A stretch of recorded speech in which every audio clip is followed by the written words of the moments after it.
The Politics of Heroin in Southeast Asia. Alfred W McCoy with Kathleen B. Reed and Leonard P. Adams 2. Annamite Mountains. A mountain range stretching from the Chinese border to the central highlands of South Vietnam. Its crest line marks the border that divides much of Vietnam from Cambodia and Laos. Cochin China. A term concocted by French geographers to demarcate the region comprising Greater Saigon and the Mekong Delta of southern Vietnam. Roughly speaking, Cochin China encompasses the lower third of Vietnam. Golden Triangle region. Roughly 150,000 square miles of rugged mountain terrain comprising the Kachin and Shan Hills of northeastern Burma, the Serpentine Ridges of northern Thailand, and the highlands of northern Laos. The mountain farmers of the Golden Triangle region harvest roughly 70% of the world's illicit opium supply, and its processing plants produce large quantities of high-grade heroin. Heroin. A chemical compound of morphine and acetic acid originally manufactured by European pharmaceutical companies as a painkiller and cough suppressant. During the 1920s, the American medical profession decided that heroin's highly addicting properties made it unsuitable as a prescription drug and withdrew it from the market. Number 3. Heroin. A low-grade form of heroin manufactured illegally in Hong Kong and the Golden Triangle region of Southeast Asia for sale to Asian addicts. Usually granular and gray in color. Number 4. Heroin. An expensive, high-grade form of heroin used by American and European addicts. A fluffy, white powder that is highly water-soluble, and thus easy to inject with a syringe. Indochina. Originally European geographers used this term to describe all of mainland Southeast Asia, but in recent years it has come to mean only the former French colonies of Vietnam, Cambodia, and Laos. Kaitong. A term used by the Miao tribesmen of China and Indochina to describe the princes or little kings who ruled the Miao kingdoms of southern China prior to the 19th century. Kilogram. 2.2 pounds equal 1 kilogram. Kuomintang. The Chinese name for the nationalist party founded shortly after World War I and currently headed by Generalissimo Chiang Kai-shek on the island of Taiwan. Morphine. A granular alkaloid extracted from the sap of the opium poppy. Used medically to treat pain, coughing, or sleeplessness. Bonded with acetic acid through a complex, 5-stage chemical process, morphine becomes heroin. Office of Strategic Services. Founded in 1942 to make sure that intelligence errors like Pearl Harbor did not happen again, this clandestine U.S. agency gathered intelligence on Axis military activities and organized commando/sabotage operations behind enemy lines. OSS was disbanded at the end of World War XI, and reappeared in 1947 as the Central Intelligence Agency. Opium. A resinous sap extracted from the bulb of the opium poppy plant that contains numerous alkaloids, the most important of which is morphine. When smoked or eaten, the processed opium resin induces a state of dream-like euphoria. Taken repeatedly, opium is highly addictive. Pathet Lao. Laotian nationalist/communist revolutionary movement founded in 1950 to battle French colonialism. Since the late 1950s, the Pathet Lao has been leading an armed struggle against U.S. intervention in Laos. Sogwas. Hereditary feudal rulers of principalities in the Shan states of northeastern Burma. Ton. In this book the authors use the word ton to mean a metric ton equal to 1,000 kilograms or 2,200 pounds. Tonkin. Under French colonial rule, the northern third of Vietnam comprising the northern highlands and the Red River Delta was administered as an autonomous colony called Tonkin. Viet Minh. A Vietnamese nationalist/communist coalition formed during World War XI to resist the Japanese military occupation. From 1946 to 1954 the Viet Minh led a successful struggle against French colonial rule and secured independence for the northern half of Vietnam. Examining and exposing the true nature of the international heroin traffic has provided interesting copy for some writers and brushes with danger for others. Very early into our research we discovered that there were facts we were just not supposed to know, people we were not supposed to talk to, and questions we were not supposed to ask.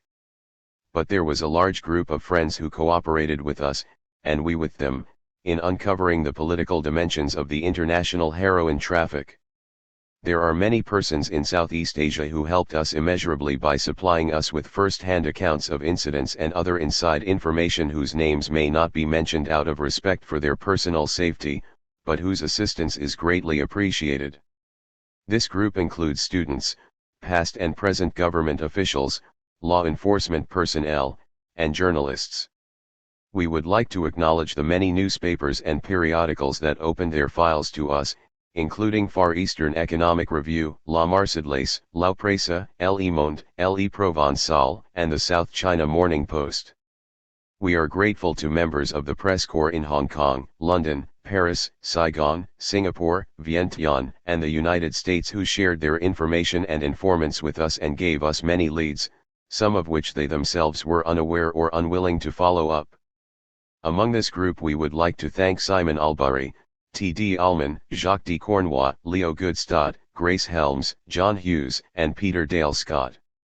We were assisted in our research in London by Adrian Cowell and Cornelius Hawkridge, and in Paris by Jean Chesencause, Philip de Villers, General F. Gambis, Anik Levy, Guy Morchand, Laura Summers, and Christine White.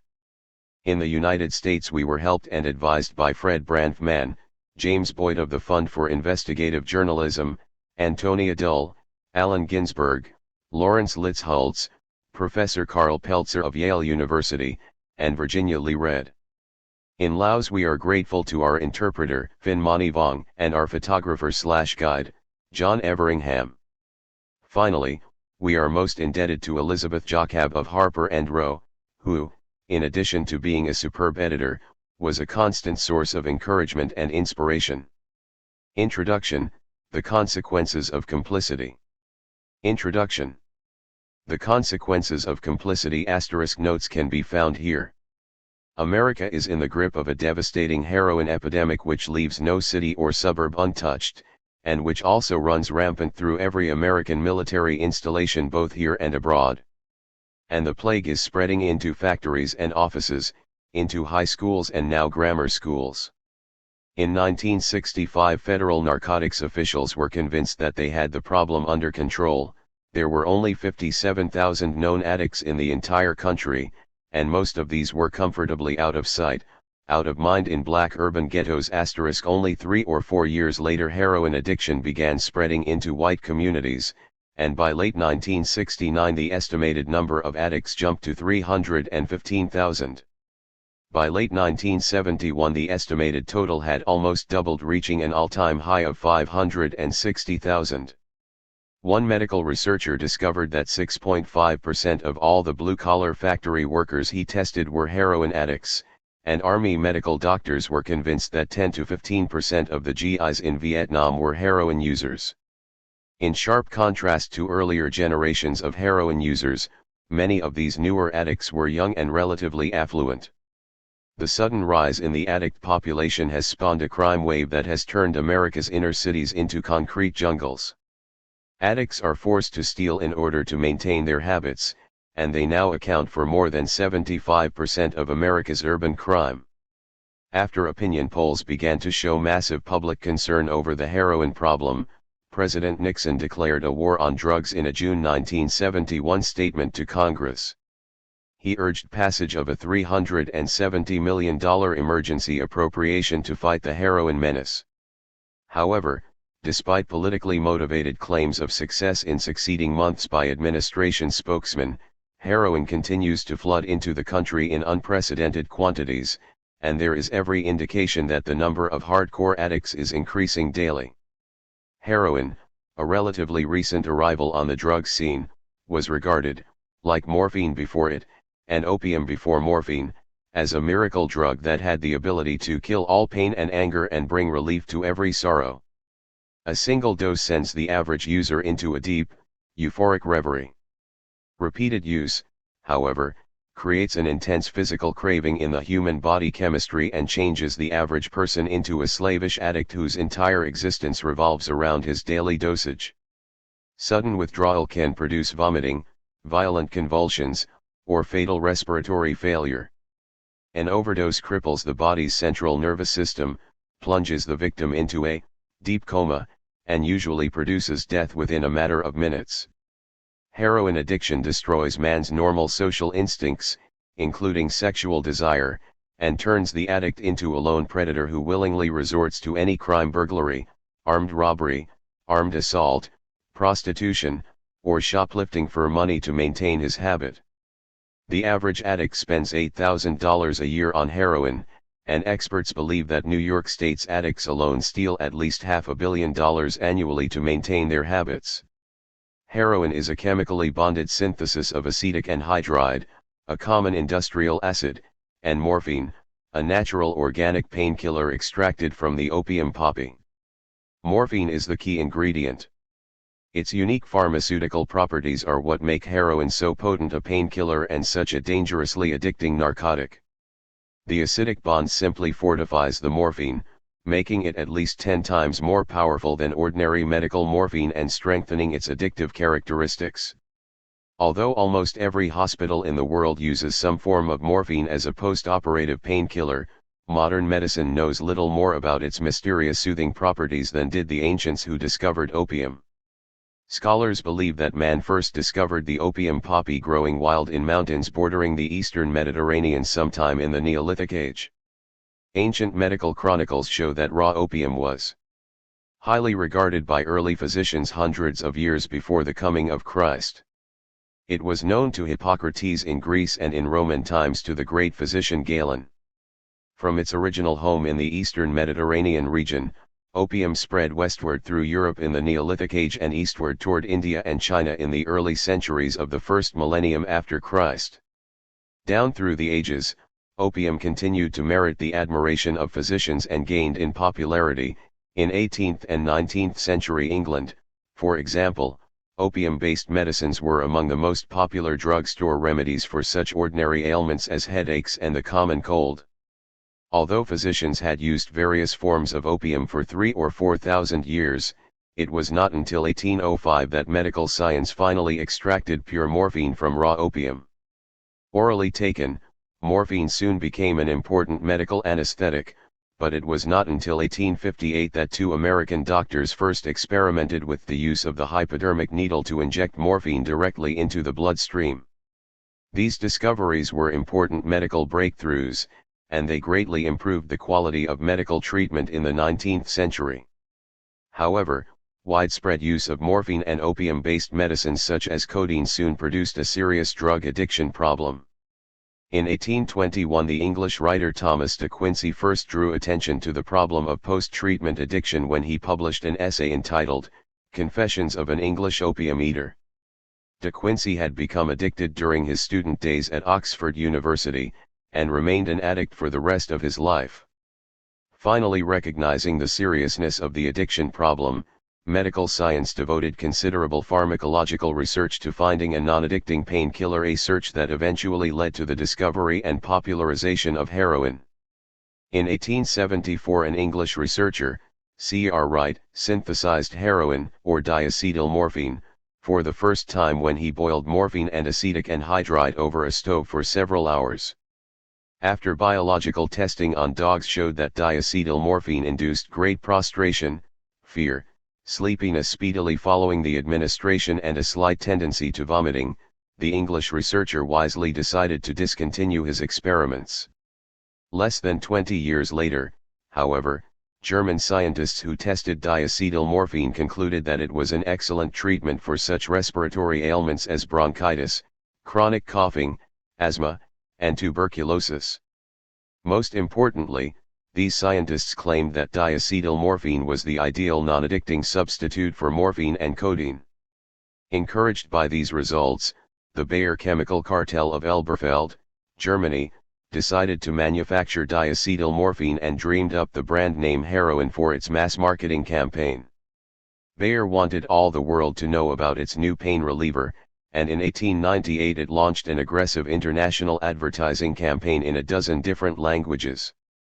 Hailed as a miracle drug by medical experts around the globe, heroin was widely prescribed as a non-addicting cure-all for whatever ails you, and soon became one of the most popular patent medicines on the market. The drug's popularity encouraged imitators, and a St. Louis pharmaceutical company offered a sample box free to physicians of its dissolve-on-the-tongue anticamnia and heroin tablets. And in 1906 the American Medical Association approved heroin for general use and advised that it be used in place of morphine in various painful infections.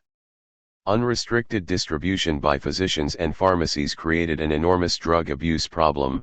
In 1924, federal narcotics officials estimated that there were 200,000 addicts in the United States, and the Deputy Police Commissioner of New York reported that 94% of all drug addicts arrested for various crimes were heroin users.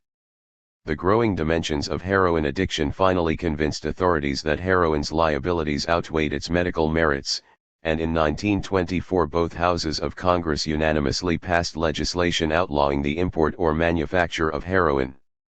After a quarter-century of monumental heroin abuse, the international medical community finally recognized the dangers of unrestricted heroin use, and the League of Nations began to regulate and reduce the legal manufacture of heroin.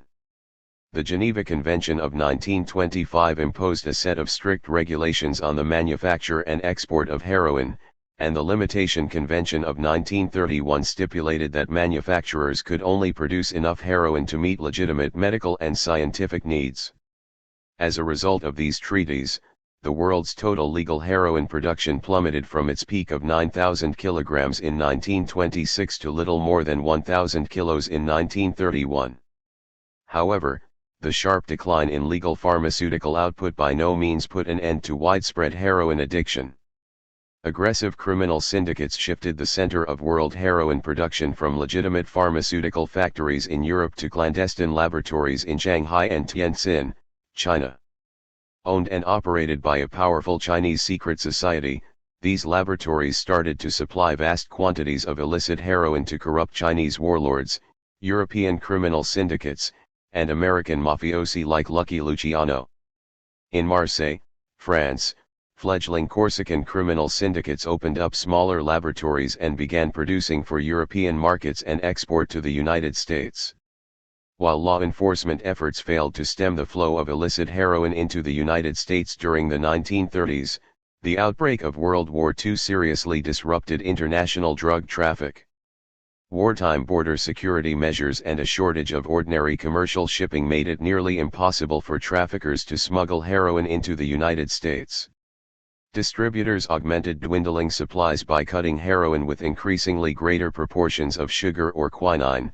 While most packets of heroin sold in the United States were 28% pure in 1938, only 3 years later they were less than 3% pure. As a result of all this, many American addicts were forced to undergo involuntary withdrawal from their habits, and by the end of World War XI the American addict population had dropped to less than 20,000. In fact, as the war drew to a close, there was every reason to believe that the scourge of heroin had finally been purged from the United States. Heroin supplies were non-existent, international criminal syndicates were in disarray, and the addict population was reduced to manageable proportions for the first time in half a century. But the disappearance of heroin addiction from the American scene was not to be. Within several years, in large part thanks to the nature of U.S. foreign policy after World War II, the drug syndicates were back in business. The poppy fields in Southeast Asia started to expand and heroin refineries multiplied both in Marseille and Hong Kong. How did we come to inflict this heroin plague on ourselves? The answer lies in the history of America's Cold War crusade. World War II shattered the world order much of the globe had known for almost a century. Advancing and retreating armies surged across the face of 3 continents, leaving in their wake a legacy of crumbling empires, devastated national economies, and shattered social orders. In Europe, the defeat of fascist regimes in Germany, Italy, France, and Eastern Europe released workers from years of police state repression. A wave of grassroots militants swept through European labor movements, and trade unions launched a series of spectacular strikes to achieve their economic and political goals. Bled white by 6 years of costly warfare, both the victor and vanquished nations of Europe lacked the means and the will to hold on to their Asian colonial empires. Within a few years after the end of World War II, vigorous national liberation movements swept through Asia from India to Indonesia as indigenous groups rose up against their colonial masters. America's nascent Cold War crusaders viewed these events with undisguised horror. Conservative Republican and Democratic leaders alike felt that the United States should be rewarded for its wartime sacrifices. These men wanted to inherit the world as it had been and had little interest in seeing it changed.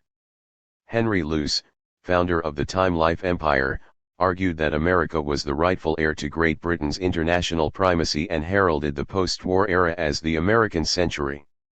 To justify their entanglement in foreign adventures, America's Cold Warriors embraced a militantly anti-communist ideology. In their minds, the entire world was locked in a Manichaean struggle between godless communism and the free world. The Soviet Union was determined to conquer the world, and its leader, Joseph Stalin, was the new Hitler. European labor movements and Asian nationalist struggles were pawns of international communism, and as such had to be subverted or destroyed. There could be no compromise with this monolithic evil. Negotiations were appeasement and neutralism was immoral. In this desperate struggle to save Western civilization, any ally was welcome and any means was justified. The military dictatorship on Taiwan became Free China, the police state in South Vietnam was Free Vietnam, a collection of military dictatorships stretching from Pakistan to Argentina was the free world. The CIA became the vanguard of America's anti-communist crusade, and it dispatched small numbers of well-financed agents to every corner of the globe to mold local political situations in a fashion compatible with American interests. Practicing a ruthless form of clandestine realpolitik, its agents made alliances with any local group willing and able to stem the flow of communist aggression. Although these alliances represent only a small fraction of CIA post-war operations, they have nevertheless had a profound impact on the international heroin trade. The Cold War was waged in many parts of the world, but Europe was the most important battleground in the 1940s and 1950s. Determined to restrict Soviet influence in Western Europe, American clandestine operatives intervened in the internal politics of Germany, Italy, and France. In Sicily, the forerunner of the CIA, the Office of Strategic Services, formed an alliance with the Sicilian Mafia to limit the political gains of the Italian Communist Party on this impoverished island. In France, the Mediterranean port city of Marseille became a major battleground between the CIA and the French Communist Party during the late 1940s. To tip the balance of power in its favor, the CIA recruited Corsican gangsters to battle communist strikers and backed leading figures in the city's Corsican underworld who were at odds with the local communists. Ironically, both the Sicilian Mafia and the Corsican underworld played a key role in the growth of Europe's post-war heroin traffic and were to provide most of the heroin smuggled into the United States for the next 2 decades. However, the mid-1960s marked the peak of the European heroin industry, and shortly thereafter it went into a sudden decline. In the early 1960s, the Italian government launched a crackdown on the Sicilian Mafia, and in 1967 the Turkish government announced that it would begin phasing out cultivation of opium poppies on the Anatolian plateau in order to deprive Marseille's illicit heroin laboratories of their most important source of raw material. Unwilling to abandon their profitable narcotics racket, the American Mafia and Corsican syndicates shifted their sources of supply to Southeast Asia, where surplus opium production and systematic government corruption created an ideal climate for large-scale heroin production. And once again, American foreign policy played a role in creating these favorable conditions. During the early 1950s, the CIA had backed the formation of a nationalist Chinese guerrilla army in Burma, which still controls almost a third of the world's illicit opium supply, and in Laos the CIA created a Mio mercenary army whose commander manufactured heroin for sale to Americans GIs in South Vietnam. The State Department provided unconditional support for corrupt governments openly engaged in the drug traffic. In late 1969, new heroin laboratories sprang up in the tri-border area where Burma, Thailand, and Laos converge, and unprecedented quantities of heroin started flooding into the United States. Fueled by these seemingly limitless supplies of heroin, America's total number of addicts skyrocketed. Unlike some national intelligence agencies, the CIA did not dabble in the drug traffic to finance its clandestine operations. Nor was its culpability the work of a few corrupt agents, eager to share in the enormous profits. The CIA's role in the heroin traffic was simply an inadvertent but inevitable consequence of its Cold War tactics. America's heroin addicts are victims of the most profitable criminal enterprise known to man, an enterprise that involves millions of peasant farmers in the mountains of Asia, thousands of corrupt government officials, disciplined criminal syndicates, and agencies of the United States government. America's heroin addicts are the final link in a chain of secret criminal transactions that begin in the opium fields of Asia, pass through clandestine heroin laboratories in Europe and Asia, and enter the United States through a maze of international smuggling routes. Almost all of the world's illicit opium is grown in a narrow band of mountains that stretches along the southern rim of the Great Asian landmass, from Turkey's Anatolian Plateau, through the northern reaches of the Indian subcontinent, all the way to the rugged mountains of northern Laos. Within this 4,500-mile stretch of mountain landscape, peasants and tribesmen of 8 different nations harvest some 1,400 tons a year of raw opium, which eventually reaches the world's heroin and opium addicts. A small percentage of this 1,400 tons is diverted from legitimate pharmaceutical production in Turkey, Iran, and India, but most of it is grown expressly for the international narcotics traffic in South and Southeast Asia. Although Turkey was the major source of American narcotics through the 1960s, the 100 tons of raw opium its licensed peasant farmers diverted from legitimate production never accounted for more than 7% of the world's illicit supply. About 24% is harvested by poppy farmers in South Asia. However, most of this is consumed by local opium addicts, and only insignificant quantities find their way to Europe or the United States. It is Southeast Asia that has become the world's most important source of illicit opium. Every year the hill tribe farmers of Southeast Asia's Golden Triangle region, northeastern Burma, northern Thailand, and northern Laos harvest approximately 1,000 tons of raw opium, or about 70% of the world's illicit supply. Despite countless minor variations, all of Asia's poppy farmers use the same basic techniques when they cultivate the opium poppy. The annual crop cycle begins in late summer or early fall as the farmers scatter handfuls of tiny poppy seeds across the surface of their hoed fields. At maturity, the greenish-colored poppy plant has one main tubular stem, which stands about 3 or 4 feet high, and perhaps half a dozen to a dozen smaller stems. About 3 months after planting, each stem produces a brightly colored flower. Gradually the petals drop to the ground, exposing a green seed pod about the size and shape of a bird's egg. For reasons still unexplained by botanists, the seed pod synthesizes a milky white sap soon after the petals have fallen away. This sap is opium, and the farmers harvest it by cutting a series of shallow parallel incisions across the bulb's surface with a special curved knife. As the white sap seeps out of the incisions and congeals on the bulb's surface, it changes to a brownish-black color. The farmer collects the opium by scraping off the bulb with a flat, dull knife.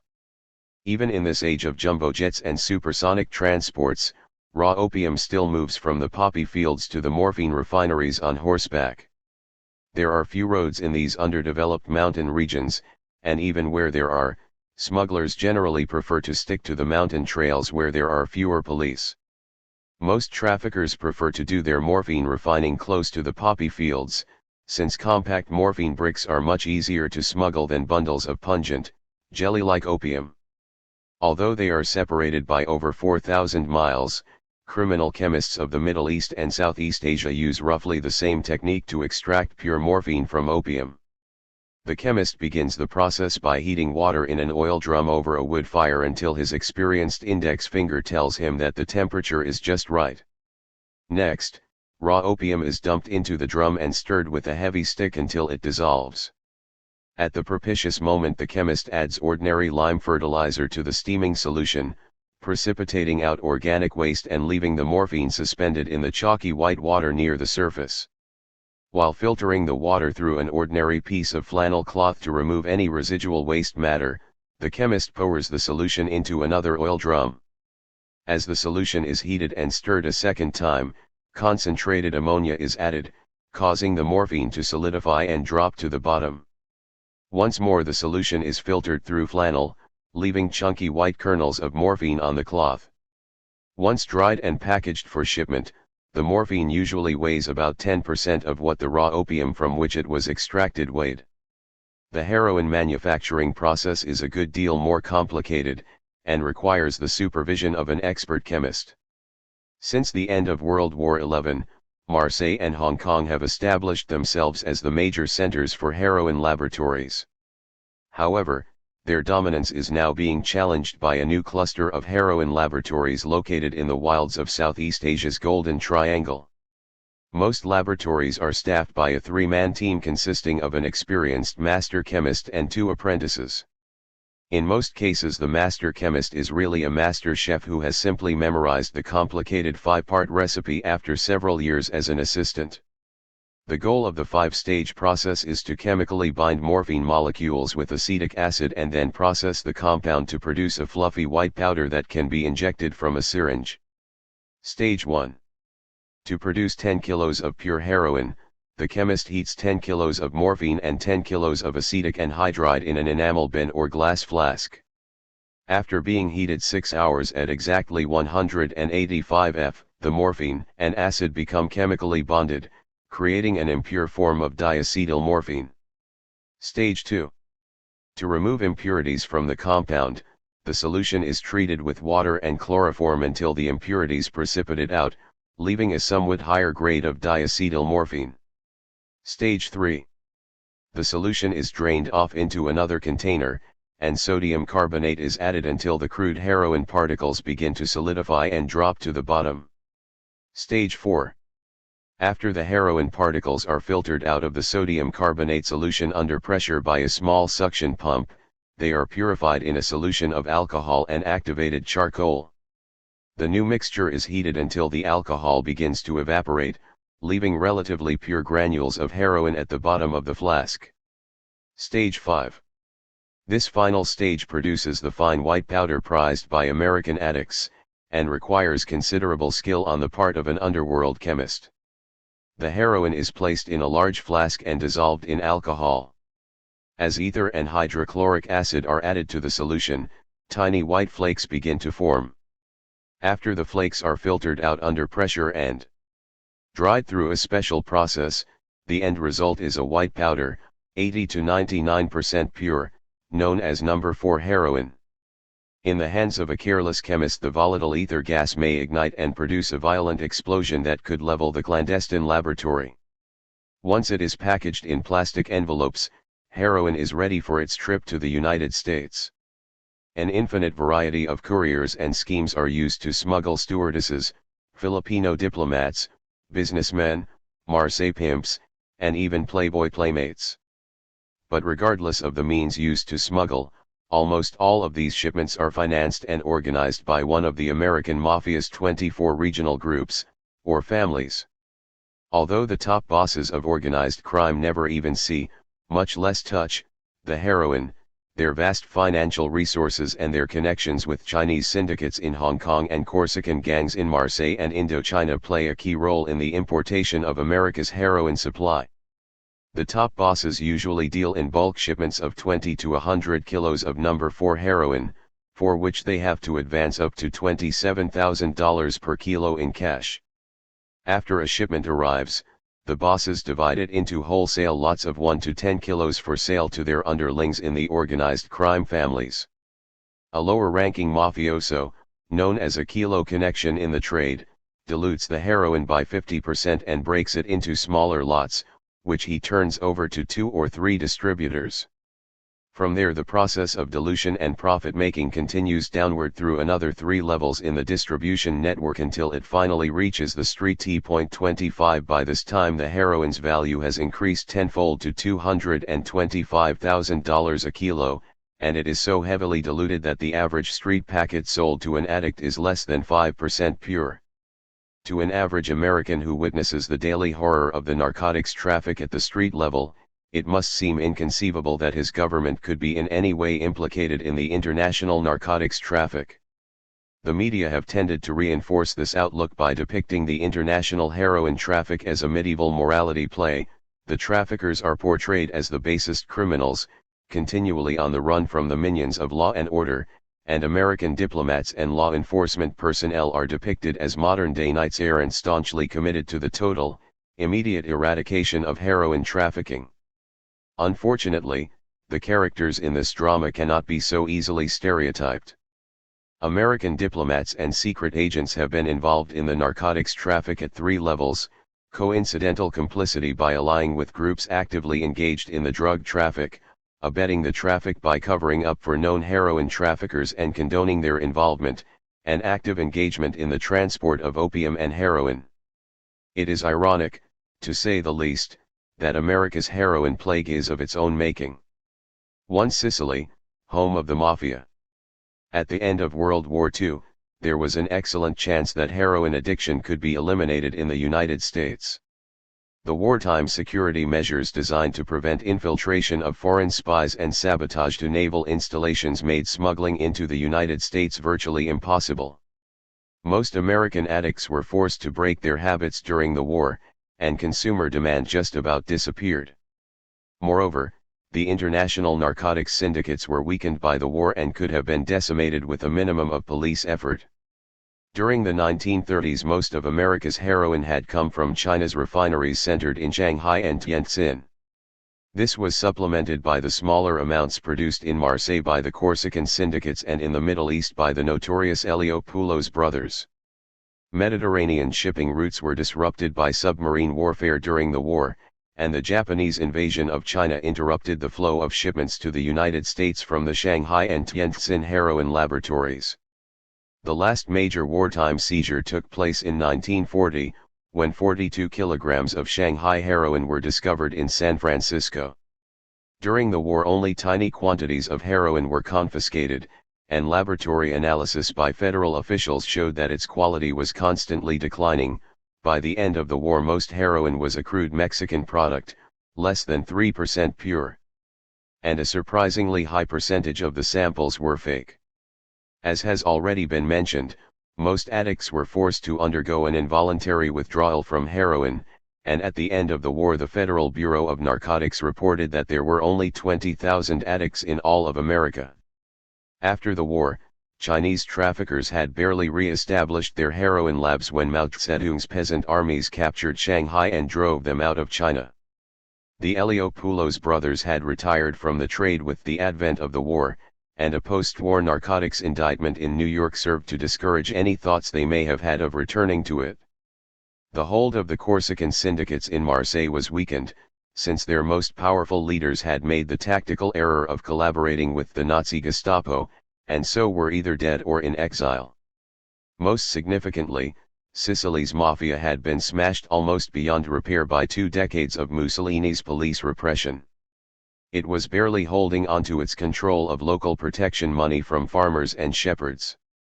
With American consumer demand reduced to its lowest point in 50 years and the international syndicates in disarray, the U.S. government had a unique opportunity to eliminate heroin addiction as a major American social problem. However, instead of delivering the death blow to these criminal syndicates, the U.S. government, through the Central Intelligence Agency and its wartime predecessor, the OSS, created a situation that made it possible for the Sicilian American Mafia and the Corsican underworld to revive the international narcotics traffic. In Sicily, the OSS initially allied with the Mafia to assist the Allied forces in their 1943 invasion. Later, the alliance was maintained in order to check the growing strength of the Italian Communist Party on the island. In Marseille, the CIA joined forces with the Corsican underworld to break the hold of the Communist Party over city government and to end 2 dock strikes, one in 1947 and the other in 1950, that threatened efficient operation of the Marshall Plan and the First Indochina War. Once the United States released the Mafia's corporate genius, Lucky Luciano, as a reward for his wartime services, the international drug trafficking syndicates were back in business within an alarmingly short period of time. And their biggest customer? The United States, the richest nation in the world, the only one of the great powers that had come through the horrors of World War II relatively untouched, and the country that had the biggest potential for narcotics distribution. 4. In spite of their forced withdrawal during the war years, America's addicts could easily be won back to their heroin persuasion. For America itself had long had a drug problem, one that dated back to the 19th century. Long before opium and heroin addiction became a law enforcement problem, it was a major cause for social concern in the United States. By the late 1800s, Americans were taking opium-based drugs with the same alarming frequency as they now consume tranquilizers, painkillers, and diet pills. Even popular children's medicines were frequently opium-based. When heroin was introduced into the United States by the German pharmaceutical company, Bayer, in 1898, it was, as has already been mentioned, declared non-addictive, and was widely prescribed in hospitals and by private practitioners as a safe substitute for morphine. After opium smoking was outlawed in the United States 10 years later, many opium addicts turned to heroin as a legal substitute, and America's heroin problem was born. By the beginning of World War I, the most conservative estimate of America's addict population was 200,000, and growing alarm over the uncontrolled use of narcotics resulted in the first attempts at control. In 1914, Congress passed the Harrison Narcotics Act. It turned out to be a rather ambiguous statute, requiring only the registration of all those handling opium and coca products and establishing a stamp tax of 1 cent an ounce on these drugs. A medical doctor was allowed to prescribe opium, morphine, or heroin to a patient, in the course of his professional practice only.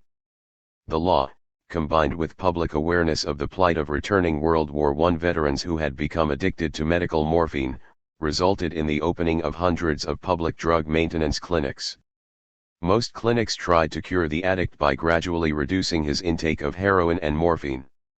However, in 1923 the U.S. Supreme Court ruled, in United States v.s. Behrman, that the Harrison Act made it illegal for a medical doctor to prescribe morphine or heroin to an addict under any circumstances. The clinics shut their doors and a new figure appeared on the American scene: the pusher. At first the American mafia ignored this new business opportunity. Steeped in the traditions of the Sicilian honored society, which absolutely forbade involvement in either narcotics or prostitution, the mafia left the heroin business to the powerful Jewish gangsters such as Legs Diamond, Dutch Schultz, and Meyer Lansky, who dominated organized crime in the 1920s. The mafia contented itself with the substantial profits to be gained from controlling the bootleg liquor industry. However, in 1930 to 1931, only 7 years after heroin was legally banned, a war erupted in the mafia ranks. Out of the violence that left more than 60 gangsters dead came a new generation of leaders with little respect for the traditional code of honor. The leader of this mafioso youth movement was the legendary Salvatore C. Luciano, known to the world as Charles Lucky Luciano. Charming and strikingly handsome, Luciano must rank as one of the most brilliant criminal executives of the modern age. 4. At a series of meetings shortly following the last of the bloodbaths that completely eliminated the old guard, Luciano outlined his plans for a modern, nationwide crime cartel. His modernization scheme quickly won total support from the leaders of America's 24 mafia families, and within a few months the National Commission was functioning smoothly. This was an event of historic proportions. Almost single-handedly, Luciano built the mafia into the most powerful criminal syndicate in the United States and pioneered organizational techniques that are still the basis of organized crime today. Luciano also forged an alliance between the mafia and Meyer Lansky's Jewish gangs that has survived for almost 40 years and even today is the dominant characteristic of organized crime in the United States. With the end of Prohibition in sight, Luciano made the decision to take the mafia into the lucrative prostitution and heroin rackets. This decision was determined more by financial considerations than anything else. The predominance of the mafia over its Jewish and Irish rivals had been built on its success in illegal distilling and rum running. Its continued preeminence, which Luciano hoped to maintain through superior organization, could only be sustained by developing new sources of income. Heroin was an attractive substitute because its relatively recent prohibition had left a large market that could be exploited and expanded easily. Although heroin addicts in no way compared with drinkers in numbers, heroin profits could be just as substantial. Heroin's lightweight made it less expensive to smuggle than liquor, and its relatively limited number of sources made it more easy to monopolize. Heroin, moreover, complemented Luciano's other new business venture, the organization of prostitution, on an unprecedented scale.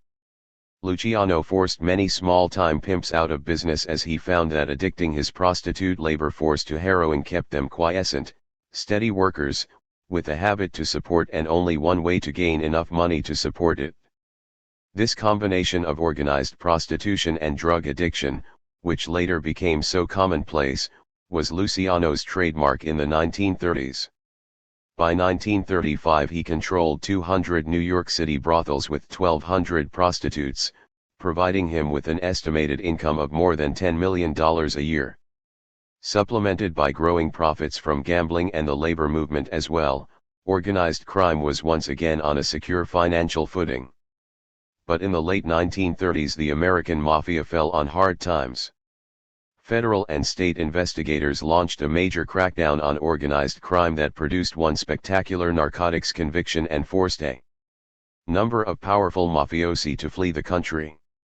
In 1936 Thomas Dewey's organized crime investigators indicted Luciano himself on 62 counts of forced prostitution. Although the Federal Bureau of Narcotics had gathered enough evidence on Luciano's involvement in the drug traffic to indict him on a narcotics charge, both the Bureau and Dewey's investigators felt that the forced prostitution charge would be more likely to offend public sensibilities and secure a conviction. They were right. While Luciano's modernization of the profession had resulted in greater profits, he had lost control over his employees, and 3 of his prostitutes testified against him. The New York courts awarded him a 50-year jail term. Luciano's arrest and conviction was a major setback for organized crime. It removed the underworld's most influential mediator from active leadership and probably represented a severe psychological shock for lower-ranking gangsters. However, the Mafia suffered even more severe shocks on the mother island of Sicily. Although Dewey's reputation as a racket-busting district attorney was rewarded by a governorship and later by a presidential nomination, his efforts seem feeble indeed compared to Mussolini's personal vendetta against the Sicilian Mafia. During a state visit to a small town in western Sicily in 1924, the Italian dictator offended a local Mafia boss by treating him with the same condescension he usually reserved for minor municipal officials. The mafioso made the foolish mistake of retaliating by emptying the piazza of everyone but 20 beggars during Mussolini's speech to the assembled populace. Upon his return to Rome, the outraged Mussolini appeared before the fascist parliament and declared total war on the Mafia. Cesare Mori was appointed prefect of Palermo and for 2 years conducted a reign of terror in western Sicily that surpassed even the Holy Inquisition. Combining traditional torture with the most modern innovations, Mori secured confessions and long prison sentences for thousands of mafiosi and succeeded in reducing the venerable society to its weakest state in 100 years. Although the campaign ended officially in 1927 as Mori accepted the accolades of the fascist parliament, local fascist officials continued to harass the Mafia. By the beginning of World War II, the Mafia had been driven out of the cities and was surviving only in the mountain areas of western Sicily. World War II gave the Mafia a new lease on life. In the United States, the Office of Naval Intelligence became increasingly concerned over a series of sabotage incidents on the New York waterfront, which culminated with the burning of the French liner Normandy on the eve of its christening as an Allied troop ship. Powerless to infiltrate the waterfront itself, the ONI very practically decided to fight fire with fire, and contacted Joseph Lanza, Mafia boss of the East Side docks, who agreed to organize effective anti-sabotage surveillance throughout his waterfront territory. When ONT decided to expand Operation Underworld to the West Side docks in 1943, they discovered they would have to deal with the man who controlled them, Lucky Luciano, unhappily languishing in the harsh Dannemora prison. After he promised full cooperation to naval intelligence officers, Luciano was rewarded by being transferred to a less austere state penitentiary near Albany, where he was regularly visited by military officers and underworld leaders such as Meyer Lansky. While ONI enabled Luciano to resume active leadership of American organized crime, the Allied invasion of Italy returned the Sicilian Mafia to power. On the night of July 9, 1943, 160,000 Allied troops landed on the extreme southwestern shore of Sicily. After securing a beachhead, Gen. George Patton's U.S. 7th Army launched an offensive into the island's western hills, Italy's Mafia land, and headed for the city of Palermo. Although there were over 60,000 Italian troops and 100 miles of booby-trapped roads between Patton and Palermo, his troops covered the distance in a remarkable 4 days. The Defense Department has never offered any explanation for the remarkable lack of resistance in Patton's race through western Sicily and pointedly refused to provide any information to Sen. Estes Favre's Organized Crime Subcommittee in 1951. However, Italian experts on the Sicilian Mafia have never been so reticent. 5 days after the Allies landed in Sicily, an American fighter plane flew over the village of Villalba, about 45 miles north of General Patton's beachhead on the road to Palermo, and jettisoned a canvas sack addressed to Giacomo. Giacomo, better known as Don Calogero Vizzini, was the unchallenged leader of the Sicilian Mafia and lord of the mountain region through which the American army would be passing. The sack contained a yellow silk scarf emblazoned with a large black L. The L, of course, stood for Lucky Luciano, and silk scarves were a common form of identification used by mafiosi traveling from Sicily to America. It was hardly surprising that Lucky Luciano should be communicating with Don Calogero under such circumstances. Luciano had been born less than 15 miles from Villalba in Lercara Fritti, where his mafiosi relatives still worked for Don Calogero. 2 days later, 3 American tanks rolled into Villalba after driving 30 miles through enemy territory. Don Calogero climbed aboard and spent the next 6 days traveling through western Sicily organizing support for the advancing American troops. As General Patton's 3rd Division moved onward into Don Calogero's mountain domain, the signs of its dependence on Mafia support were obvious to the local population. The Mafia protected the roads from snipers, arranged enthusiastic welcomes for the advancing troops, and provided guides through the confusing mountain terrain. While the role of the Mafia is little more than a historical footnote to the Allied conquest of Sicily, its cooperation with the American military occupation was extremely important. Although there is room for speculation about Luciano's precise role in the invasion, there can be little doubt about the relationship between the Mafia and the American military occupation. This alliance developed when, in the summer of 1943, the Allied occupation's primary concern was to release as many of their troops as possible from garrison duties on the island so they could be used in the offensive through southern Italy. Practicality was the order of the day, and in October the Pentagon advised occupation officers that the Carabinieri and Italian army will be found satisfactory for local security purposes. But the fascist army had long since deserted, and Don Calogero's Mafia seemed far more reliable at guaranteeing public order than Mussolini's powerless Carabinieri. So, in July the Civil Affairs Control Office of the U.S. Army appointed Don Calogero mayor of Villalba. In addition, Anigot appointed loyal mafiosi as mayors in many of the towns and villages in western Sicily. As Allied forces crawled north through the Italian mainland, American intelligence officers became increasingly upset about the leftward drift of Italian politics. Between late 1943 and mid-1944, the Italian Communist Party's membership had doubled, and in the German-occupied northern half of the country an extremely radical resistance movement was gathering strength. In the winter of 1944, over 500,000 Turin workers shut the factories for 8 days despite brutal Gestapo repression, and the Italian underground grew to almost 150,000 armed men. Rather than being hardened by the underground's growing strength, the U.S. Army became increasingly concerned about its radical politics and began to cut back its arms drops to the resistance in mid-1944. More than 20 years ago, Allied military commanders reported in 1944, A similar situation provoked the March on Rome and gave birth to fascism. We must make up our minds, and that quickly, whether we want this second march developing into another ism. In Sicily the decision had already been made. To combat expected communist gains, occupation authorities used mafia officials in the Omghat administration. Since any changes in the island's feudal social structure would cost the mafia money and power, the honored society was a natural anti-communist ally. So confident was Don Calogero of his importance to Omghat that he killed Villalba's overly inquisitive police chief to free himself of all restraints. In Naples, one of Luciano's lieutenants, Vito Genovese, was appointed to a position of interpreter liaison officer in American Army 11 headquarters and quickly became one of Omghat's most trusted employees.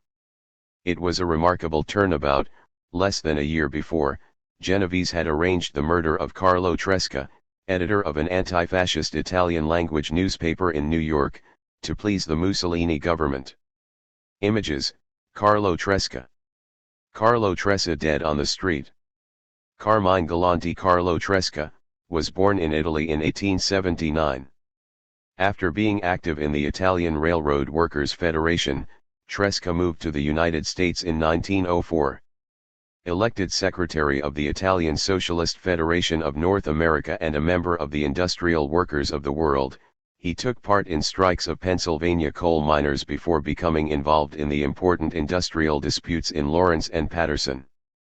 Tresca, who lived with Elizabeth Gurley Flynn, was editor of the anti-fascist newspaper, Il Martello, for over 20 years.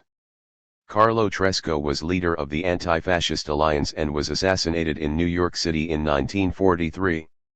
Many of Tresca's comrades believed that his murder had been ordered by Generoso Pope, the ex-fascist publisher of Il Progresso Italo-Americano, as Tresca had attacked him relentlessly throughout the 1930s and http://www.drugtext.org/library/book/McCoy/book/08.htm March 7, 2009, 14:34 and 47 seconds. The Mafia restored, fighters for democracy in World War XI. Early 1940s. One plausible theory said that Tresca was killed at the order of an Italian underworld figure named Frank Garofalo, identified as a member of the Mafia. Another theory said that Carmine Galanti was the man who undoubtedly killed him. Galanti was to become one of the most significant figures in a criminal group that has operated in New York, and beyond, for 70 years. On that dark, miserable January night when he gunned down his target, the probable killer Galanti was already associated with, or indeed possibly a member of, a mafia organization that is known today as the Bonanno crime family. Image: Vito Genovese with Salvatore Giuliano. Genovese was Colonel Poletti's driver, interpreter, and consigliere. Genovese and Don Calogero were old friends, and they used their official positions to establish one of the largest black market operations in all of southern Italy. Don Calogero sent enormous truck caravans loaded with all the basic food commodities necessary for the Italian diet rolling northward to hungry Naples, where their cargoes were distributed by Genovese's organization. All of the trucks were issued passes and export papers by the Omghat administration in Naples and Sicily, and some corrupt American army officers even made contributions of gasoline and trucks to the operation. In exchange for these favors, Don Calogero became one of the major supporters of the Sicilian independence movement, which was enjoying the covert support of the OSS. As Italy veered to the left in 1943 to 1944, the American military became alarmed about their future position in Italy and felt that the island's naval bases and strategic location in the Mediterranean might provide a possible future counterbalance to a communist mainland. Don Calogero supported the separatist movement by recruiting most of western Sicily's mountain bandits for its volunteer army, but quietly abandoned it shortly after the OSS dropped it in 1945. Don Calogero rendered other services to the anti-communist effort by breaking up leftist political rallies. On September 16, 1944, for example, the communist leader Girolamo Licazzi held a rally in Villalba that ended abruptly in a hail of gunfire as Don Calogero's men fired into the crowd and wounded 19 spectators. Michel Pantaleone, who observed the mafia's revival in his native village of Villalba, described the consequences of Omgut's occupation policies. By the beginning of the Second World War, the mafia was restricted to a few isolated and scattered groups and could have been completely wiped out if the social problems of the island had been dealt with. The Allied occupation and the subsequent slow restoration of democracy reinstated the mafia with its full powers, put it once more on the way to becoming a political force, and returned to the Onorata Society the weapons which fascism had snatched from it. In 1946, American military intelligence made one final gift to the mafia. They released Luciano from prison and deported him to Italy, thereby freeing the greatest criminal talent of his generation to rebuild the heroin trade. Appealing to the New York State Parole Board in 1945 for his immediate release, Luciano's lawyers based their case on his wartime services to the Navy and Army. Although naval intelligence officers called to give evidence at the hearings were extremely vague about what they had promised Luciano in exchange for his services, one naval officer wrote a number of confidential letters on Luciano's behalf that were instrumental in securing his release. Within 2 years after Luciano returned to Italy, the U.S. government deported over 100 more mafiosi as well. And with the cooperation of his old friend, Don Calogero, and the help of many of his old followers from New York, Luciano was able to build an awesome international narcotics syndicate soon after his arrival in Italy. The narcotics syndicate Luciano organized after World War II remains one of the most remarkable in the history of the traffic. For more than a decade it moved morphine base from the Middle East to Europe, transformed it into heroin, and then exported it in substantial quantities to the United States, all without ever suffering a major arrest or seizure. The organization's comprehensive distribution network within the United States increased the number of active addicts from an estimated 20,000 at the close of the war to 60,000 in 1952 and to 150,000 by 1965. After resurrecting the narcotics traffic, Luciano's first problem was securing a reliable supply of heroin. Initially he relied on diverting legally produced heroin from one of Italy's most respected pharmaceutical companies, Schiaparelli. However, investigations by the U.S. Federal Bureau of Narcotics in 1950 which disclosed that a minimum of 700 kilos of heroin had been diverted to Luciano over a 4-year period led to a tightening of Italian pharmaceutical regulations. But by this time Luciano had built up a network of clandestine laboratories in Sicily and Marseille and no longer needed to divert the Schiaparelli product. Morphine base was now the necessary commodity. Thanks to his contacts in the Middle East, Luciano established a long-term business relationship with a Lebanese who was quickly becoming known as the Middle East's major exporter of morphine base, Sami El Khoury. Through judicious use of bribes and his high social standing in Beirut society, El Khoury established an organization of unparalleled political strength. The directors of Beirut Airport, Lebanese Customs, the Lebanese Narcotics Police, and perhaps most importantly, the chief of the anti-subversive section of the Lebanese police, protected the import of raw opium from Turkey's Anatolian plateau into Lebanon, its processing into morphine base, and its final export to the laboratories in Sicily and Marseille. After the morphine left Lebanon, its first stop was the bays and inlets of Sicily's western coast. There Palermo's fishing trawlers would meet ocean-going freighters from the Middle East in international. Luciano organizes the post-war heroin trade.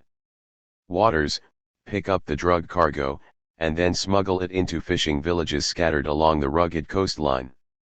Once the morphine base was safely ashore, it was transformed into heroin in one of Luciano's clandestine laboratories. Typical of these was the candy factory opened in Palermo in 1949. It was eased to one of Luciano's cousins and managed by Don Calogero himself.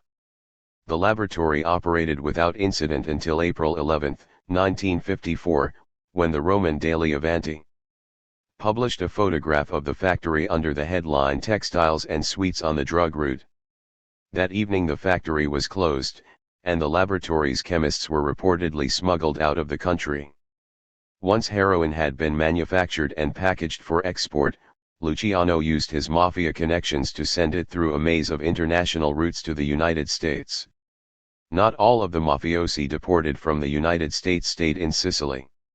To reduce the chance of seizure, Luciano had placed many of them in such European cities as Milan, Hamburg, Paris, and Marseille so they could forward the heroin to the United States after it arrived from Sicily concealed in fruits, vegetables, or candy. From Europe, heroin was shipped directly to New York or smuggled through Canada and Cuba. While Luciano's prestige and organizational genius were an invaluable asset, a large part of his success was due to his ability to pick reliable subordinates. After he was deported from the United States in 1946, he charged his longtime associate, Meyer Lansky, with the responsibility for managing his financial empire. Lansky also played a key role in organizing Luciano's heroin syndicate. He supervised smuggling operations, negotiated with Corsican heroin manufacturers, and managed the collection and concealment of the enormous profits. Lansky's control over the Caribbean and his relationship with the Florida-based trafficante family were of particular importance, since many of the heroin shipments passed through Cuba or Florida on their way to America's urban markets. For almost 20 years the Luciano Lansky trafficante troika remained a major feature of the international heroin traffic. Organized crime was welcome in pre-revolutionary Cuba, and Havana was probably the most important transit point for Luciano's European heroin shipments. The leaders of Luciano's heroin syndicate were at home in the Cuban capital, and regarded it as a safe city. Lansky owned most of the city's casinos, and the trafficante family served as Lansky's resident managers in Havana. Luciano's 1947 visit to Cuba laid the groundwork for Havana's subsequent role in international narcotics smuggling traffic. Arriving in January, Luciano summoned the leaders of American organized crime, including Meyer Lansky, to Havana for a meeting, and began paying extravagant bribes to prominent Cuban officials as well. The director of the Federal Bureau of Narcotics at the time felt that Luciano's presence in Cuba was an ominous sign. I had received a preliminary report through a Spanish-speaking agent I had sent to Havana, and I read this to the Cuban ambassador. The report stated that Luciano had already become friendly with a number of high Cuban officials through the lavish use of expensive gifts. Luciano had developed a full-fledged plan which envisioned the Caribbean as his center of operations. Cuba was to be made the pressure from the United States finally resulted in the revocation of Luciano's residence visa and his return to Italy, but not before he had received commitments from organized crime leaders in the United States to distribute the regular heroin shipments he promised them from Europe. The Caribbean, on the whole, was a happy place for American racketeers. Most governments were friendly and did not interfere with the business ventures that brought some badly needed capital into their generally poor countries. Organized crime had been well established in Havana long before Luciano's landmark voyage. During the 1930s, Meyer Lansky discovered the Caribbean for northeastern syndicate bosses and invested their illegal profits in an assortment of lucrative gambling ventures. In 1933, Lansky moved into the Miami Beach area and took over most of the illegal off-track betting and a variety of hotels and casinos. He was also reportedly responsible for organized crime's decision to declare Miami a free city. Following his success in Miami, Lansky moved to Havana for 3 years, and by the beginning of World War XI he owned the Hotel Nacional's casino and was leasing the municipal racetrack from a reputable New York bank. Burdened by the enormous scope and diversity of his holdings, Lansky had to delegate much of the responsibility for daily management to local gangsters. One of Lansky's earliest associates in Florida was Santo Trafficante, Sr., a Sicilian-born Tampa gangster. Trafficante had earned his reputation as an effective organizer in the Tampa gambling rackets, and was already a figure of some stature when Lansky first arrived in Florida. By the time Lansky returned to New York in 1940, Trafficante had assumed responsibility for Lansky's interests in Havana and Miami. By the early 1950s, Trafficante had himself become such an important figure that he in turn delegated his Havana concessions to Santo Trafficante, Jr., the most talented of his 6 sons. Santo, Jr.'s official position in Havana was that of manager of the Sanssouci casino, but he was far more important than his title indicates. As his father's financial representative, and ultimately Meyer Lansky's, Santo, Jr., controlled much of Havana's tourist industry and became quite close to the pre-Castro dictator, Fulgencio Batista. Moreover, it was reportedly his responsibility to receive the bulk shipments of heroin from Europe and forward them through Florida to New York and other major urban centers, where their distribution was assisted by local mafia bosses. The Marseille connection. The basic Turkey-Italy-America heroin route continued to dominate the international heroin traffic for almost 20 years, with only one important alteration. During the 1950s, the Sicilian mafia began to divest itself of the heroin manufacturing business and started relying on Marseille's Corsican syndicates for their drug supplies. There were two reasons for this change. As the diverted supplies of legally produced Schiaparelli heroin began to dry up in 1950 and 195, Luciano was faced with the alternative of expanding his own clandestine laboratories or seeking another source of supply. While the Sicilian mafiosi were capable international smugglers, they seemed to lack the ability to manage the clandestine laboratories. Almost from the beginning, illicit heroin production in Italy had been plagued by a series of arrests due more to mafiosi incompetence than anything else, of couriers moving supplies in and out of laboratories. The implications were serious. If the seizures continued, Luciano himself might eventually be arrested. Preferring to minimize the risks of direct involvement, Luciano apparently decided to shift his major source of supply to Marseille. There, Corsican syndicates had gained political power and control of the waterfront as a result of their involvement in CIA strike-breaking activities. Thus, Italy gradually declined in importance as a center for illicit drug manufacturing, and Marseille became the heroin capital of Europe. Although it is difficult to probe the inner workings of such a clandestine business under the best of circumstances, there is reason to believe that Meyer Lansky's 1949–1950 European tour was instrumental in promoting Marseille's heroin industry. After crossing the Atlantic in a luxury liner, Lansky visited Luciano in Rome, where they discussed the narcotics trade. He then traveled to Zurich and contacted prominent Swiss bankers through John Pullman, an old friend from the rum-running days. These negotiations established the financial labyrinth that organized crime still uses today to smuggle its enormous gambling and heroin profits out of the country into numbered Swiss bank accounts without attracting the notice of the U.S. Internal Revenue Service. Pullman was responsible for the European end of Lansky's financial operation, depositing, transferring, and investing the money once it arrived in Switzerland. He used regular Swiss banks for a number of years until the Lansky Group purchased the Exchange and Investment Bank of Geneva, Switzerland. On the other side of the Atlantic, Lansky and other gangsters used two methods to transfer their money to Switzerland. Friendly banks were used to make ordinary international bank transfers to Switzerland, and in cases when the money was too hot for even a friendly bank, it was stockpiled until a Swiss bank officer came to the United States on business and could transfer it simply by carrying it back to Switzerland in his luggage. After leaving Switzerland, Lansky traveled through France, where he met with high-ranking Corsican syndicate leaders on the Riviera and in Paris. After lengthy discussions, Lansky and the Corsicans are reported to have arrived at some sort of agreement concerning the international heroin traffic. Soon after Lansky returned to the United States, heroin laboratories began appearing in Marseille. On May 23, 1951, Marseille police broke into a clandestine heroin laboratory, the first to be uncovered in France since the end of the war. After discovering another on March 18, 1952, French authorities reported that it seems that the installation of clandestine laboratories in France dated from 1951 and is a consequence of the cessation of diversions in Italy during the previous years. During the next 5 months, French police uncovered 2 more clandestine laboratories. In future years, U.S. narcotics experts were to estimate that the majority of America's heroin supply was being manufactured in Marseille. To Marseille, America's heroin laboratory. For most Americans, Marseille means only heroin, but for the French this bustling Mediterranean port represents the best and the worst of their national traditions. Marseille has been the crossroads of France's empire, a stronghold of its labor movement, and the capital of its underworld.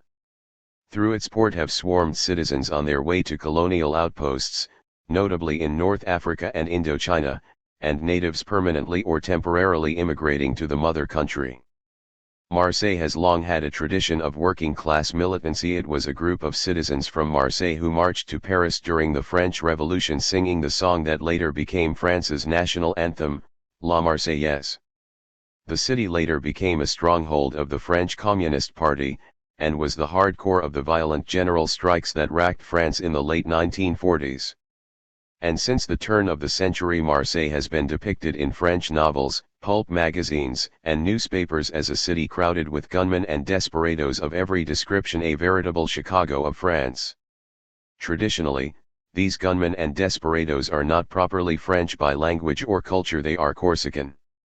Unlike the gangsters in most other French cities, who are highly individualistic and operate in small, ad hoc bands, Marseille's criminals belong to tightly structured clans, all of which recognize a common hierarchy of power and prestige. This cohesiveness on the part of the Corsican syndicates has made them an ideal counterweight to the city's powerful communist labor unions. Almost inevitably, all the foreign powers and corrupt politicians who have ruled Marseille for the last 40 years have allied themselves with the Corsican syndicates.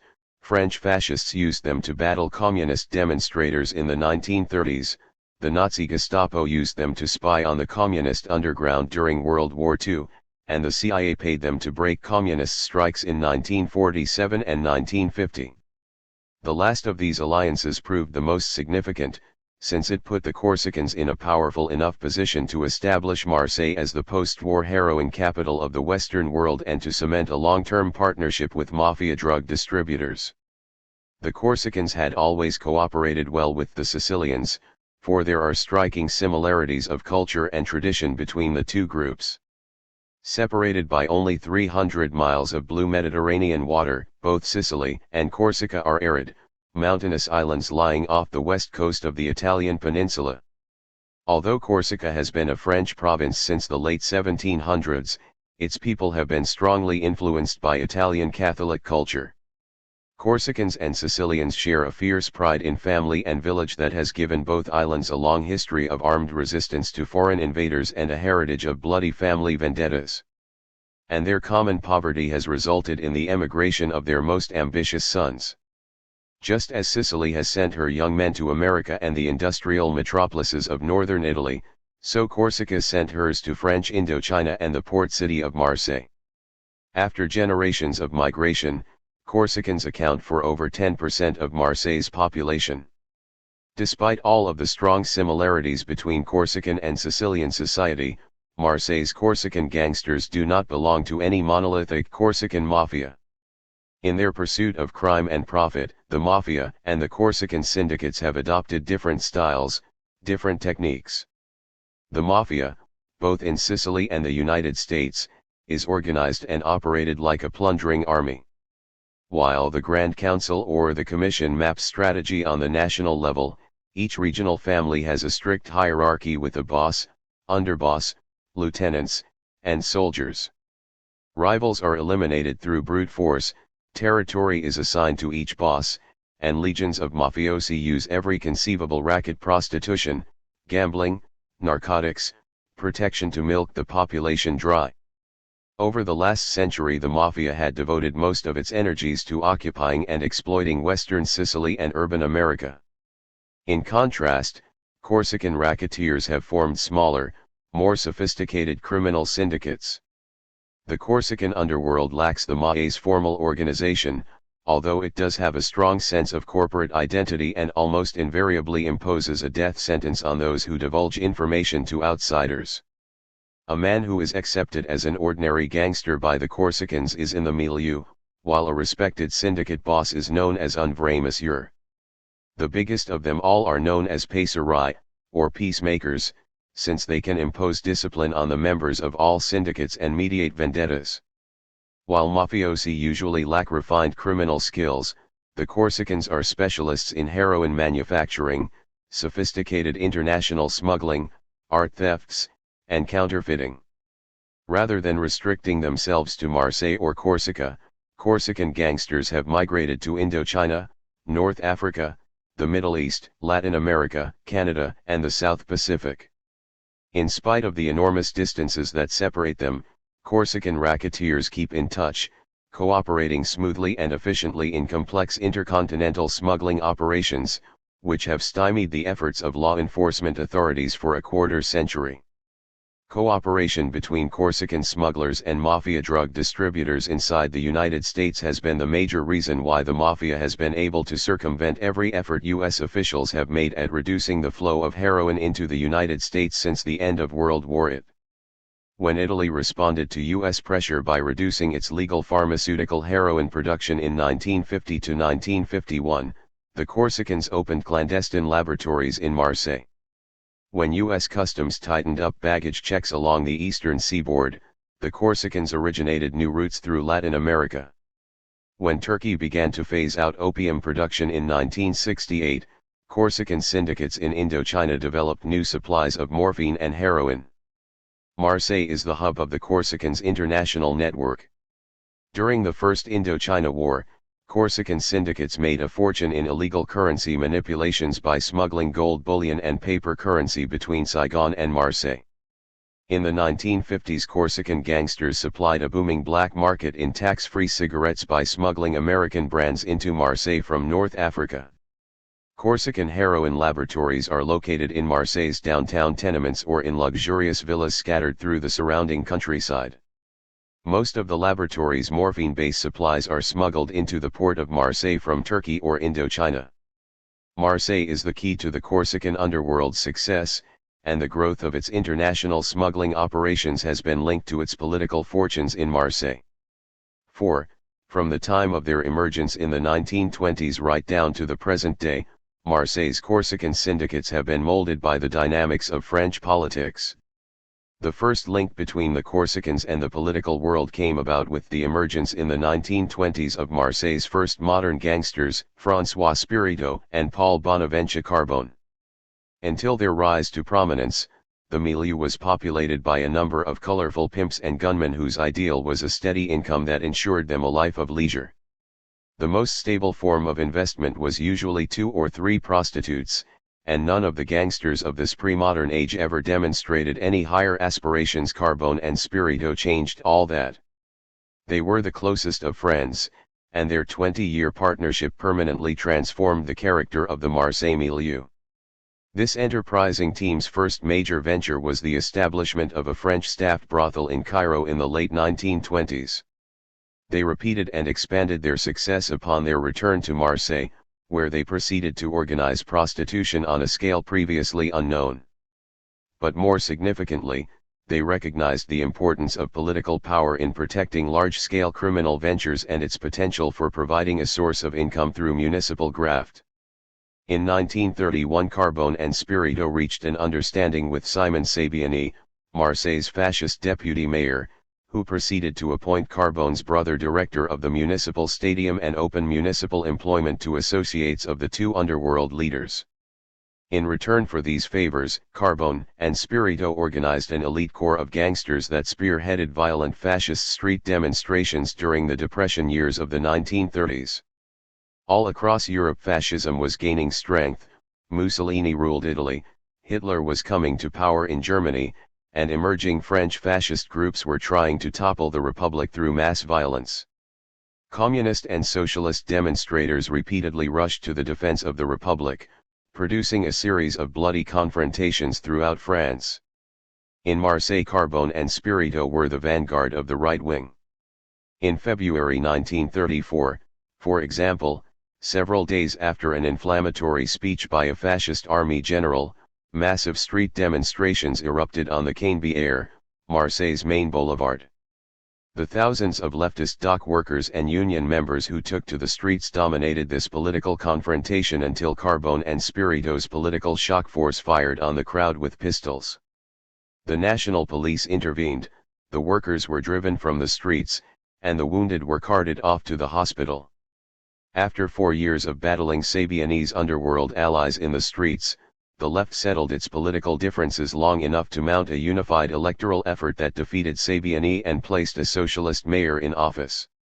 Although the leftist electoral victory temporarily eclipsed the fascist Corsican alliance, the rise of fascism had politicized the Marseille underworld and marked its emergence as a major force in city politics. To those schooled in the Anglo-American political tradition, it might seem strange that the underworld should play such a critical role in Marseille politics. However, in France the street demonstration has always been as important as the ballot box in influencing the course of politics.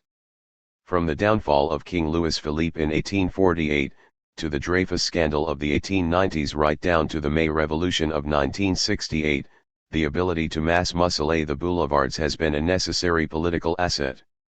Although they had lost control of the municipal government, Carbone and Spirito's economic strength hardly declined.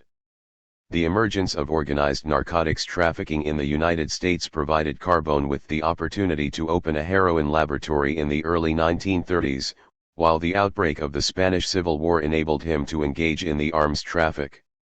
Carbone and Spirito found their political influence restored, however, in 1940, when German troops occupied Marseille after France's precipitous military collapse. Faced with one of the more active resistance movements in France, the Nazi Gestapo unit assigned to Marseille became desperate for informants and turned to the most prestigious figures in the underworld, who were only too willing to collaborate. On July 14, 1942, the resistance showed its strength for the first time by machine gunning the headquarters of a pro-German political organization in downtown Marseille. The following afternoon Carbone and Spirito handed the Gestapo a complete list of all those involved. For these and other invaluable services, they were lavishly rewarded. This prosperity was short-lived, however, for in 1943 Carbone was killed en route to Marseille when his train was blown up by the resistance, and following the Normandy landing in 1944 Spirito fled to Spain with Sabiani. In 1947 Spirito came to the United States where he enjoyed an active role in the New York-Marseille heroin traffic.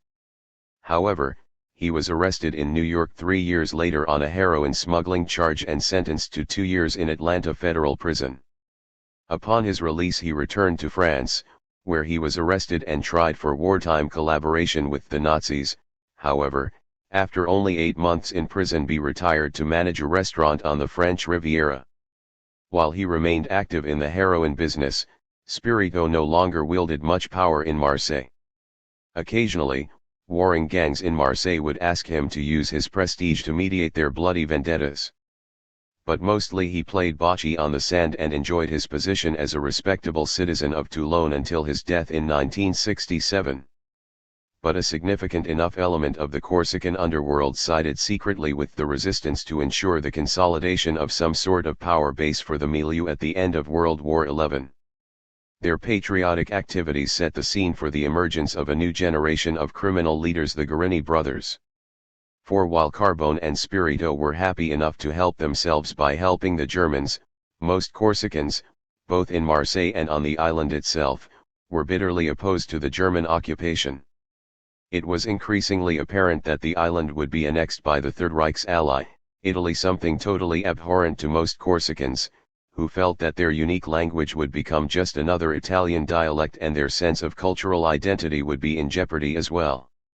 In 1940 a group of Corsican resistance fighters issued a statement concerning the possibility of Italian annexation. Corsica will never accept being handed over to Italy. Since 1789, she has embraced France. She has given France Napoleon. In the course of the Great War, 40,000 Corsicans died on the field of battle in northeastern France. An Italian Corsica? What a monstrosity! If this crime were ever committed, history would have to reserve some bloody pages for the fight to the death a small people of 300,000 would wage against a powerful nation of 45 million inhabitants. In Corsica itself, this strong anti-Italian chauvinism mobilized the most effective resistance movement in all of France, and the island's mass uprising in 1943 is unparalleled in the annals of the resistance. the resistance in France itself was hopelessly divided between the communists and non-communists. Although wartime American propaganda films and post-war French cinema have projected an image of France as a nation in chains with every other citizen a nighttime warrior, most Frenchmen collaborated with the Germans willingly enough, and were indifferent, if not outright hostile, toward the resistance. In contrast, the Communist Party, with its strong anti-fascist ideology and disciplined cell structure, began resistance activities almost immediately, and remained the only effective armed organization in France until the 1944 Allied landings in Normandy. But despite their alliance with the Soviet Union, America and Britain refused to work directly with French communist guerrillas, and throughout most of the war never knowingly parachuted them arms or supplies. As a result of this policy, the French resistance remained deeply factionalized for most of the war and never amounted to anything more than a minor nuisance for the German occupation army. Parties FTP, with 1,700 to 2,000 men, and a non-communist coalition group, the MUR, with fewer than 800 men. Among the MUR's most important components was Marseille's Socialist Party. Both the MUR and FTP recognized the need for unity. But the persistence of rather unheroic squabblings, mainly over MUR's adherence to the Allied command's policy of denying arms to the communist FTP, prevented any meaningful cooperation. The communists and non-communists finally managed to form a unified resistance army in February 1944, but for most of the war they had remained at odds. As a result of their anti-communist activities in Marseille's politics before the war, few of the resistance-minded Corsicans were accepted into the communist underground. However, several of Marseille's Corsican syndicates became the backbone of the non-communist underground, which was gravely lacking in the necessary experience to carry out effective resistance work. For instance, within a month after its formation in March 1943, MUR was virtually decimated when one of its officers was captured by the Gestapo and informed on many of its members. But with their law of silence and their experience in secret criminal operations, the Corsicans easily adapted to the world of espionage and urban guerrilla warfare. The most famous of these gangster resistance heroes were the Guerini brothers. Antoine Guerini, a former triggerman for Carbone and Spirito, worked as an agent for Anglo-American intelligence. When English intelligence officers were parachuted into the Marseille area to make contact with MUR, they were hidden in the cellars of nightclubs belonging to Antoine. Antoine was also responsible for smuggling arms into the city for the MUR after they had been parachuted from British aircraft. During the 12-day battle for the liberation of Marseille in August 1944, Antoine's younger brother, Barthélemy, rendered invaluable services to Gaston Defer's socialist militia and was later awarded the Legion of Honor for his wartime exploits. Although the Corsican underworld's wartime alliances were to have important consequences for the post-war heroin traffic and laid the foundation for Marseille's future criminal dynasty, the end of the German occupation generally meant hard times for the Marseille milieu. For over 20 years Carbone and Spirito had dominated the underworld, pioneering new forms of criminal activity, providing leadership and discipline, and most importantly, political alliances. Now they were gone, and none of the surviving syndicate bosses had as yet acquired the power or privilege to take on their mantle.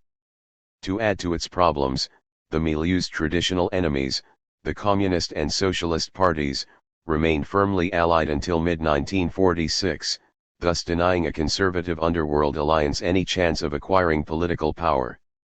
In the first municipal elections of April 1945, a left-wing coalition swept Socialist Party leader Gaston Defer into the mayor's office.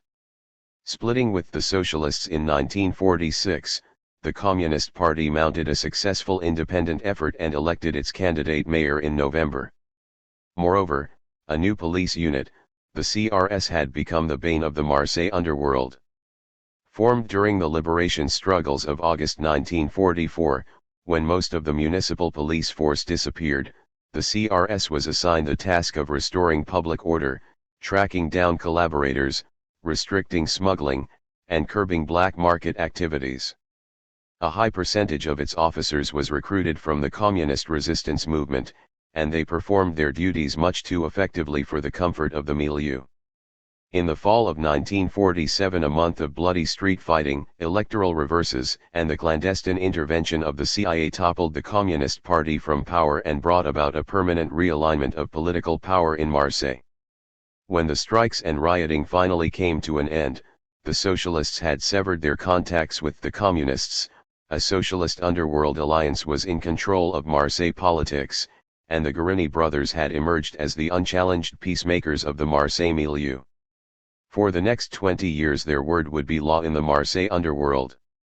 The confrontation began innocently enough with the municipal elections of October 19 and 26, 1947. On the national level, Gen. Charles de Gaulle's new anti-communist party scored substantial electoral successes throughout France. In Marseille, the revitalized conservatives won enough seats on the municipal council to unseat the communist mayor and elect a conservative, Michel Carligny. One of Mayor Carligny's first official acts was to raise the municipal tram fares, a seemingly uncontroversial move entirely justified by growing fiscal deficits. However, this edict had unforeseen consequences. More than 2 years after the end of the war, Marseille was still digging itself out from the rubble left by the Allied bombing. Unemployment was high, wages were low, the black market was king, and a severe shortage of the most basic commodities lent an air of desperation to morning shoppers. The tramways were the city's lifeline, and the increased fare pinched pocketbooks and provoked bitter outrage. The Communist-Socialist Labor Coalition responded with a militant boycott of the tramways. Any motorman daring to take a tram into the streets was met with barricades and a shower of rocks from the angry populace. Marseille's working class was not alone in its misery. Across the length and breadth of France, blue-collar workers were suffering through the hard times of a painful post-war economic recovery. Workers were putting in long hours, boosting production, and being paid little for their efforts. Prodded by their American advisors, successive French cabinets held down wages in order to speed economic recovery. By 1947 industrial production was practically restored to its pre-war level, but the average Parisian skilled worker was earning only 65% of what he had made during the depths of the Depression. He was literally hungry as well, food prices had skyrocketed, and the average worker was eating 18% less than he had in 1938. And even though their wages could barely cover their food expenditures, workers were forced to shoulder the bulk of the national tax burden. The tax system was so inequitable that the prestigious Parisian daily Le Monde labeled it more iniquitous than that which provoked the French Revolution. In Marseille, throughout early November, ugly incidents heated political tensions in the wake of the tramways boycott, culminating in the escalating violence of November 12. That fateful day began with a demonstration of angry workers in the morning, saw a beating of communist councillors at the city council meeting in the afternoon, and ended with a murder in the early evening. Early that morning, several thousand workers had gathered in front of the courthouse to demand the release of 4 young sheet metal workers who had been arrested for attacking a tram. As the police led 2 of them toward the hall for their trial, the crowd rushed the officers and the men escaped. Emboldened by their initial success, the crowd continued to try to break through police cordons for several hours, demanding that the charges against the workmen be dropped. Responding to the determined mood of the crowd, the court was hastily convened, and at about 4 in the afternoon the charges were reduced to the equivalent of a misdemeanor.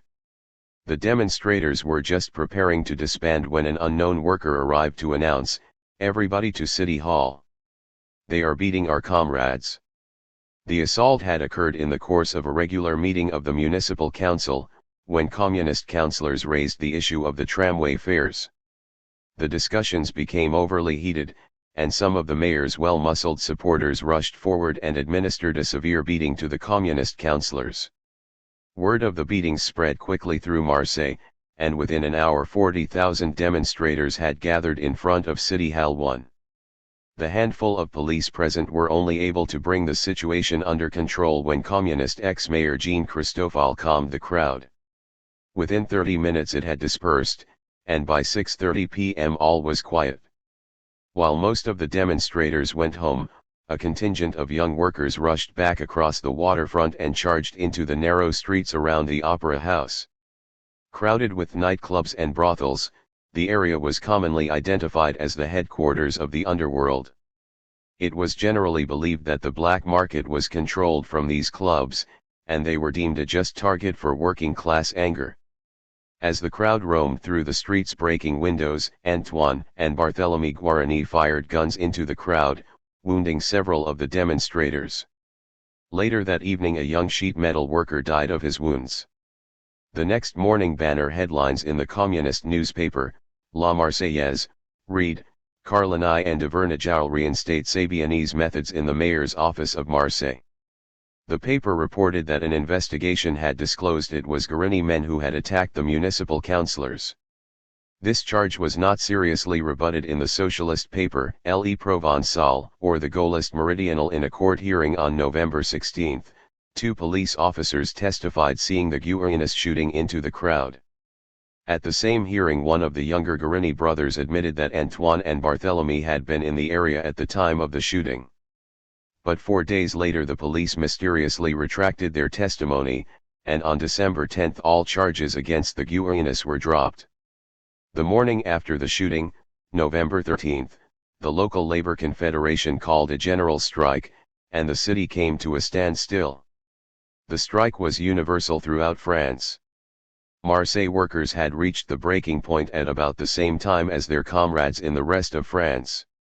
Spontaneous wildcat strikes erupted in factories, mines, and railway yards throughout the country.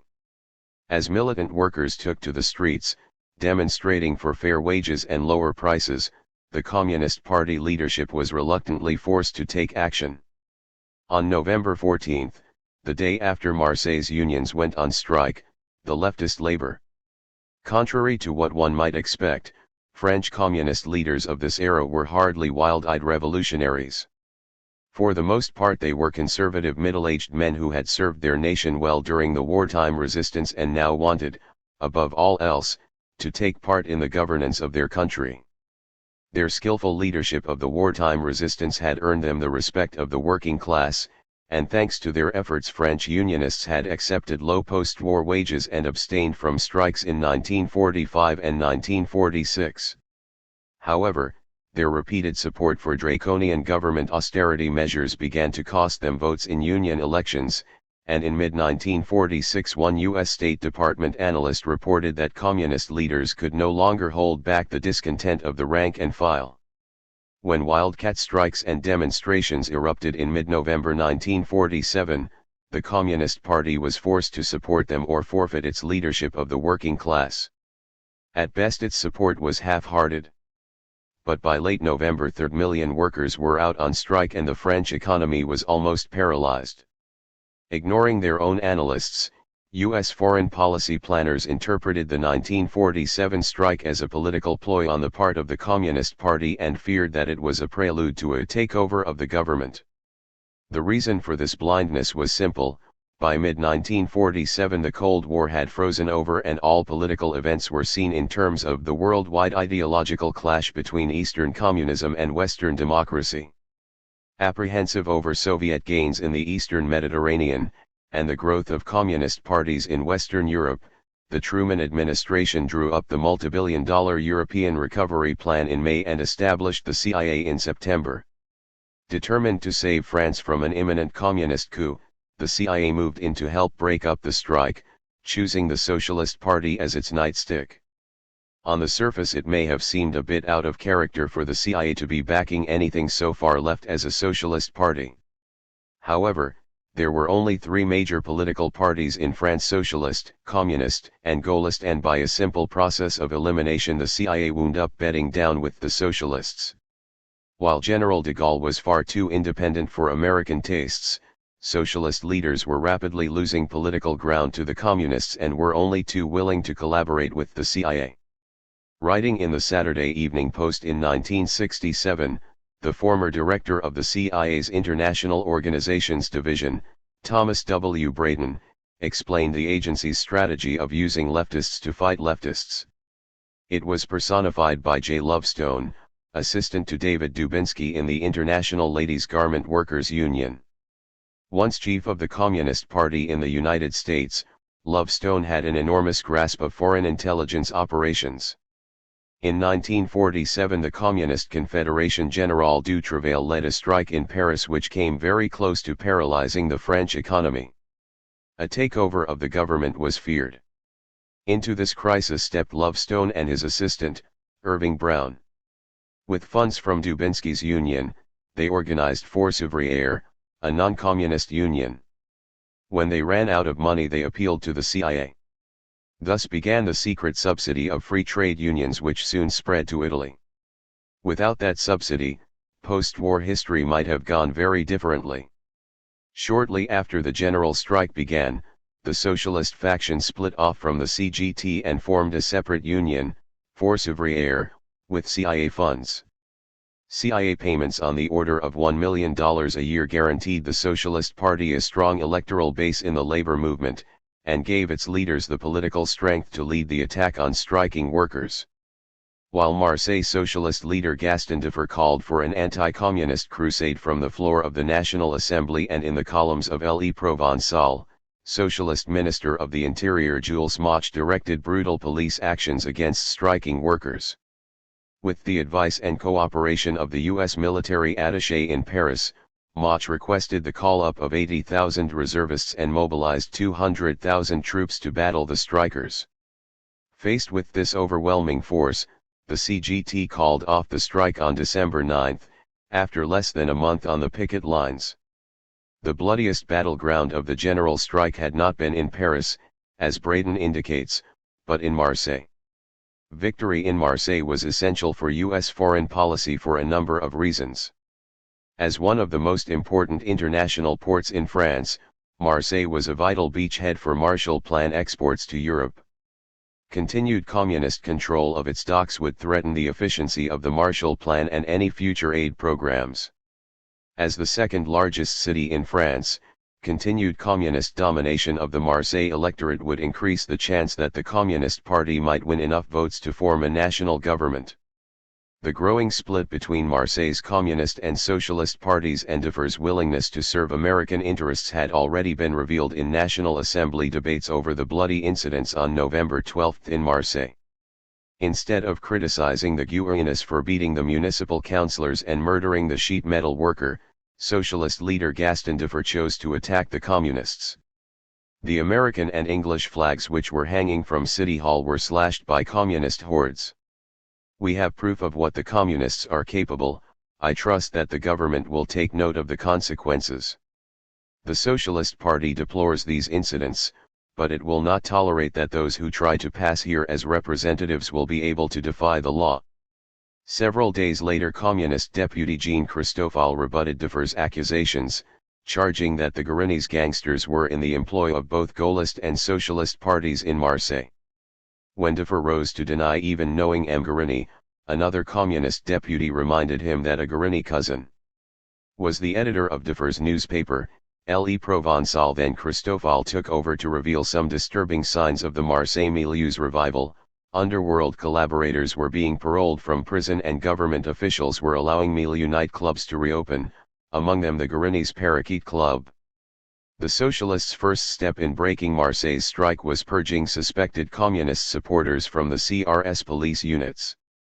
Once this was accomplished, these units could easily be ordered to use violent tactics against the striking workers. Thus, although official reports had nothing but praise for the cool professionalism of these officers, Socialist Mayor Gaston Defferre unjustly accused them of having sided with the demonstrators during the rioting of November 12. After Socialist cadres drew up a list of suspected CRS communists, Mayor Defferre passed it along to Socialist Minister Jules Moch, who ordered the blacklisted officers fired. Once these communist officers had been purged, CRS units started attacking picket lines with unrestrained violence. But it would take more than ordinary police repression to break the determination of Marseille's 80,000 striking workers. If the US was to have its victory in Marseille, it would have to fight for it. And the CIA proceeded to do just that. Through their contacts with the Socialist Party, the CIA had sent agents and a psychological warfare team to Marseille, where they dealt directly with Corsican syndicate leaders through the Guérini brothers. The CIA's operatives supplied arms and money to Corsican gangs for assaults on communist picket lines and harassment of the important union officials. During the month-long strike, the CIA's gangsters and the purged CRS police units murdered a number of striking workers and mauled the picket lines. Finally, the CIA psychological warfare team prepared pamphlets, radio broadcasts, and posters aimed at discouraging workers from continuing the strike. Some of the Psy-War team's maneuvers were inspired. At one point the American government threatened to ship 65,000 sacks of flour meant for the hungry city back to the United States unless the dockers unloaded them immediately. The pressure of violence and hunger was too great, and on December 9 Marseille's workers abandoned the strike, along with their fellow workers in the rest of France. There were some ironic finishing touches. On Christmas Eve of 1947, 87 boxcars arrived at the Marseille train station carrying flour, milk, sugar, and fruit as gifts from the American people amidst the cheers of hundreds of school children waving tiny American flags. The Guerrillas gained enough power and status from their role in smashing the 1947 strike to emerge as the new leaders of the Corsican underworld. But while the CIA was instrumental in restoring the Corsican underworld's political power, it was not until the 1950 dock strike that the Guerrillas gained enough power to take control of the Marseille waterfront. This combination of political influence and control of the docks created the perfect environmental conditions for the growth of Marseille's heroin laboratories, fortuitously at exactly the same time that mafia boss Lucky Luciano was seeking an alternate source of heroin supply. The same austere economic conditions that had sparked the 1947 strike also produced the 1950 shutdown. Conditions for the workers had not improved in the intervening 3 years and, if anything, had grown worse. Marseille, with its tradition of working-class militancy, had even more reason for striking. Marseille was France's gateway to the Orient, through which material was transported to the French Expeditionary Corps fighting in Indochina. The Indochina War was about as unpopular with the French people then as the Vietnam War is with so many of the American people today. And Ho Chi Minh had helped to found the French Communist Party and was a popular hero in France among the leftist working class members, especially in Marseille with its many resident Indochinese. In January, Marseille dock workers began a selective boycott of those freighters carrying supplies to the war zone. And on February 3 the CGT convened a meeting of Marseille dock workers at which a declaration was issued demanding the return of the Expeditionary Corps from Indochina to put an end to the war in Vietnam, and urging all unions to launch the most effective actions possible against the war in Vietnam. The movement of arms shipments to Indochina was paralyzed. Although the Atlantic ports joined in the embargo in early February, they were not as effective or as important as the Marseille strike. By mid-February, the shutdown had spread to the metal industries, the mines, and the railways. But most of the strikes were half-hearted. On February 18 the Paris newspaper Combat reported that Marseille was once again the hardcore. 70% of Marseille's workers supported the strike compared to only 2% in Bordeaux, 20% in Toulouse, and 20% in Nice. Once more Marseille's working-class militancy called for special methods, and the CIA's Thomas Braden later recalled how he dealt with the problem. On the desk in front of me as I write these lines is a creased and faded yellow paper. It bears the following inscription in pencil. Received from Warren G. Haskins, $15,000 Norris A. Grambo. I went in search of this paper on the day the newspapers disclosed the scandal of the Central Intelligence Agency's connections with American students and labor leaders. It was a wistful search, and when it ended, I found myself feeling sad. For I was Warren G. Haskins. Norris A. Grambo was Irving Brown, of the American Federation of Labor.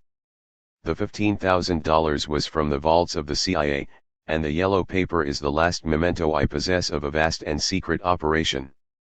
It was my idea to give $15,000 to Irving Brown.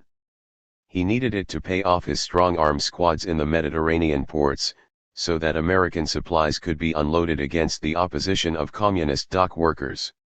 With the CIA's financial backing, Brown used his contacts with the underworld and a rugged, fiery Corsican named Pierre Ferri Pisani to recruit an elite criminal terror squad to work the docks.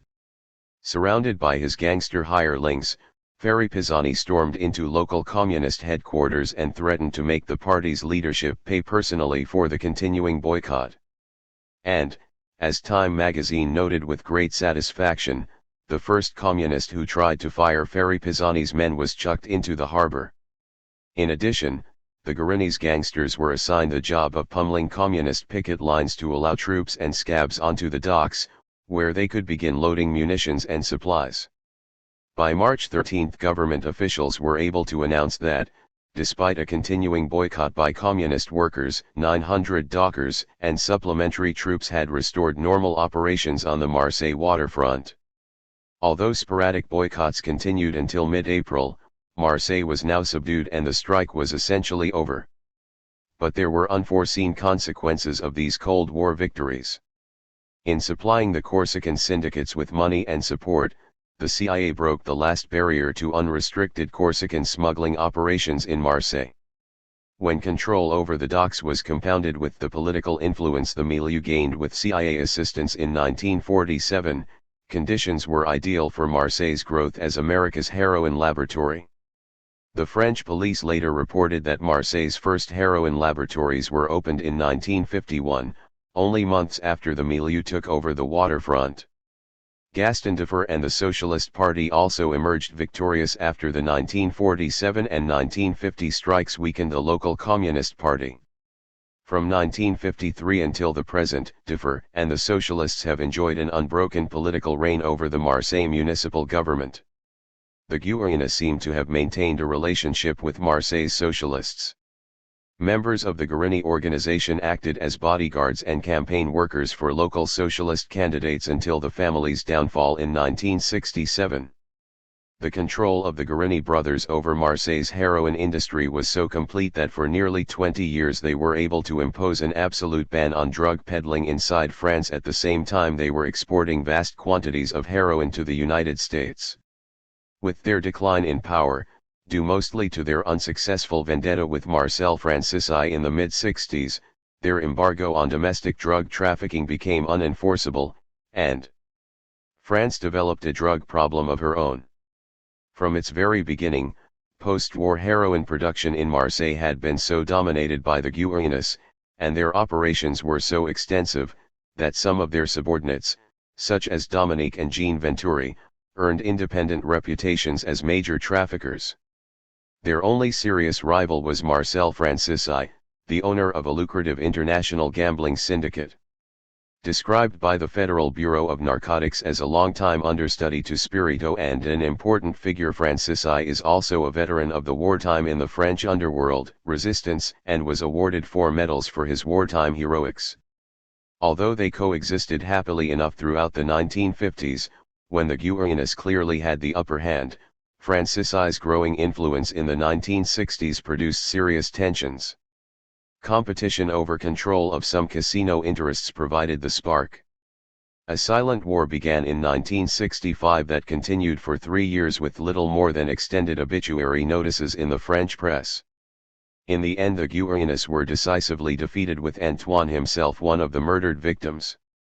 On June 23, 1967, 2 assassins pumped 11 bullets into Antoine Guarani in a Marseille gas station. Antoine's murder marked the beginning of the end for the Guarani dynasty, and Barthélemy's downfall was not long in coming. During Antoine's funeral at Calenzana, Corsica, on July 4, 2 Marseille burglars took advantage of the absence of the family retainers to break into Antoine's villa and steal family jewelry worth thousands of dollars. Unless Barthélemy acted quickly to avenge his brother's death and catch the burglars, the blow to his prestige would utterly destroy his authority over the milieu. Barthélemy's rage did not go unnoticed, and on July 10 one of the burglars, Jean-Paul Mandroyan, returned the jewels, while the other thief fled to Spain. On July 22 the police found Mandroyan shot dead, and a witness reported that he had seen Barthélemy forcing Mandroyan into his Mercedes just before the young burglar's murder. On August 4 police entered the Guarani's Club Méditerranée and arrested Barthélemy and his 5 bodyguards. All 6 were armed.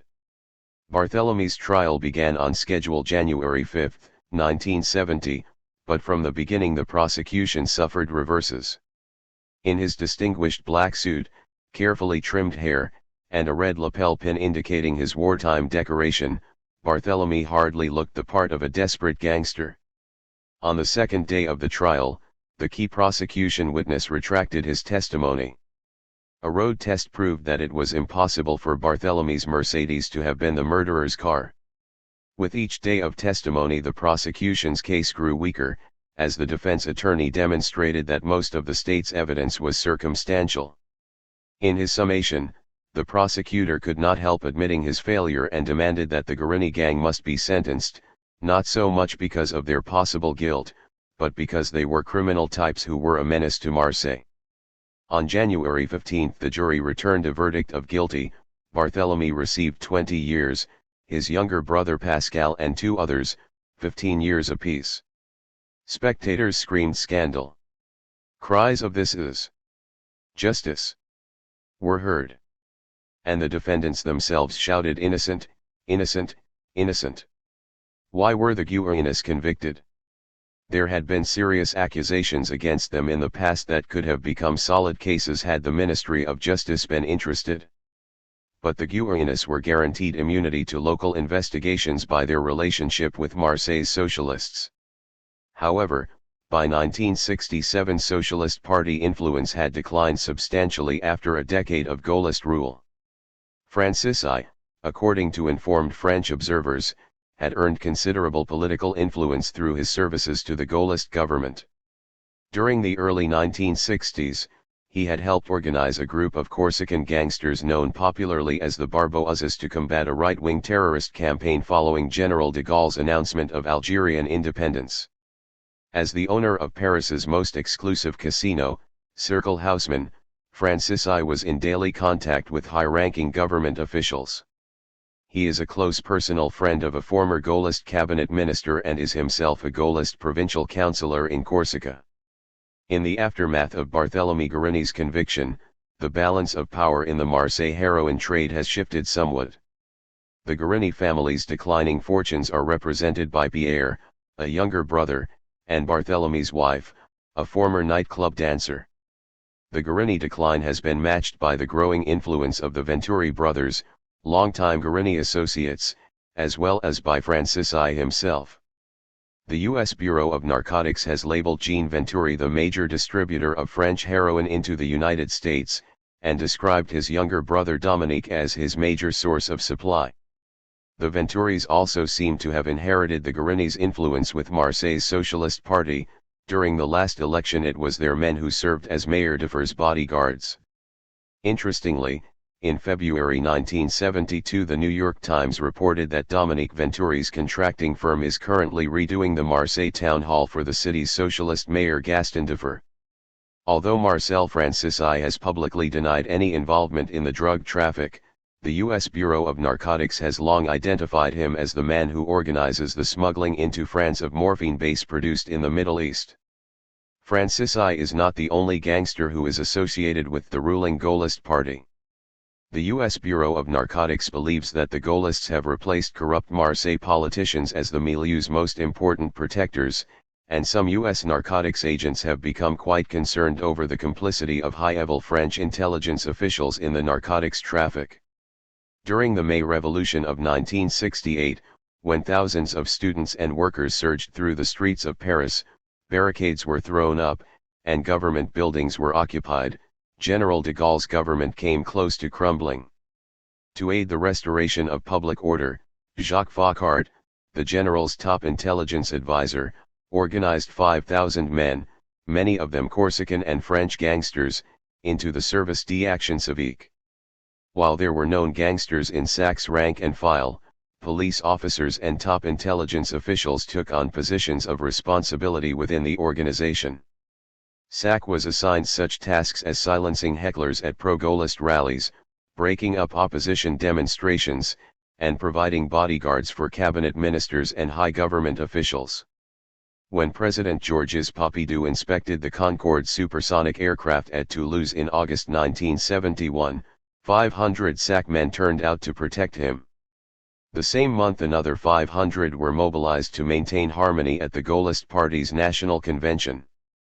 In addition, both the National Police and SDIS used SAC to execute dirty missions that would compromise their regular agents. In exchange for their services, SAC men are protected from police investigation and given safe conduct passes necessary for their more delicate assignments, which grant them immunity to stop and search by police. But in spite of SAC's protection, there are occasional slip-ups, and according to the U.S. Bureau of Narcotics, at least 10 SAC gangsters were arrested in France carrying major shipments of heroin during 1970 to 1971. In the fall of 1970, when the police arrested Serge Constant, a member of SAC in Nice, and charged him with having smuggled 2 heroin shipments into the United States, he threatened them, saying, "We have protection, so watch your step." A Grenoble bar proprietor named Mrs. Bonnet was arrested with 105 pounds of heroin destined for the United States in her car. She is the widow of SAC leader Mathieu Bonnet, who chauffeured President Pompidou during the 1967 election. In September 1971, a notorious heroin courier, Ange Simon Pierre, was finally arrested after a Swiss lawyer accused the Gaullists of protecting him on a prime-time radio show. Predictably, Simon Pierre is a retired barbouz and a close friend of the Gaullist deputy who organized the Parallel Police Group in 1961. Moreover, informed observers are convinced that some of SDIS's top intelligence officers have been organizing narcotics shipments to the United States to finance SAC operations, using SDIS's counterintelligence net to protect their shipments. Although U.S. narcotics agents working undercover against French heroin traffickers have little fear of being unmasked by the milieu, they have become increasingly concerned about being discovered by SDIS. In early 1971, for example, a U.S. undercover narcotics agent met with representatives of Marseille's biggest heroin syndicate in a New York City hotel room. Posing as an American mafioso, the undercover agent offered to purchase 100 kilos of heroin and agreed to pay a top price. Convinced that they were dealing with a real American gangster, the Corsican smugglers flew back to Marseille, elated at their success, and began to put together the shipment. However, just as they were about to depart for New York and walk into a carefully laid trap, another Corsican gangster phoned to warn them that the American mafioso was really a U.S. narcotics agent. Incredulous, the smugglers asked the informant over the phone, "How do you know?" And the caller responded, "Colonel passed this information on to me." According to informed observers, that colonel is a high-ranking SDIS intelligence officer. And, these observers ruefully admit, some corrupt elements of SDIS seem to have done a good job of penetrating their undercover network. The extent of SDIS's involvement in the heroin trade was finally given public exposure in November 1971, when a New Jersey prosecutor indicted Colonel Paul Fournier, one of SDIS's top supervisory agents, for conspiring to smuggle 45 kilos of heroin into the United States. On April 5, the U.S. Customs inspector assigned to the Elizabeth, New Jersey, waterfront had discovered the heroin concealed in a Volkswagen camper and arrested its owner, a retired SDIS agent named Roger Delouet. After confessing his role in the affair, Delouet claimed that he was only working as a courier for Colonel Fournier. Although Fournier's guilt has not yet been established, his indictment rated banner headlines in the French press and prompted former high-ranking SDIS officials to come forward with some startling allegations about SDIS's involvement in the heroin traffic. Even with SDIS's clandestine support, however, Marseille's days as the heroin capital of Europe may be numbered. The Guarini's collapse has thrown open the field to younger gangsters with little respect for their ban on drug peddling inside France. As one of France's top police officials put it, these new guys are guys who don't follow the rules. With tougher U.S. suppression effort, the cost of smuggling got too much for some of them, so they took the easy way out and began to sell here. Within 2 years after Antoine Guarini's death and Barthélemy's incarceration, France itself was in the grip of an escalating heroin plague. By early 1972, 15 out of every 1,000 French army draftees were being rejected because of drug addiction, and Marseille itself has an addict population estimated at anywhere from 5,000 to 20,000. As France developed a drug crisis of her own, the French government dropped its rather blasé attitude and declared narcotics France's #1 police problem. Marseille's police narcotics unit was expanded from 8 officers in 1969 to 77 only 2 years later. In early 1972 the stepped-up police effort scored several spectacular heroin seizures and prompted speculation in the French press that Marseille's heroin manufacturers might eventually be forced out of business. It seems unlikely, however, that French reforms will have any beneficial impact on America's heroin plague. For Marseille's problems were simply the final blow to a Mediterranean heroin complex already weakened by a decade of serious setbacks. During the 1960s, local arrests, internal warfare, and international law enforcement activity progressively weakened the Turkey-Italy-Marseille narcotics axis. By the end of the decade, the situation had become so serious that the international narcotics leaders were forced to conduct a major reorganization of the traffic. In Sicily, a costly 8-year battle between mafia factions, the old mafia and the new mafia, had reduced the honored society to its weakest state since the end of World War XI. The old mafia was made up of traditional rural gangsters, the illiterate tyrants who ruled by fear and exploited the impoverished peasants. In contrast, the new mafia was attracted by the modern business methods and the international heroin smuggling that Lucky Luciano and his American deportee cohorts had introduced in the late 1940s. In the first 3 years of this war, 18 major mafiosi and countless minor gunmen were eliminated. Weakened by the enormous cost in leadership, the feud subsided, but it broke out again in 1963 when part of a heroin shipment was stolen by a courier en route to the United States. It was a singularly inopportune moment for headline murders, as the mafia itself was well aware, for a parliamentary investigating commission was finally looking into the mafia. Even though the honored society's Grand Council ordered a moratorium for the duration of the inquiry, passions could not be restrained, and the murders began again. The fast Alfa Romeo sedans favored by mafiosi were being blown up in Palermo with such frequency that the mere sight of one parked was enough for the police to clear the street. The Parliamentary Commission of Inquiry into the activities of the mafia began in the midst of the explosions, and its reports contained the first serious legislative suggestions for combating the venerable society. In 1964, 800 mafiosi were arrested in a major sweep and locked up in Palermo prison. The good work continued. In 1968, 113 more were arrested and, in May 1971, 33 of the top leadership were exiled to Filicudi and Linissa Islands. Although the impact should not be overestimated, these arrests, together with several major heroin indictments, have made Sicily a much less desirable place for American mafiosi to do business. And since Sicily and southern Italy were still important transshipment points for Middle Eastern morphine and Marseille heroin in the 60s, this weakened the overall strength of the Turkey-Italy-Marseille axis. Equally important in reducing the importance of Sicily and Italy in the international drug trade was the sudden death of Lucky Luciano. It was a timely death, since the Federal Bureau of Narcotics had just arrested, in Spain, 3 of his heroin couriers, who were fleeing a narcotics indictment in New York. American narcotics agents submitted evidence that Luciano had provided liberal travel expenses for their hopscotch flight across the Caribbean, and the courts began to consider an indictment against him. The leftist Italian press screamed for his arrest, and parliamentary deputies denounced the government's laxity.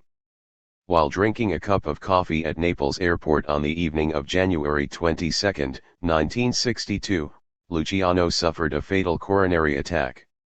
The death of the man who had organized the post-war heroin trade, kept it running against considerable adversity, and was thought to be personally responsible for shipping more than $150 million worth of heroin into the United States over a 16-year period, was an irreplaceable loss.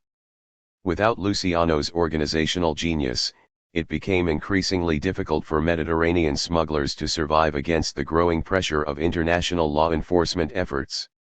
The most important blow to the Mediterranean heroin complex, however, came in 1967, when the Turkish government announced plans to reduce, and eventually abolish, opium production. The U.S. government contributed $3 million to build up a special 750-man police narcotics unit, finance research for substitute crops, and improve the managerial efficiency of the government regulatory agency, the Turkish Marketing Organization. Since Turkey's poppy fields were the major source of raw materials for Marseille's heroin laboratories, the impact of the Turkish government's declaration was obvious. According to analysts at the U.S. Bureau of Narcotics, the Corsican syndicates saw the handwriting on the wall and quickly realized that they would have to find an alternate source of opium if their lucrative drug racket were to survive. Finally, in mid-1971 the Turkish government announced that it would eradicate all opium production by the end of 1972. Thus, the international heroin trade was at a crossroads in the mid-1960s. If it were to continue, a major effort would be required to reorganize the traffic.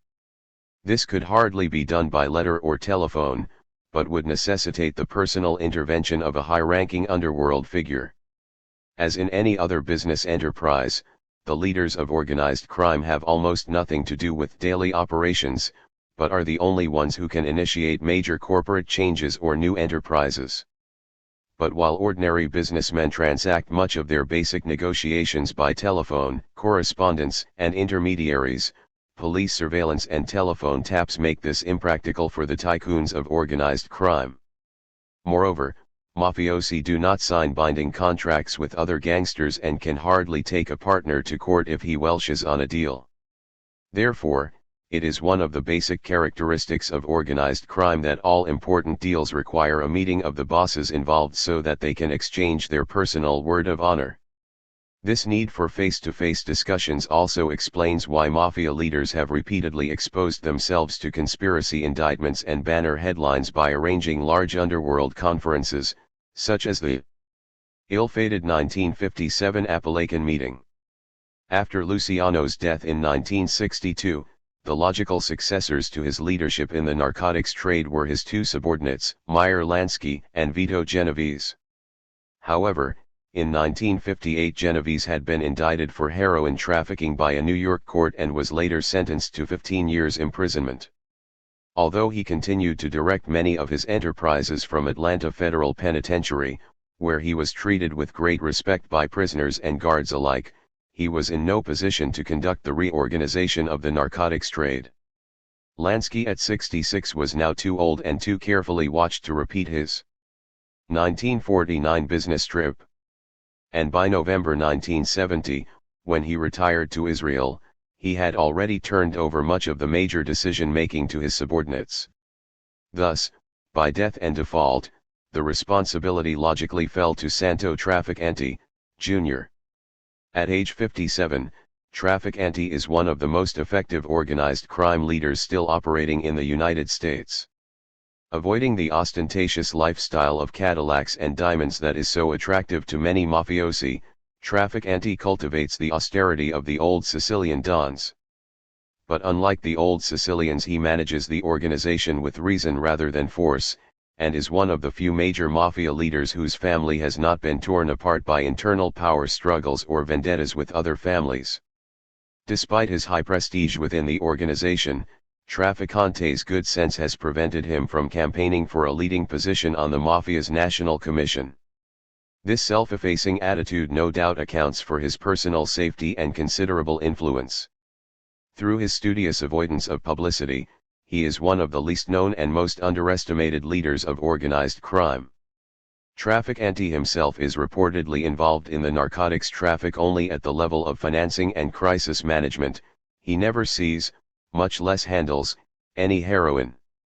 His organization is so airtight, and he is so discreet, that federal narcotics agents consider him virtually untouchable. Trafficante's territory has been Florida and the Caribbean, where he served as one of Meyer Lansky's chief retainers. During the late 1940s and 1950s, Trafficante was heavily involved in Luciano's and Lansky's heroin smuggling operations, and after his father's death in 1954, he succeeded him as mafia boss of Florida and fell heir to his relationship with Lansky. Trafficante has always done his best to look after Lansky's interests. When Anastasia, the head of Murder Incorporated, tried to open a competing casino in Meyer Lansky's Havana in 1957, Traficante arranged a friendly meeting with him in New York. An hour after Traficante checked out of the Park Sheraton Hotel, 3 gunmen murdered Anastasia in the hotel barbershop. The Cuban Revolution in 1959 forced Traficante to write off his valuable Havana casino operations as a total loss, but this was partially compensated for by the subsequent flood of Cuban refugees to Miami. His association with leading Cuban gangsters and corrupt politicians when he was living in Havana enabled him to expand his control over the Florida Bolita lottery, a Cuban numbers game, which became enormously lucrative when the refugees started pouring into Florida in 1960. By recruiting Cubans into Traficante's organization to expand the Bolita lottery, organized crime may have acquired a new group of narcotics couriers and distributors who were unknown to American police or Interpol. With Latin couriers, new routes could be opened up, bringing European heroin into Miami through Latin America. The Mafia's transfer of narcotics importation and distribution to its new Cuban associates has caused some confusion in the press. Many analysts have misinterpreted the appearance of Cuban and South American couriers and distributors to mean that organized crime has given up the heroin trade. The Justice Department's Operation Eagle revealed something of this new organization when, in June 1970, 350 federal narcotics agents made 139 arrests in the largest federal law enforcement operation ever conducted against a single narcotics distribution ring. Although the arrests were carried out in 10 cities, the Bureau of Narcotics stated that all 5 of the ringleaders were Spanish-speaking and 3 were Cubans residing in Miami. In addition, federal authorities report that bulk heroin seizures in the Miami area have increased 100% during 1971, indicating that the beachfront city has remained a major distribution hub. While the recruitment of Cuban gangsters may have solved the problems with couriers and distributors, the Mafia still had to find an alternative source of morphine base and, if possible, a reserve source of heroin to protect itself in case of problems in Marseille and Europe. There were a number of alternatives, among which Southeast Asia was the most promising. While Mexico had been refining small amounts of low-grade, brownish-colored heroin for a number of years, she had never been able to produce the fine white powder demanded by American addicts. Though India and Afghanistan had some lively local opium smuggling, they had no connections with the international criminal syndicates. But Southeast Asia was busily growing more than 70% of the world's illicit opium, and the Chinese laboratories in Hong Kong were producing some of the finest heroin in the world. Moreover, entrenched Corsican syndicates based in Vietnam and Laos had been regularly supplying the international markets, including Marseille and Hong Kong, with opium and morphine base for almost a decade. Obviously, this was an area ripe for expansion. In 1947, when Lucky Luciano wanted to use Havana as a narcotics transfer point, he went there personally. And just before Marseille embarked on large-scale heroin production for the American market in 1951 to 1952, Meyer Lansky went to Europe and met with Corsican leaders in Paris and on the Riviera. So, in 1968, in the time-honored tradition of the Mafia, Santo Traficante, Jr., went to Saigon, Hong Kong, and Singapore. When Santo Traficante, Jr., boarded a commercial jet for the flight to Southeast Asia, he was probably unaware that Western adventurers had been coming to Asia, for hundreds of years to make their fortunes in the narcotics trade. Earlier adventurers had flown the flag of the Portuguese Empire, the British East India Company, and the French Republic. Traficante was a representative of the American Mafia. While he was traveling on a jet aircraft, they had come in tiny, wooden-hulled Portuguese caravels, British men-of-war, or steel-ribbed steamships. With their superior military technology, they used their warships to open up China and Southeast Asia for their opium merchants and slowly proceeded to conquer the Asian land mass, dividing it up into colonies. Sanctimonious empire builders subjected millions of natives to the curse of opium addiction, generating enormous revenues for colonial development, and providing profits for European stockholders. Thus, the mafia was following in the wake of a long tradition of Western drug trafficking in Asia, but with one important difference. It was not interested in selling Asian opium to the Asians, it was trying to buy Asian heroin for the Americans. The recent rise of large-scale heroin production in Southeast Asia is the culmination of 400 years of Western intervention in Asia. In the 1500s, European merchants introduced opium smoking. In the 1700s, the British East India Company became Asia's first large-scale opium smuggler, forcibly supplying an unwilling China, and in the 1800s every European colony had its official opium dens. At every stage of its development, Asia's narcotics traffic has been shaped and formed by the rise and fall of Western empires. Before the first Portuguese ships arrived in the 1500s, opium smoking and drug smuggling were almost unknown in Asia. Most of the traditional Asian states were inward-looking empires with only a marginal interest in sea trade. Their economies were self-contained, and they only ventured abroad to trade for luxury goods, rare spices, or art treasures. Asia's large cities such as Peking, Phnom Penh, and Mandalay were inland ceremonial capitals. For the most part, coastal areas were considered undesirable and therefore remained relatively underpopulated. While Arab traders had introduced the opium poppy into India and some parts of southwestern China in the 7th century AD, poppy cultivation remained limited and opium was used almost exclusively for medicinal purposes. Europe's age of discovery marked the beginning of Asia's opium problem. Only 6 years after Columbus discovered America, Portuguese explorer Vasco da Gama rounded the tip of Africa and became the first European sea captain to reach India. Later Portuguese fleets pushed onward to China and the Spice Islands of Indonesia. These early merchants were not the omnipotent conquerors of later centuries, and Asian empires had no difficulty confining them to small commercial beachheads along the unoccupied coastlines. However, from the very beginning of the Western-Eastern encounter, the traders were hampered by a factor that was destined to plague these entrepreneuring European merchants down through the centuries. Europe had almost nothing to trade that the Asians were interested in acquiring, except its gold and silver specie.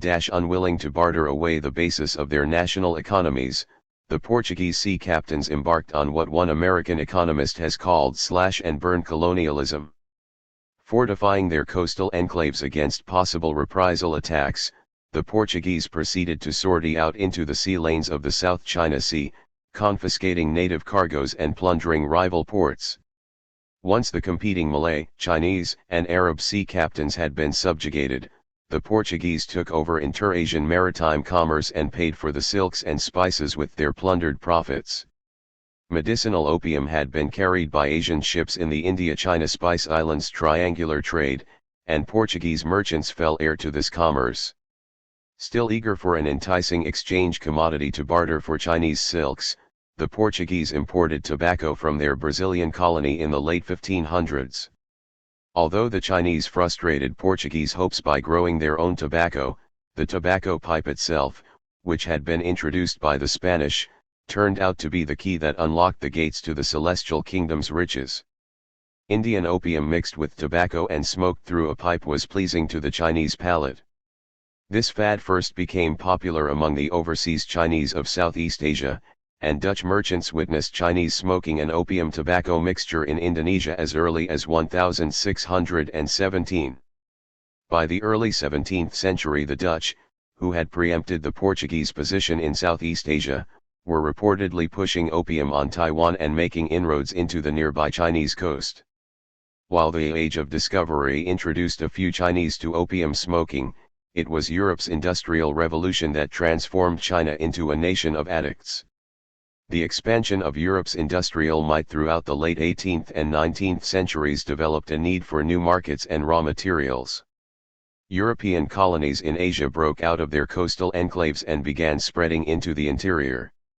With their new military industrial might, small European armies were able to overwhelm Asian levies and carve Asia into vast colonial empires to defray the enormous expenses involved in administering and developing their Asian colonies. The European powers turned to the opium trade. As the vanguard of the Industrial Revolution, England emerged as the world's most powerful colonial power and its largest opium merchant.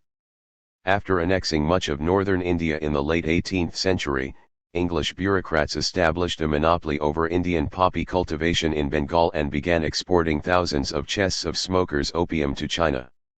The average annual British India opium exports grew to 270 tons in 1821 and leaped to over 2,400 tons by 1838. As opium addiction spread through the imperial bureaucracy and the army, Chinese officials became extremely concerned about the social and economic costs of opium smoking. The emperor had banned opium imports in 1800, but British merchant captains ignored the imperial edict. When the British refused to desist despite repeated requests, Chinese officials threw several thousand kilos of British opium into Canton Harbour in a gesture of defiance rather similar to another nation's Boston Tea Party. Britain reacted to protect her interests. From 1839 until 1842 her warships blasted the Chinese coast, winning a decisive victory in what Chinese historians call the Opium War.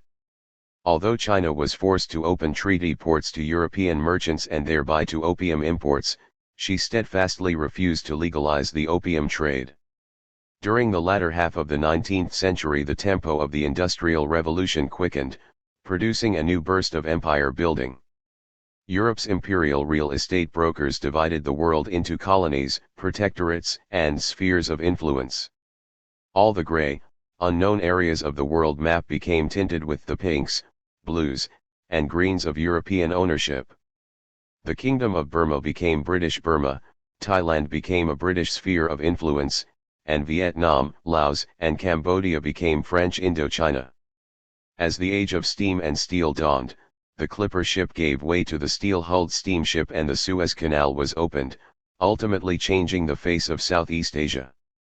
Eager to tap the agricultural and mineral wealth of this lush region, colonial engineers pushed gleaming steel railroads through the dense tropical rainforests into virgin hinterlands. At the beginning of the rail line small fishing villages and tidal estuaries mushroomed into Asia's great urban cities Rangoon, Singapore, Jakarta, Bangkok, Saigon, Hong Kong, and Shanghai. At the end of the line, European entrepreneurs dug mines or laid out vast plantations that produced valuable export crops for the motherland's growing industries including sugar, cotton, coffee, rubber, jute, hemp, and copra. The breakneck pace of this economic growth required vast legions of toiling laborers. While Europeans were willing to don pith helmets and bark orders, they had not come to Southeast Asia to sweat in the mines, harvest crops, or load cargo. Although sufficient numbers of Southeast Asian natives could be lured onto nearby plantations and dragooned into working on roads or railways, they clung to their rice-growing villages, spurning the urban entrepots where they were needed as craftsmen, merchants, and coolies.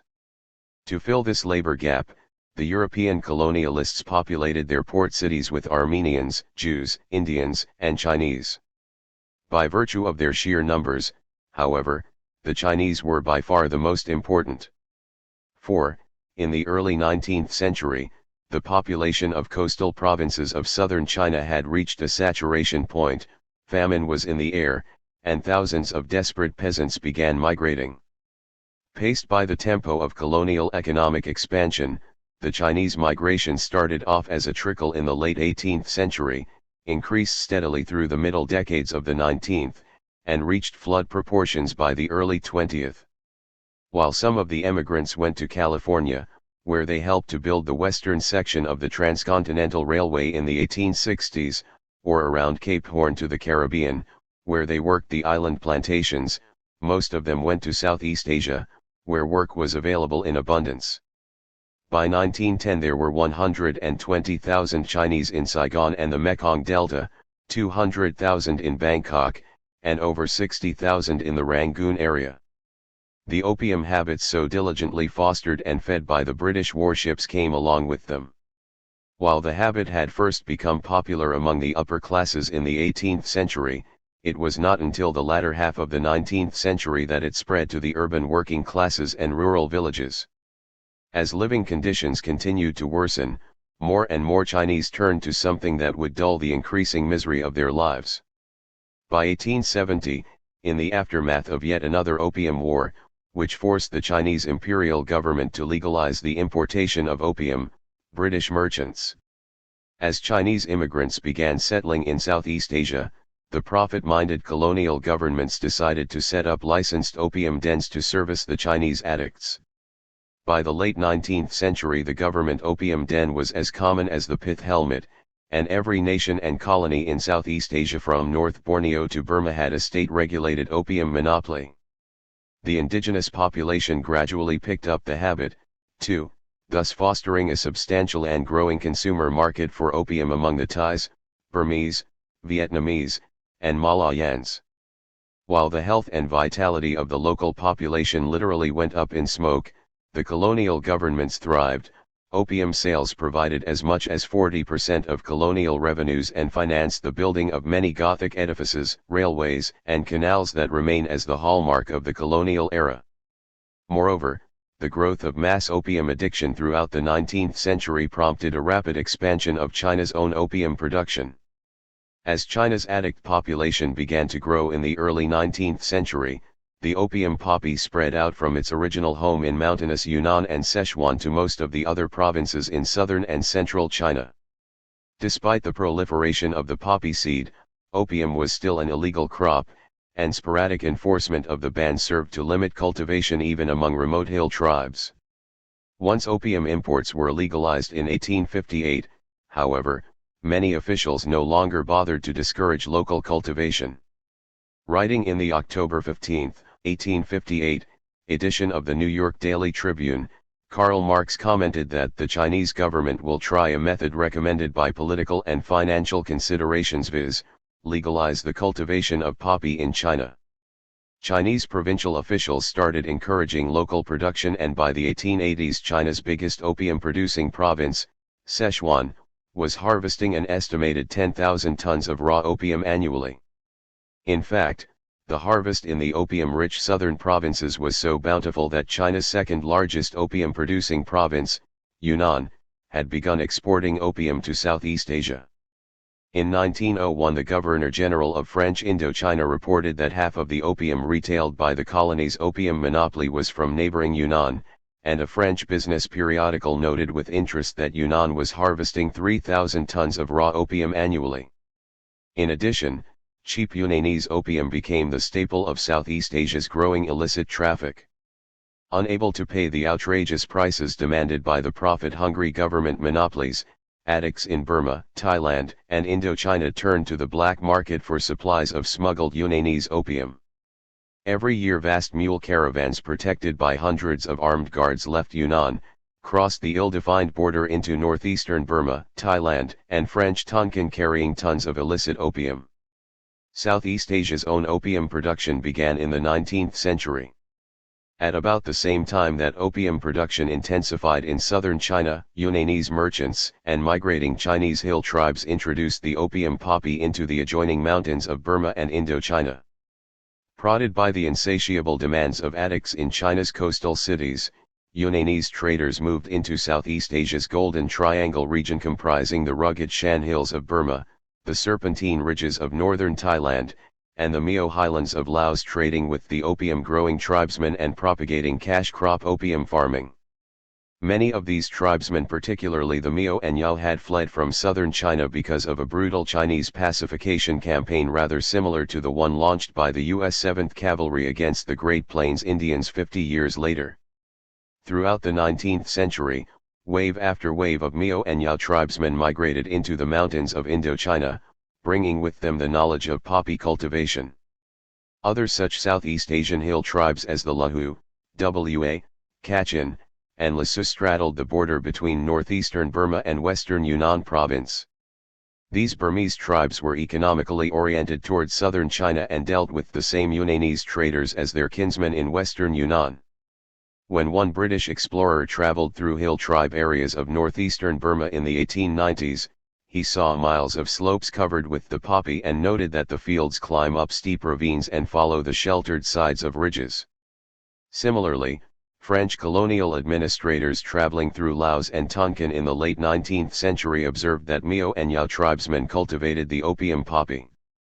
Despite these promising early developments, Southeast Asia's hill tribes failed to keep pace with their kinsmen in The explanation for this half-century delay in the growth of the Golden Triangle's opium production is simple: British Burma, French Indochina, and the Kingdom of Thailand did everything in their power to discourage their hill tribes from growing opium. While British India and Imperial China generated revenues by producing and exporting opium, Southeast Asian governments gained their revenues from the sale of refined opium to addicts, not from the production and export of raw opium. Through their own official monopolies or licensed franchise dealers, Southeast Asian governments imported raw opium from abroad, refined it into smoking opium, and then made an enormous profit by selling it to consumers at inflated prices. Official monopolies and franchises were continually raising prices to maximize their profits, and frequently forced addicts onto the black market, where smuggled Yunanese opium was available at a more reasonable cost. Smuggling became the bane of official dealers, forcing their government sponsors to mount costly border patrols to keep cheaper opium out and to lower prices to win back customers. It was their concern over the smuggling problem that led colonial governments to reduce and restrict hill tribe opium production. Knowledgeable colonial officials felt that local hill tribe poppy cultivation would magnify the smuggling because customs officers patrolling the hills would find it impossible to distinguish between legitimate hill tribe opium and smuggled Yunanese opium, and the hill tribes would divert opium to the black market, adding to the flow of illicit supplies and further reducing government revenues. These concerns influenced colonial opium policy in the Golden Triangle from the very beginning of European rule in the northern borderlands of Burma and Indochina. After the British pacified northeastern Burma in the late 1880s, they made sporadic attempts at reducing tribal opium production along the Chinese border until 1923, when they launched a systematic campaign to reduce opium production in these areas. Following their annexation of Tonkin and Laos, French colonists experimented with large-scale commercial poppy plantations but consistently avoided promoting hill tribe production for almost 50 years. Thus, while provincial officials in southern and western China were actively promoting poppy cultivation, colonial officials across the border in the Golden Triangle were either restraining or actively reducing hill tribe opium production. This difference accounts for the retarded development of Golden Triangle opium production. The Royal Thai opium monopoly. Chinese immigrants arriving in Bangkok during the early 19th century found unparalleled employment opportunities as merchants, artisans, and craftsmen. They soon dominated Thailand's expanding commerce and became a majority in her major cities. In 1821, one Western observer calculated that there were 440,000 Chinese in Thailand. As early as 1880, other observers stated that more than half of Bangkok's population was Chinese. And with the Chinese came the opium problem. In 1811, King Rama XI promulgated Thailand's first formal ban on the sale and consumption of opium. In 1839, another Thai king reiterated the prohibition and ordered the death penalty for major traffickers. But despite the good intentions of royal courts, legislative efforts were doomed to failure. Although Chinese distributors could be arrested and punished, the British merchant captains who smuggled the illicit narcotic were virtually immune to prosecution.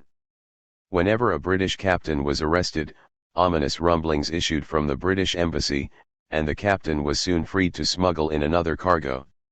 Finally, in 1852, King Mongkut bowed to British pressures and established a royal opium franchise that was leased to a wealthy Chinese merchant.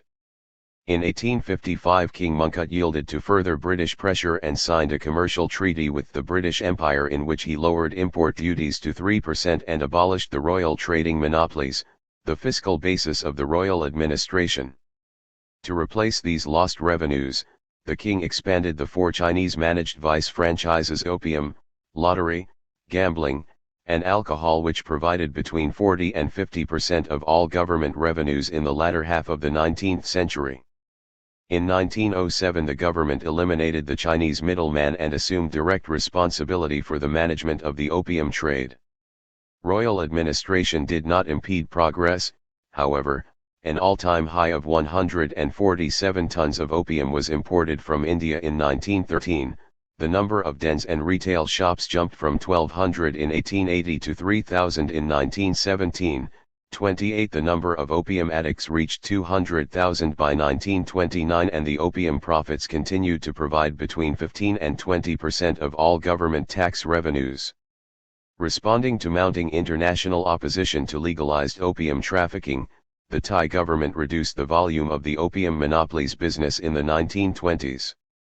By 1930 almost 2,000 shops and dens were closed, but the remaining 837 were still handling 89,000 customers a day.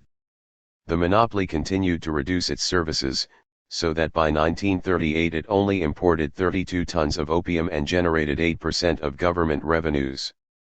Unfortunately, these rather half-hearted measures had a minimal impact on the addict population, and did little more than give the smugglers more business and make their work more profitable. Because the royal monopoly had always sold only expensive Indian and Middle Eastern opium, cheaper opium had been smuggled overland from southern China since the mid-19th century. There was so much smuggling that the royal monopoly's prices throughout the country were determined by the availability of smuggled opium. The further an addict got from the northern frontier, the more he had to pay for his opium. Despite the ready market for illicit opium, there was surprisingly little poppy cultivation in Thailand until the late 1940s. Although large numbers of Mio and Yao started moving into Indochina from southern China during the mid-1800s, it was not until shortly after World War II that substantial numbers of these highland opium farmers started crossing into Thailand from Laos. Other opium-growing tribes such as Akha, Lasu, and Lahu took a more direct route, moving slowly southward through northern Burma before crossing into Thailand. Again, substantial numbers did not arrive until after World War XI, although small advance contingents began arriving in the late 19th and early 20th centuries. Since the tribal population was small and their production so sporadic, their minuscule harvests rarely got much farther than the local trading towns at the base of the mountain ranges. For example, in Ban Wat, a small trading town south of Chiang Mai, hill traders still recall that the opium business was so small in the pre-war period that all of their opium was sold directly to Thai and Chinese addicts in the immediate area. Although they were close to Chiang Mai, which was a major shipping point for forwarding illicit Chinese opium to Bangkok, the local production rarely ever got beyond neighboring towns and villages. Nor was it possible for the lowland Thai peasants to cultivate the opium poppy. The Yunnan variety of the opium poppy that is grown in southern China and Southeast Asia only prospers in a cool temperate climate. And in these tropical latitudes, it must be grown in mountains above 3,000 feet in elevation, where the air is cool enough for the sensitive poppy. Since the Thai peasants cling resolutely to the steamy lowland valleys where they cultivate paddy rice, opium production in Thailand, as in the rest of Southeast Asia, has become the work of mountain tribesmen. Although Thailand was cut off from its major opium suppliers, Iran and Turkey, during World War II, it had no difficulty securing an adequate supply of raw opium for the royal monopoly. Through its military alliance with the Japanese Empire, Thailand occupied the Shan states in northeastern Burma and gained access to its opium-growing regions along the Chinese border. Moreover, the war in no way reduced Yunnan's exports to Southeast Asia. Both the Japanese army and the nationalist Chinese government actively encouraged the opium traffic during the war. Even though they were at war with each other, the nationalist Chinese government sold enormous quantities of raw opium to the Japanese army. In addition, smugglers' caravans continued to filter across the border from Yunnan, providing substantial quantities of inexpensive opium for Thai addicts. Thus, Thailand emerged from World War II with her enormous addict population intact and her dependence on imported opium undiminished. The British opium monopoly in Burma was one of the smallest and least profitable in all of Southeast Asia. Perhaps because Burma was administered as an appendage to their wealthy Indian Empire, British colonial officials in Burma were rarely plagued by acute fiscal deficits and never pursued the opium business with the same gusto as their counterparts in the rest of Southeast Asia. Soon after their arrival in Lower Burma in 1852, the British had begun importing large quantities of opium from India and marketing it through a government-controlled opium monopoly. However, in 1878 the British Parliament passed the Opium Act and began to take steps to reduce opium consumption. Now opium could only be sold to registered Chinese opium smokers and Indian opium eaters, and it was absolutely illegal for any Burmese to smoke opium. However, a large number of Burmese had become introduced to the habit in the quarter century of unrestricted sale before prohibition. While the regulations succeeded in reducing opium profits to less than 1% of total colonial revenues in 1939, the lowest in Southeast Asia, they had limited success in controlling addiction. In 1930, a special League of Nations Commission of Inquiry reported that there were 55,000 registered addicts buying from the government shops and an additional 45,000 using illicit opium smuggled from China or the Shan states. In 1886, the British acquired an altogether different sort of opium problem when they completed their piecemeal conquest of the Kingdom of Burma by annexing the northern half of the country. Among their new possessions were the Shan states, located in Burma's extreme northeast, the only area of Southeast Asia with any significant hill tribe opium production. Flanking the western border of China's Yunnan province, the Shan states are a rough mountainous region somewhat larger than England itself. While it did not take the British long to subdue the lowland areas of Upper Burma, many of the mountain tribes inhabiting the Shan states' vast, rugged terrain were never brought under their control. Until the very end of their suzerainty, opium from these hill tribe areas would continue to be smuggled into Lower Burma, mocking British efforts at reducing the addict population and cutting into the profits from their opium monopoly. Although the British made a number of efforts at abolishing opium cultivation in the Shan states, geography, ethnography, and politics ultimately defeated them. The mountain ridges and wide rivers that crisscross the Shan states have their beginnings far to the north, in the mountains of Tibet. The jagged, east-west crescent of the Himalayan mountain range is twisted sharply to the south at the point where Tibet and China meet by the southward plunge of Asia's great rivers, the Yangtze, Mekong, Salween, and Irrawaddy's tributaries.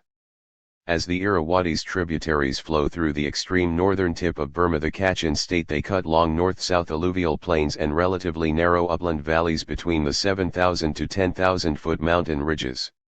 Soon after, the Irrawaddy turns west near the Kachin state's southern border and spills out onto the broad plains of central Burma. The sharp mountains of the Kachin state give way to the wide plateaus of the western Shan states and the large upland valleys of the eastern Shan states. It is this striking interplay of sharp mountain ranges and upland valleys, not any formal political boundary, that has determined the ethnic geography of the Shan and Kachin states. The Shans are lowland rice cultivators who keep to the flat, wide valleys where their buffalo-drawn plows can till the soil and ample water is available for irrigation.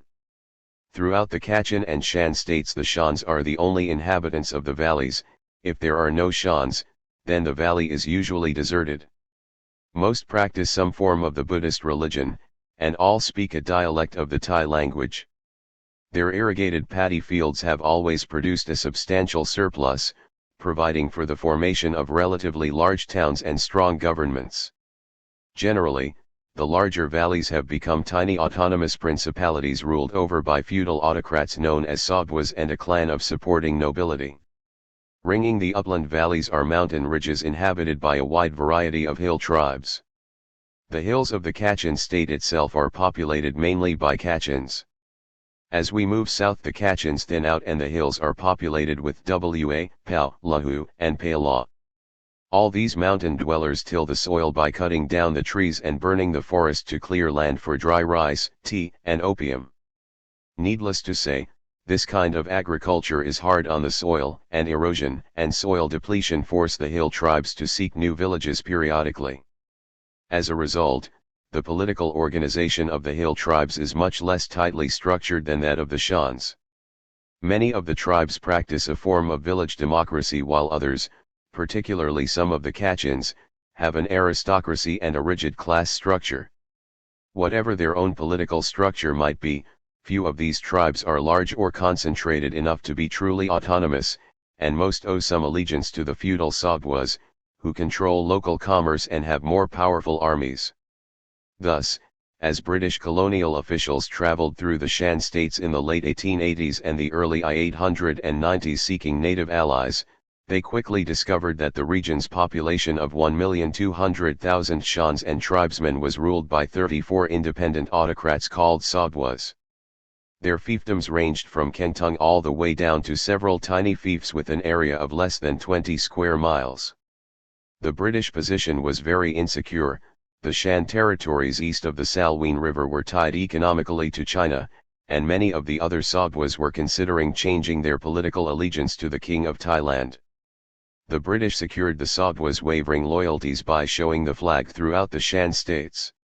In November 1887, two columns of about 250 men each set off to conquer the Shan states, bluffing their way from state to state. The British convinced the Sogwas that the British Empire was far stronger than their meager forces might indicate, and thus deserving of their allegiance. But the British were hardly eager to spend vast sums of money administering these enormous territories, and so, in exchange for the right to build railways and control foreign policy, they recognized the Sogwas' traditional powers and prerogatives. However, in granting the Sogwas control over their internal affairs, the British had doomed their future efforts at eradicating opium cultivation in northeastern Burma. The Sogwas received a considerable portion of the tribal opium harvest as tribute, and opium exports to Thailand and Lower Burma represented an important part of their personal income. However, after years of determined refusal, the Sogwas finally acceded to British demands for opium controls, and in 1923 the Shan States Opium Act was passed into law. Growers were registered, attempts were made to buy up all the opium, and the total harvest was gradually reduced from 37 tons in 1926 to 8 tons in 1936. But while the British were the police, army, and government in the rest of Burma, in the Shan states they were merely advisors, and there were limits to their power. Opium production was never fully eradicated, and the British soon abandoned their unpopular campaign. After World War XI, weakened by a devastating and costly war on the European continent, the British acceded to the rising demand and gave Burma its independence. But they had left a troublesome legacy. Although the new government was able to ban opium consumption completely with the Opium Den Suppression Act of 1950, it found no solution to the problem of poppy cultivation in the Trans-Salween Shan states. The British had saddled the Burmese with autonomous Sogwas who would tolerate no interference in their internal affairs and steadfastly resisted any attempts at opium suppression. Although there was only limited opium production when the British left in 1947, the seeds had been planted from which greater things would grow. Vietnam was one of the first stops for Chinese immigrating from overpopulated Quang and Phuoc provinces in the late 18th and early 19th centuries. While the Vietnamese emperors welcomed the Chinese because of their valuable contributions to the nation's commercial development, they soon found the Chinese opium habit a serious economic liability. Almost all of Vietnam's foreign trade in the first half of the 19th century was with the ports of southern China. Vietnam's Chinese merchants managed it efficiently, exporting Vietnamese commodities such as rice, lacquerware, and ivory to Canton to pay for the import of Chinese luxury and manufactured goods. However, in the 1830s British opium began flooding into southern China in unprecedented quantities, seriously damaging the entire fabric of Sino-Vietnamese trade. The addicts of southern China and Vietnam paid for their opium in silver, and the resulting drain of specie from both countries caused inflation and skyrocketing silver prices. The Vietnamese court was adamantly opposed to opium smoking on moral, as well as economic, grounds. Opium was outlawed almost as soon as it appeared, and in 1820 the emperor ordered that even sons and younger brothers of addicts were required to turn the offenders over to the authorities. The imperial court continued its efforts, which were largely unsuccessful, to restrict opium smuggling from China, until military defeat at the hands of the French forced it to establish an imperial opium franchise. In 1858 a French invasion fleet arrived off the coast of Vietnam, and after an abortive attack on the port of Da Nang, not far from the royal capital of Hue, sailed south to Saigon, where they established a garrison and occupied much of the nearby Mekong Delta. Unable to oust the French from their Saigon beachhead, the Vietnamese emperor finally agreed to cede the 3 provinces surrounding Saigon to the French and to pay an enormous long-term indemnity worth 4 million silver francs. but the opium trade with southern China had disrupted the Vietnamese economy so badly that the court found it impossible to meet this onerous obligation without finding a new source of revenue. Yielding to the inevitable, the emperor established an opium franchise in the northern half of the country and eased it to Chinese merchants at a rate that would enable him to pay off the indemnity in 12 years. More significant in the long run was the French establishment of an opium franchise to put their new colony on a paying basis only 6 months after they annexed Saigon in 1862. Opium was imported from India, taxed at 10% of asterisk value, and sold by licensed Chinese merchants to all comers. Opium became an extremely lucrative source of income, and this successful experiment was repeated as the French acquired other areas in Indochina. Shortly after, the French established a protectorate over Cambodia and central Vietnam, and annexed Tonkin and Laos. They founded autonomous opium monopolies to finance the heavy initial expenses of colonial rule. While the opium franchise had succeeded in putting southern Vietnam on a paying basis within several years, the rapid expansion of French holdings in the 1880s and 1890s created a huge fiscal deficit for Indochina as a whole. Moreover, a hodgepodge administration of 5 separate colonies was a model of inefficiency, and hordes of French functionaries were wasting what little profits these colonies generated. While a series of administrative reforms repaired much of the damage in the early 1890s, continuing fiscal deficits still threatened the future of French Indochina. The man of the hour was a former Parisian budget analyst named Paul Doumer, and one of his solutions was opium. Soon after he stepped off the boat from France in 1897, Governor-General Doumer began a series of major fiscal reforms. A job freeze was imposed on the colonial bureaucracy, unnecessary expenses were cut, and the 5 autonomous colonial budgets were consolidated under a centralized treasury. But most importantly, Doumer reorganized the opium business in 1899, expanding sales and sharply reducing expenses. After consolidating the 5 autonomous opium agencies into the single opium monopoly, Doumer constructed a modern, efficient opium refinery in Saigon to process raw Indian resin into prepared smokers' opium. The new factory devised a special mixture of prepared opium that burned quickly, thus encouraging the smoker to consume more opium than he might ordinarily. Under his direction, the opium monopoly made its first purchases of cheap opium from China's Yunnan province so that government dens and retail shops could expand their clientele to include the poorer workers who could not afford the high-priced Indian brands. More dens and shops were opened to meet expanded consumer demand. Business boomed. As Governor-General Doumer himself has proudly reported, these reforms increased opium revenues by 50% during his 4 years in office, accounting for over 1/3 of all colonial revenues. For the first time in over 10 years there was a surplus in the treasury. Moreover, Doumer's reforms gave French investors new confidence in the Indochina venture, and he was able to raise a 200 million franc loan, which financed a major public works program, part of Indochina's railway network, and many of the colony's hospitals and schools. Nor did the French colonists have any illusions about how they were financing Indochina's development. When the government announced plans to build a railway up the Red River Valley into China's Yunnan province, a spokesman for the business community explained one of its primary goals. It is particularly interesting, at the moment one is about to vote funds for the construction of a railway to Yunnan, to search for ways to augment the commerce between the province and our territory. The regulation of commerce in opium and salt in Yunnan might be adjusted in such a way as to facilitate commerce and increase the tonnage carried on our railway. While a vigorous international crusade against the evils of opium during the 1920s and 1930s forced other colonial administrations in Southeast Asia to reduce the scope of their opium monopolies, French officials remained immune to such moralizing. When the Great Depression of 1929 pinched tax revenues, they managed to raise opium monopoly profits to balance the books.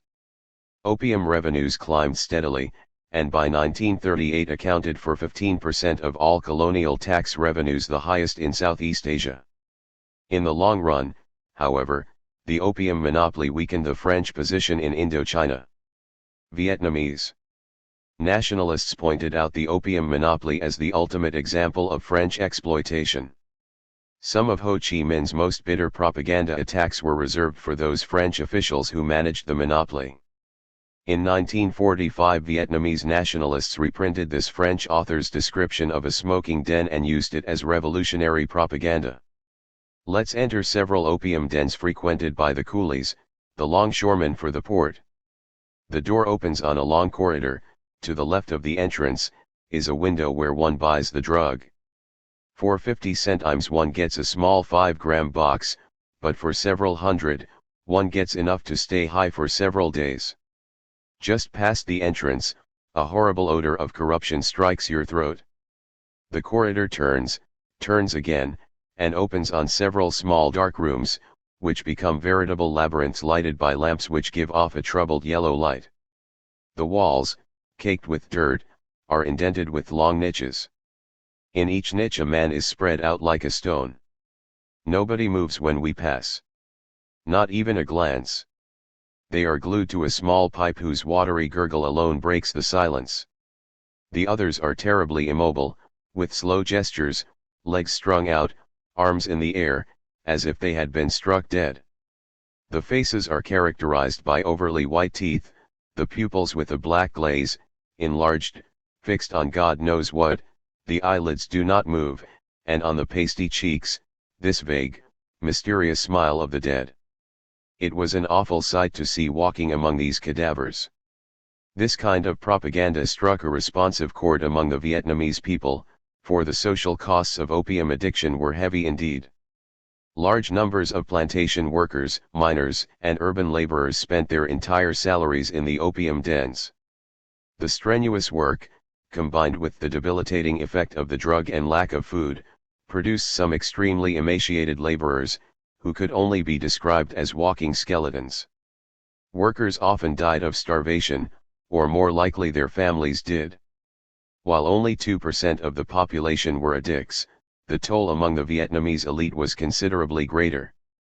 With an addiction rate of almost 20%, the native elite, most of whom were responsible for local administration and tax collection, were made much less competent and much more liable to corruption by their expensive opium habits. In fact, the village official who was heavily addicted to opium became something of a symbol for official corruption in Vietnamese literature of the 1930s. The Vietnamese novelist Nguyen Quang Hoan has given us an unforgettable portrait of such a man. Still, the truth is that Representative Lai is descended from the tribe of people which form the world's sixth race. For if he were white, he would have been a European; if yellow, he would have been an Asian; if red, an American; if brown, an Australian; and if black, an African. But he was a kind of green, which is indisputably the complexion of the race of drug addicts. By the time the customs officer came in, Representative Lai was already decently dressed. He pretended to be in a hurry. Nevertheless, his eyelids were still half closed, and the smell of opium was still intense, so that everyone could guess that he had just been through a dream session. Perhaps the reason he had felt he needed to pump himself full of at least 10 pipes of opium was that he imagined it might somehow reduce his bulk, enabling him to move about more nimbly. He cackled, and strode effusively over to the customs officer as if he were about to grab an old friend to kiss. He bowed low and, with both of his hands, grasped the Frenchman's hand and stuttered. "Greetings to your honor. Why has your honor not come here in such a long time?" At the beginning of World War XI, Indochina's 2,500 opium dens and retail shops were still maintaining more than 100,000 addicts and providing 15% of all tax revenues. The French imported almost 60 tons of opium annually from Iran and Turkey to supply this vast enterprise. However, as World War XI erupted across the face of the globe, trade routes were blocked by the battle lines and Indochina was cut off from the poppy fields in the Middle East. Following the German conquest of France in the spring of 1940 and the Japanese occupation of Indochina several months later, the British Navy imposed an embargo on shipping to Indochina. Although the Japanese military occupation was pleasant enough for most French officials who were allowed to go on administering Indochina, it created enormous problems for those who had to manage the opium monopoly. Unless an alternate source of opium could be found, the colony would be faced with a major fiscal crisis. While smuggled Yunanese opium might solve the addicts' problem, the opium monopoly needed a more controllable source of supply. The only possible solution was to induce the Miao of Laos and northwest Tonkin to expand their opium production, and in 1940 the opium monopoly proceeded to do just that. However, as French officials embarked on this massive poppy production campaign, some of the more experienced of them must have had their doubts about the chances of success. Past efforts at either expanding Miao opium production or reducing the amount of opium they diverted to smugglers had sparked at least 2 major revolts and countless bloody incidents. Only 3 years after the French arrived in Laos, ill-advised demands for increased opium deliveries from Miao farmers in the Plain of Jars region had prompted these independent tribesmen to attack the local French garrison. Later French mismanagement of their opium dealings with the Miao had been a contributing factor in the massive Miao uprising that swept across Laos and Tonkin from 1919 until 1922. Their attempts at dealing with the smuggling problem were even more disastrous. In 1914 a French crackdown on Yunanese opium smugglers provoked one of the most violent anti-French uprisings in Laotian history. After French colonial officials started harassing their caravans trading in the Plain of Jars region, Yunanese opium traders led thousands of hill tribesmen into revolt and occupied an entire Laotian province for almost a year, until 2 French regiments finally drove them back into China. Despite this long history of armed insurgency in response to French attempts at dealing with smugglers and Miao opium farmers, the opium monopoly had no choice but to expand the Miao production and repress smuggling so that the increased harvests would not become contraband. The fiscal consequences of doing nothing were too serious, and the French had to accept the risk of provoking a bloody uprising in the hills. As the opium monopoly set out to transform the tribal opium economy in 1939 to 1940, instructions similar to these were telegrammed to colonial officials throughout the highlands advising them on how to expand poppy cultivation. Your role may be summed up as follows. Encourage cultivation.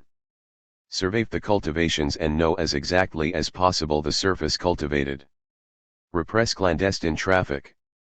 However, the French devised new tactics to increase the chances of their success and minimize the risk of violence. No longer were customs officers sent out with heavily armed horsemen to patrol the highland ridges and market towns for smugglers. Instead, they were given pack horses loaded with cloth, silver, and trade goods and ordered to eliminate the smugglers by outbidding them.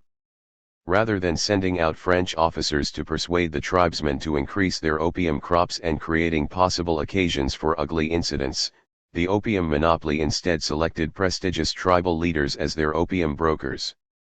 These leaders relayed the new demand for opium to the tribesmen, imposed whatever particular tax or law was most likely to induce compliance, and delivered the opium to French officials after paying the farmer a negotiated price.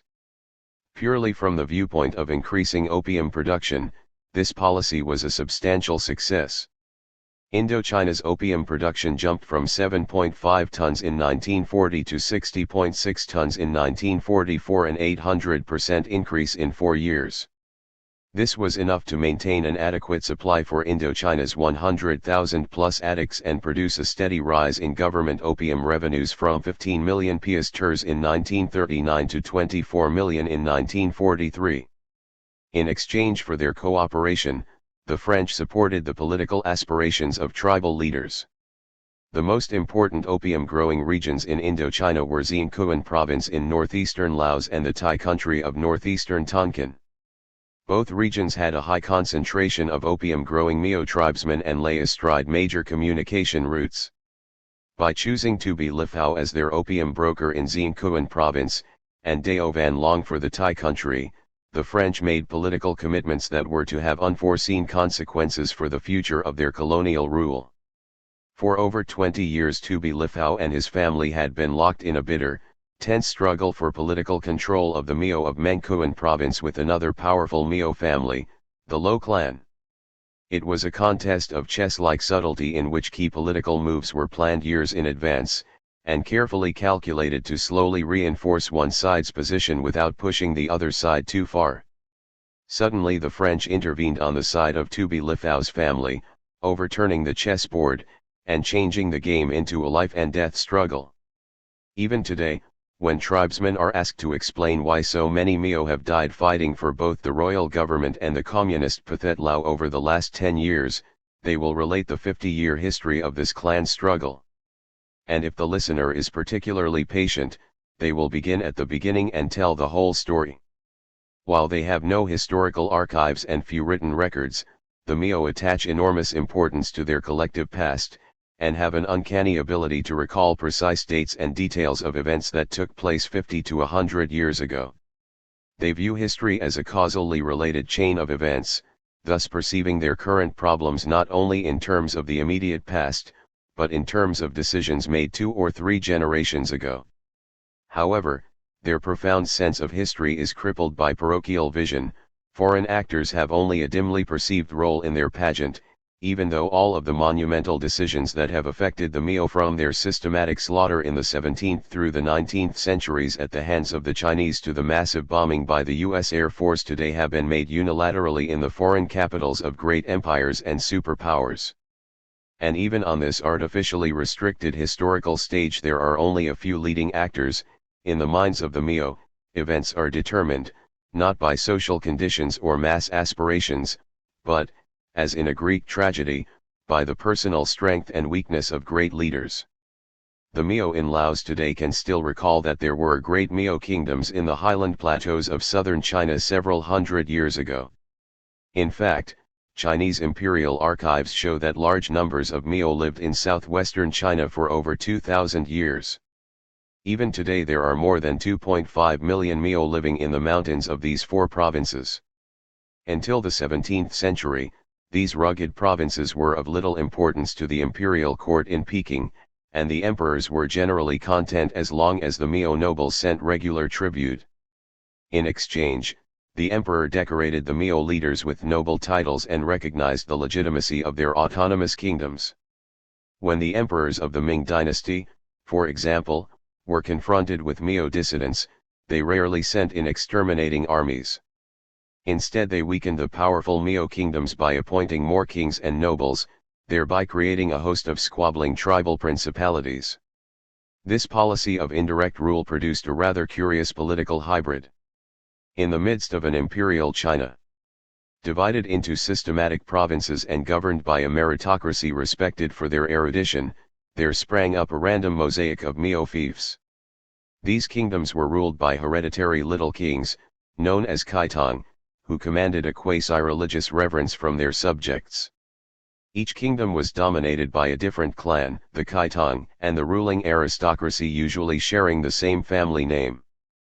But trouble descended on the Miao tribes after the Manchu dynasty was established in 1644.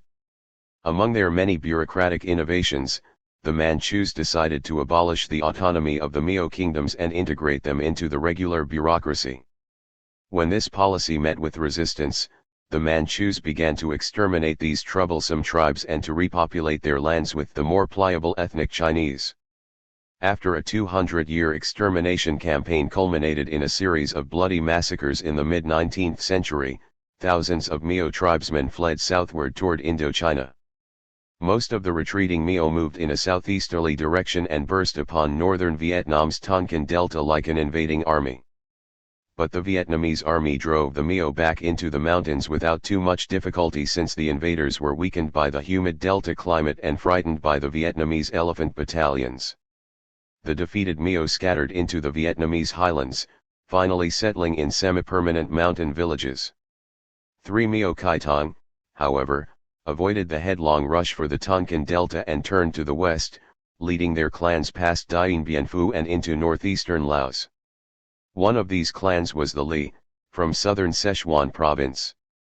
Their Kaitong had been the leader of the Miao resistance in Sichuan, and when the Chinese massacres began in 1856 he ordered his 4 sons to lead the survivors south while he remained to hold back the Chinese armies. His 3rd son, Li Enyavuo, was invested with the title of Kaitong, and he led the survivors on a year-long march that ended in Nong Het district in Laos, near the Lao-Vietnamese border. The hills surrounding Nong Het were uninhabited and the rich soil was ideal for their slash-and-burn agriculture. The location had already attracted two other refugee clans, Thmua and Lo. Since the Lo Kai Tong was the first to arrive, he became the nominal leader of the region. As the word spread back to China and Vietnam that the Laotian hills were fertile and unoccupied, thousands of Mio began to migrate southward. Since no other Kai Tong arrived to rival the original triumvirate, Nong Het remained the most important Mio political center in Laos. Soon after the French arrived in 1893, their colonial officers began purchasing opium for the Laotian opium monopoly, and ordered the Mio to increase their production. Outraged that the French had failed to consult with him before making the demand, the Lo Kai Tong ordered an attack on the provincial headquarters in Zien Cuan City. But Mio flintlocks were no match for modern French rifles, and their uprising was quickly squelched. Humiliated by his defeat, the Lo Kai Tong conceded his position in the triumvirate to the Mua Kai Tong. The French, however, were considerably chastened by their first attempt at dealing directly with the Mio, and thereafter dealt with them only through their own leaders or through Lao administrators. Until the opium crisis of 1940 forced them to intervene in Mio politics once more, the French exercised a more subtle influence over tribal affairs. But they still had ultimate political authority, and those Mio leaders ambitious and clever enough to ingratiate themselves with the French could not fail to gain a powerful advantage. Li Faong and his son Tubi Lithao were such men. Although Li Faong was a member of the Li clan, he was no relation to Kai Tong Li Enyavu or his aristocratic family. Li Faong's father had arrived in Nong Het as a porter for a Chinese merchant in 1865, 8 years after Kai Tong Li Enyavu. Although Li Faong's father asked Li Enyavu and his three brothers to accept him as a fellow clansman, they refused. He was from Yunnan, not Sichuan, and his willingness to work as a porter, a virtual slave for a hated Chinese, made him unacceptable in the eyes of the Li aristocrats. Rejected by the aristocracy, Li Faong's father founded his own small village in the Nong Het area and married a local tribeswoman, who bore him a large family. Unfortunately, some of his children were born with serious congenital defects, and he had to center all of his ambitions on his third son, Li Faong, who grew up to become a remarkable linguist, speaking Chinese and Lao fluently and having an adequate command of Vietnamese and French. Li Faong, realizing that kinship and marriage ties were the basis of power among the Mio, set out to marry into Kai Tong Lo Balayeo's family. Reportedly a rather strong, hard man, Balayeo's undeniable talents as a leader had enabled him to establish himself as the premier Kai Tong of Nong Het. The traditional Mio wedding is unusual. When a young man has decided he wants to marry a particular woman, he forcibly abducts her with the help of his friends and bundles her off to a makeshift forest cabin until the marriage is consummated. The custom is declining in popularity today, and even in its heyday the kidnapping was usually not performed unless the parents gave their tacit consent. In 1918 Li Faong decided to marry Lo Balayeo's favorite daughter, May, but instead of consulting with the father himself, Li Faong reportedly paid the bride's uncle to arrange the abduction. Whatever Balayeo may have thought before the marriage, he made no protest, and hired Li Faong as his personal assistant and secretary. Although May gave birth to Tubi in August 1919 and to a healthy daughter as well, the marriage was not a happy one. During a particularly bitter quarrel in their 4th year of marriage, Li Faong beat May severely. She became despondent and committed suicide by eating a fatal dosage of opium. In his rage and grief, Lo Balayeo fired Li Faong as his secretary and severed all ties with the Li clan. To avoid what looked like an inevitable confrontation between the Lo and Li clans, the French accepted the Mio suggestion of separating the feuding clans by dividing Nong Het district into 2 administrative districts. Lo Balayeo's eldest son was appointed chief of Keng Koa district, and several years later Li Faong's elder son was appointed chief of Phac Baon district. The division of Nong Het district was accepted without protest, and the quarreling ceased.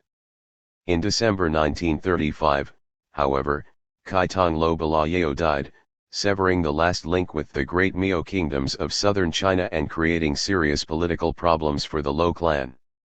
Lo Balayao's eldest son and successor, Song Tiu, was in no way his equal. Devoting his time to gambling and hunting, Song Tiu avoided his political responsibilities, and soon dealt a serious blow to his family's prestige by mismanaging local tax collection and losing his position as chief of Kenkoa district. When Li Faong agreed almost immediately to make up the taxes Song Tiu lost, the French colonial government appointed him district chief. It was a great victory for the Li Faong family. A mere 70 years after his father had been rejected by the Li aristocrats, Li Faong had made himself leader of the Li clan and the most powerful Miao in Nong Het. With Nong Het's 2 districts governed by himself and his son, Li Faong had excluded the Lo from all the high political offices open to the Miao and secured a monopoly on political power. The Lo clan's decline deeply disturbed Song Tiu's younger brother, Fei Dang, who had inherited his father's strong character. Shortly after Li Faong assumed office, Lo Fei Dang set off on a 120-mile journey to the Lao royal capital, Luang Prabang, where he petitioned the popular Prince Phetsarath, widely renowned as one of the few Lao aristocrats with any sympathy for the hill tribes. The prince interceded on his behalf, and got everyone involved, the French, Li Faong, and Laotian aristocrats, to agree that Fei Dang would become district chief of Kenkoa when death or illness removed Li Faong from office. But when Li Faong died in September 1939, the French broke their promise to Fei Dang and gave the post to Li Faong's son, Tubi. They had regarded Fei Dang's petition to the royal court 2 years before as an act of insubordination and were unwilling to entrust Fei Dang with any authority in the region. Chastened by their earlier experiences with the tribes, the French were only interested in dealing with tribal leaders of proven loyalty who would act as brokers to purchase the opium harvest and reduce the amount diverted to smugglers. While Fei Dang was a possible troublemaker, Tubi's loyalty and competence were proven. His father had understood how much the French valued a good colonial education, and Tubi was the first Miao ever to attend high school, graduating from the Vin Lycée in the spring of 1939 with a good academic record. When Li Faong died that September, both Tubi and Fei Dang clearly intended to present themselves before the assembly of Kenkoa village headmen for election to the now vacant office of district chief. Without any explanation, the French commissioner announced that Fei Dang was disbarred from the election. Tubi ran virtually unopposed and won an overwhelming victory. With the outbreak of World War II, the French launched a massive effort to boost tribal opium production, and Tubi's political future was guaranteed. Several months after his election, Tubi began an 8-year tenure as the only Miao member of the Opium Purchasing Board, providing valuable technical information on how best to expand Miao production. In Nong Het region itself, former residents recall that Tubi raised the annual head tax from 3 silver piasters to an exorbitant 8 piasters, but gave the tribesmen the alternative of paying 3 kilograms of raw opium instead. Most Miao were too poor to save 8 silver piasters a year, and took the alternative of paying in opium. Since an average Miao farmer probably harvested less than 1 kilogram of raw opium a year before Tubi's election, the tax increases precipitated an opium boom in Nong Het. With its fertile hills, excellent communications, and concentrated Miao population, Nong Het became one of Indochina's most productive opium-growing areas. Moreover, these measures were applied to Miao districts all across northern Laos, changing the hill tribe economy from subsistence agriculture to cash crop opium farming. Tubi himself feels that Laos's opium harvest more than doubled during this period, rising to as much as 30 or 40 tons a year. As one French colonial official put it, opium used to be one of the nobles of the land, today it is king. Although Fei Dang pleaded continually throughout the Second World War with French authorities to install him as district officer as they had promised, the opium imperative tied the French firmly to Tubi. Faced with a situation where 2 clans in a village or district were incompatible, the Miao usually separated them by splitting the village or district, as they had done earlier in Nong Het. But the French were firmly behind Tubi, who could guarantee them an increasing supply of opium, and rejected Fei Dang's requests. As a result of their opium policy, Tubi became a loyal autocrat, while Fedayeen became increasingly embittered toward colonial rule. The French betrayal of Fedayeen was probably a significant factor in his evolution as one of Laos's more important revolutionary leaders. Moreover, the French policy created intolerable tensions between the Lao and Li clans, tensions that exploded at the first opportunity. After the Japanese surrender in August 1945, the Laotian and Vietnamese nationalist movements took advantage of the weakened French posture to occupy the major cities and towns. Throughout Indochina, the French began to gather intelligence, seize strategic points, and generally maximize their minimal resources to prepare for reoccupation. Realizing the strategic importance of the Plain of Jars, the Free French had parachuted commandos and arms into secret bases set up for them by Tubi Lifao and his followers in 1944 and 1945. Then, on September 3, French officers and Tubi's Mio commandos reoccupied Xiankuan City, near the Plain of Jars, without firing a shot. Tubi was sent back to Nong Het to secure the region and guard the mountain pass leading into Vietnam against a possible Viet Minh assault. Doubting Fedayeen's loyalty to the French, Tubi sent a messenger to his village demanding that he declare his loyalty. Although Fedayeen had not yet made contact with the Viet Minh or the Lao nationalist movement, he refused. Now that Tubi had some modern arms and surplus ammunition, he decided to settle the matter once and for all. He sent 60 men to encircle the village and massacre the Lao clansmen. But Fedayeen had been expecting the move and had ordered the villagers to sleep in the fields. When the attack began, Fedayeen and some 200 of his followers fled across the border to Muang Sen and made contact, for the first time, with the Viet Minh. Guiding a Viet Minh column into Laos several months later, Fedayeen urged his fellow Lao clansmen to rise in revolt, and several hundred of them followed him back into North Vietnam. When Fedayeen began to organize the guerrilla movement later known as the Mio Resistance League, the oppressive French opium tax administered by Tubi was evidently a major factor in his ability to recruit followers. During World War XI, many Mio had been driven into debt by the onerous tax, and some of the poorer farmers had been forced to sell their children in order to deliver a sufficient amount of opium. According to Fedayeen's own account, the Mio began joining his movement with great enthusiasm after he abolished the opium tax and introduced some other major reforms in 1946. Today, more than 30 years after the French began boosting Mio opium production, almost 30,000 of Tubi's followers are fighting as mercenaries for the CIA. And on the other side of the battle lines, thousands of Fedayeen's Mio guerrillas have joined the Pathet Lao revolutionary movement. This simple clan conflict, which was pushed to the breaking point by the French opium imperative, has become a permanent fissure and has helped to fuel 25 years of Laotian civil war. The Southeast Asian opium economy emerged from World War XI essentially unchanged. The amount of opium harvested in what would later become the world's largest opium-producing area, Burma and northern Thailand, had increased very little, if at all. True, Indochina's total production had grown to 60 tons, a 600% increase, but Laos's total, only 30 tons, was still a long way from its estimated 1968 production of 100 to 150 tons. On balance, the Golden Triangle region of Burma, Thailand, and Laos was still producing less than 80 tons annually, insignificant when compared with today's production of 1,000 tons. While Southeast Asia had not produced enough opium to make itself self-sufficient, the moderate increases in local production, combined with smuggled Yunanese opium, were sufficient to maintain the seriously addicted and the affluent.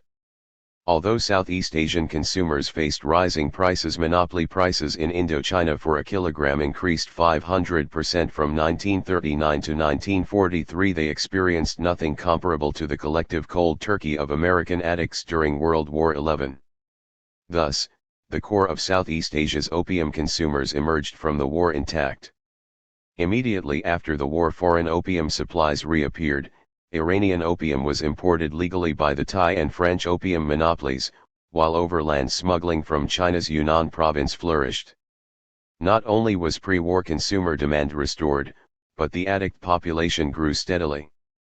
Prior to World War XI in Thailand, for example, there were an estimated 110,000 addicts. There are now 250,000.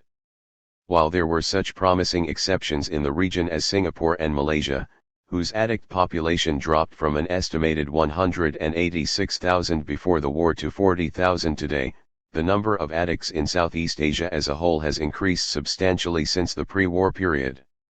Yet within 10 years after the end of World War XI, Southeast Asia was totally cut off from all the foreign opium on which its addicts had depended. By 1955, 3 governmental decisions created a serious crisis in international opium trade and denied Southeast Asia all its foreign opium. In 1953, the major opium-producing countries in Europe, the Middle East, and South Asia signed the UN Protocol and agreed not to sell opium on the international market for legalized smoking or eating. Although this international accord ended large shipments of Iranian opium to the Thai and French opium monopolies, international smugglers simply took over the Iranian government's role. A far more serious blow to the Southeast Asian opium economy had come in 1949, when the Chinese People's Liberation Army won the civil war and drove the last remnants of Chiang Kai-shek's nationalist army out of Yunnan province. Yunnan had always been too far from large urban centers along the coast to supply any significant percentage of China's addicts, and almost all of its vast poppy harvest had been smuggled southward into Southeast Asia. When the People's Liberation Army began patrolling the border in the early 1950s to prevent an expected counterattack by CIA-supported nationalist Chinese troops, most opium caravans were halted. By the mid-1950s, People's Republic agriculturalists and party workers had introduced substitute crops, and any possible opium seepage into Southeast Asia ceased.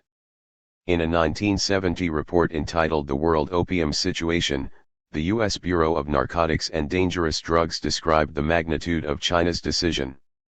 The world market for opium has experienced dynamic change, including 2 major upheavals from the beginning of the post-war period down to the present.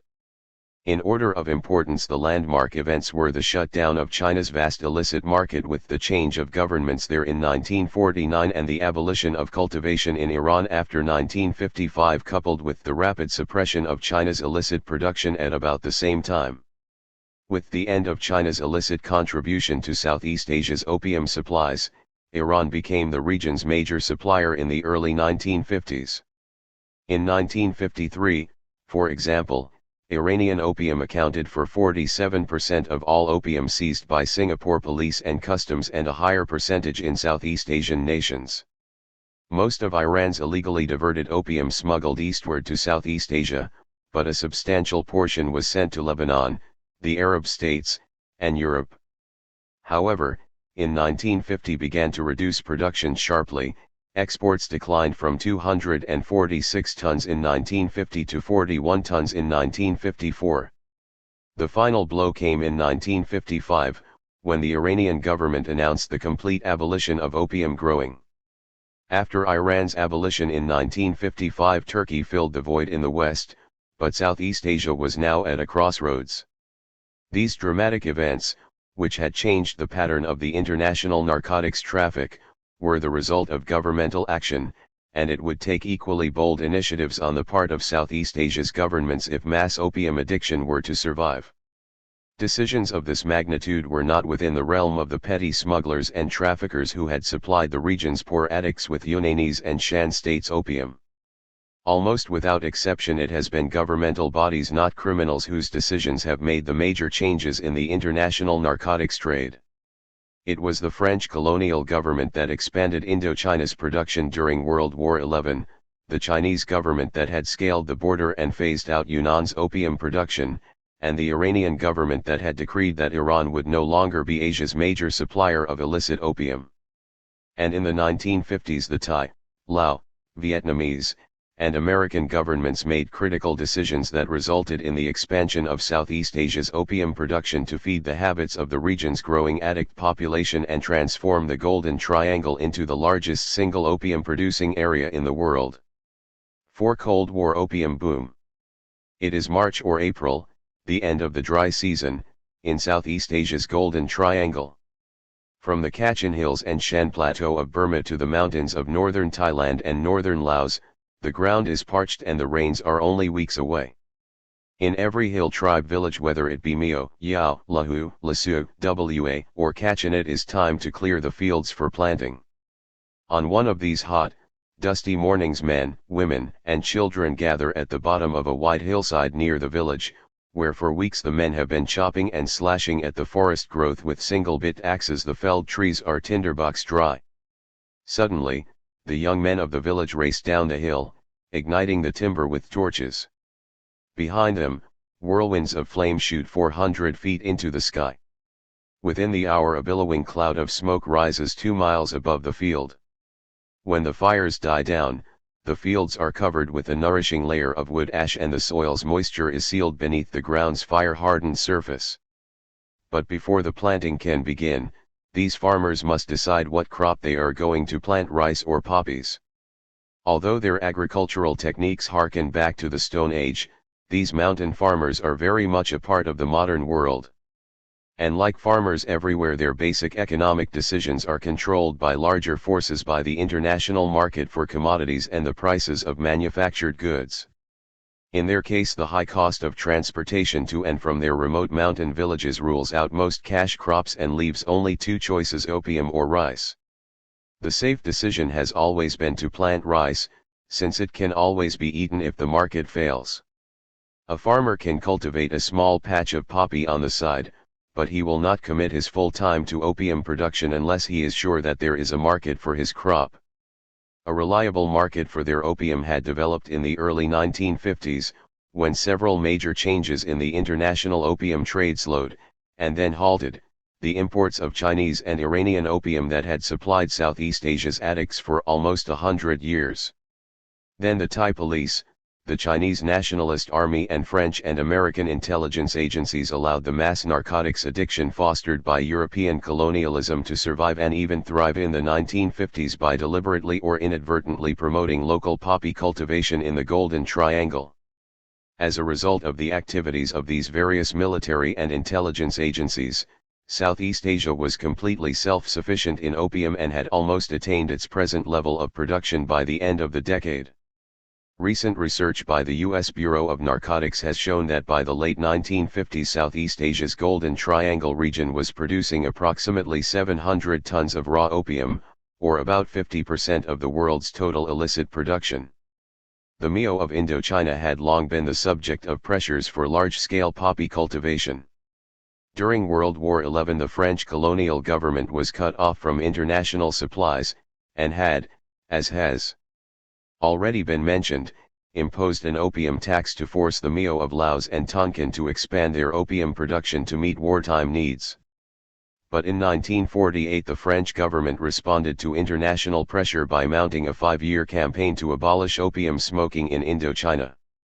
However, French intelligence agencies, short of funds to finance their clandestine operations against the communist Viet Minh, quickly and secretly took over the narcotics traffic.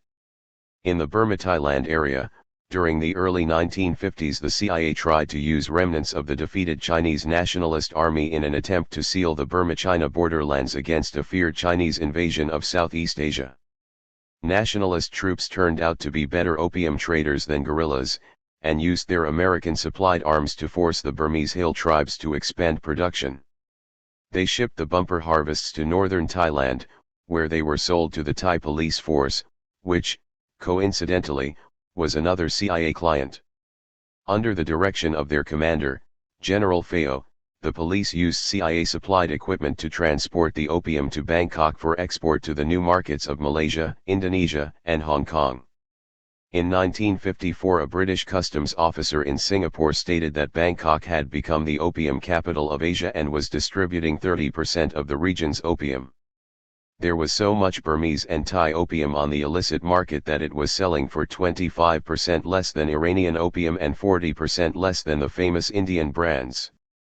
Southeast Asia's opium trade had come a long way in 150 years, close to 1 million addicts provided a local market for opium and its derivatives, well-organized syndicates, their personnel mainly drawn from military and intelligence communities, provided the organizational expertise to move opium from the mountain fields to urban consumer markets, and an ample number of skilled highland cultivators were now devoting most of their agricultural labor to poppy cultivation. Although the region still exported only limited amounts of opium, morphine, and heroin to Europe and the United States, the region's narcotics trade was well enough developed by the late 1950s to meet any demands for more substantial shipments. The French colonial government's campaign gradually to eliminate opium addiction, which began in 1946 with the abolition of the opium monopoly, never had a chance of success. Desperately short of funds, French intelligence and paramilitary agencies took over the opium traffic in order to finance their covert operations during the First Indochina War. As soon as the civil administration would abolish some aspect of the trade, French intelligence services proceeded to take it over. By 1951 they controlled most of the opium trade from the mountain poppy fields to the urban smoking dens. Dubbed Operation X by insiders, this clandestine opium traffic produced a legacy of Corsican narcotics syndicates and corrupted French intelligence officers who remain even today key figures in the international narcotics trade. The First Indochina War was a bitter 9-year struggle between a dying French colonial empire and an emerging Vietnamese nation. It was a war of contrasts. On one side was the French Expeditionary Corps, one of the proudest, most professional military organizations in the world, with a tradition going back more than 300 years to the time of Louis XIV. Arrayed against it was the Viet Minh, an agglomeration of weak guerrilla bands, the oldest of which had only 2 years of sporadic military experience when the war broke out in 1946. The French commanders struck poses of almost fictional proportions: General de Lattre, the gentleman warrior, Gen. Raoul Salin, the hardened Indochina hand, Maj. Roger Trinquire, the cold-blooded, scientific tactician, and Capt. Antoine Savani, the Corsican Machiavelli. The Viet Minh commanders were shadowy figures, rarely emerging into public view, and when they did, attributing their successes to the correctness of the party line or the courage of the rank and file. French military publicists wrote of the excellence of this general's tactical understanding or that general's brilliant maneuvers, while the Viet Minh press projected socialist caricatures of struggling workers and peasants, heroic front-line fighters, and party wisdom. These superficialities were indicative of the profound differences in the two armies.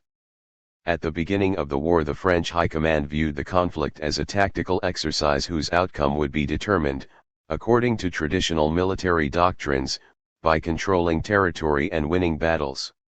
The Viet Minh understood the war in radically different terms.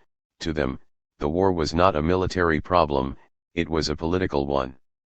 As the Viet Minh commander, Gen. Vion Nguyen, has noted, political activities were more important than military activities, and fighting less important than propaganda. Armed activity was used to safeguard, consolidate, and develop political bases. The Viet Minh's goal was to develop a political program that would draw the entire population regardless of race, religion, sex, or class background into the struggle for national liberation. Theirs was a romantic vision of the mass uprising, resistance becoming so widespread and so intense that the French would be harassed everywhere.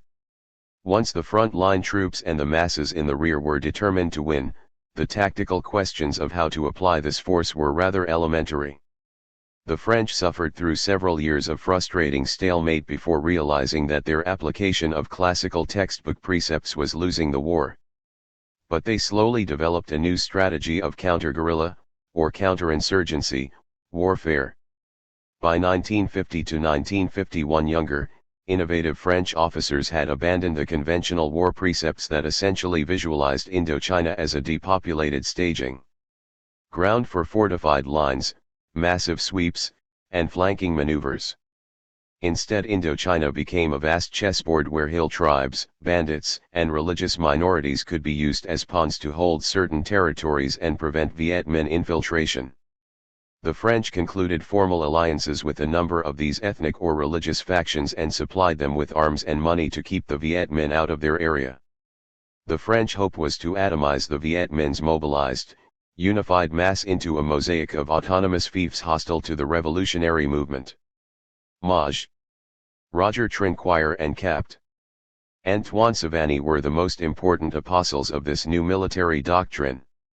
Captain Savani secured portions of Cochin China by rallying river pirates, Catholics, and Messianic religious cults to the French side. Along the spine of the Annamite Mountains from the Central Highlands to the China border, Major Trinquire recruited an incredible variety of Bill tribes. By 1954 more than 40,000 tribal mercenaries were busy ambushing Viet Minh supply lines, safeguarding territory, and providing intelligence.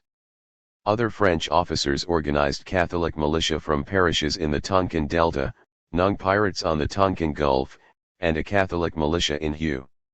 Although the French euphemistically referred to these local troops as supplementary forces and attempted to legitimize their leaders with ranks, commissions, and military decorations, they were little more than mercenaries and very very expensive mercenaries at that. To ensure the loyalty of the Benchuyan River pirates who guarded Saigon, the French allowed them to organize a variety of lucrative criminal enterprises and paid them an annual stipend of $85,000 as well.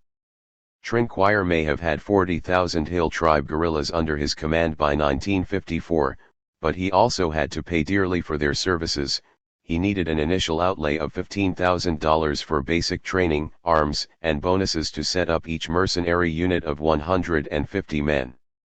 It is no exaggeration to say that the success of Savani's and Trinquire's work depended almost entirely on adequate financing. If they were well funded they could expand their programs almost indefinitely, but without capital they could not even begin. But the counterinsurgency efforts were continually plagued by a lack of money. The war was tremendously unpopular in France, and the French National Assembly reduced its outlay to barely enough for the regular military units, leaving almost nothing for extras such as paramilitary or intelligence work. Moreover, the High Command itself never really approved of the younger generation's unconventional approach and were unwilling to divert scarce funds from the regular units. Trinquire still complains that the High Command never understood what he was trying to do, and says that they consistently refused to provide sufficient funds for his operations. The solution was Operation X, a clandestine narcotics traffic so secret that only high-ranking French and Vietnamese officials even knew of its existence. The anti-opium drive that began in 1946 received scant support from the Indochina Hands. Customs officials continued to purchase raw opium from the Mio, and the opium smoking dens, cosmetically renamed detoxification clinics, continued to sell unlimited quantities of opium. However, on September 3, 1948, the French High Commissioner announced that each smoker had to register with the government, submit to a medical examination to ascertain the degree of his addiction, and then be weaned of the habit by having his dosage gradually reduced. Statistically, the program was a success. The Customs Service had bought 60 tons of raw opium from the Mio and Yao in 1943, but in 1951 they purchased almost nothing. The detoxification clinics were closed and the hermetically sealed opium packets each addict purchased from the Customs Service contained a constantly dwindling amount of opium. But the opium trade remained essentially unchanged. The only real differences were that the government, having abandoned opium as a source of revenue, now faced serious budgetary problems, and the French intelligence community, having secretly taken over the opium trade, had all theirs solved. The opium monopoly had gone underground to become Operation X. Unlike the American CIA, which has its own independent administration and chain of command, French intelligence agencies have always been closely tied to the regular military hierarchy. The most important French intelligence agency, and the closest equivalent to the CIA, is the SDIS. During the First Indochina War, its Southeast Asian representative, Colonel Maurice Bellerix, supervised 4 separate SDIS services operating inside the war zone: intelligence, decoding, counter-espionage, and action. While SDIS was allowed a great deal of autonomy in its pure intelligence work, spying, decoding, and counter-espionage, the French High Command assumed much of the responsibility for SDIS's paramilitary action service. Thus, Although Major Trinkier's Hill Tribe guerrilla organization, the Mixed Airborne Commando Group, was nominally subordinate to SDIS's Action Service, in reality it reported to the Expeditionary Corps' High Command. All of the other paramilitary units, including Captain Savani's Benchuyan River Pirates, Catholics, and armed religious groups, reported to the THIRD Bureau, the military intelligence bureau of the French Expeditionary Corps. During its peak years from 1951 to 1954, Operation X was sanctioned on the highest levels by Colonel Bellerx for SDIS and Gen. Raoul Salin for the Expeditionary Corps. Below them, Major Trinquier of MACG assured Operation X a steady supply of Mio opium by ordering his liaison officers serving with Mio Commander Tubi Lifau and Thai Federation leader Deo Van Long to buy opium at a competitive price. Among the various French paramilitary agencies, the work of the Mixed Airborne Command Group was most inextricably interwoven with the opium trade, and not only in order to finance operations. For its field officers in Laos and Tonkin had soon realized that unless they provided a regular outlet for the local opium production, the prosperity and loyalty of their Hill Tribe allies would be undermined. Once the opium was collected after the annual spring harvest, Trinquier had the mountain guerrillas fly it to Cap Saint-Jacques near Saigon, where the Action Service School trained Hill Tribe mercenaries at a military base. There were no customs or police controls to interfere with or expose the illicit shipments here.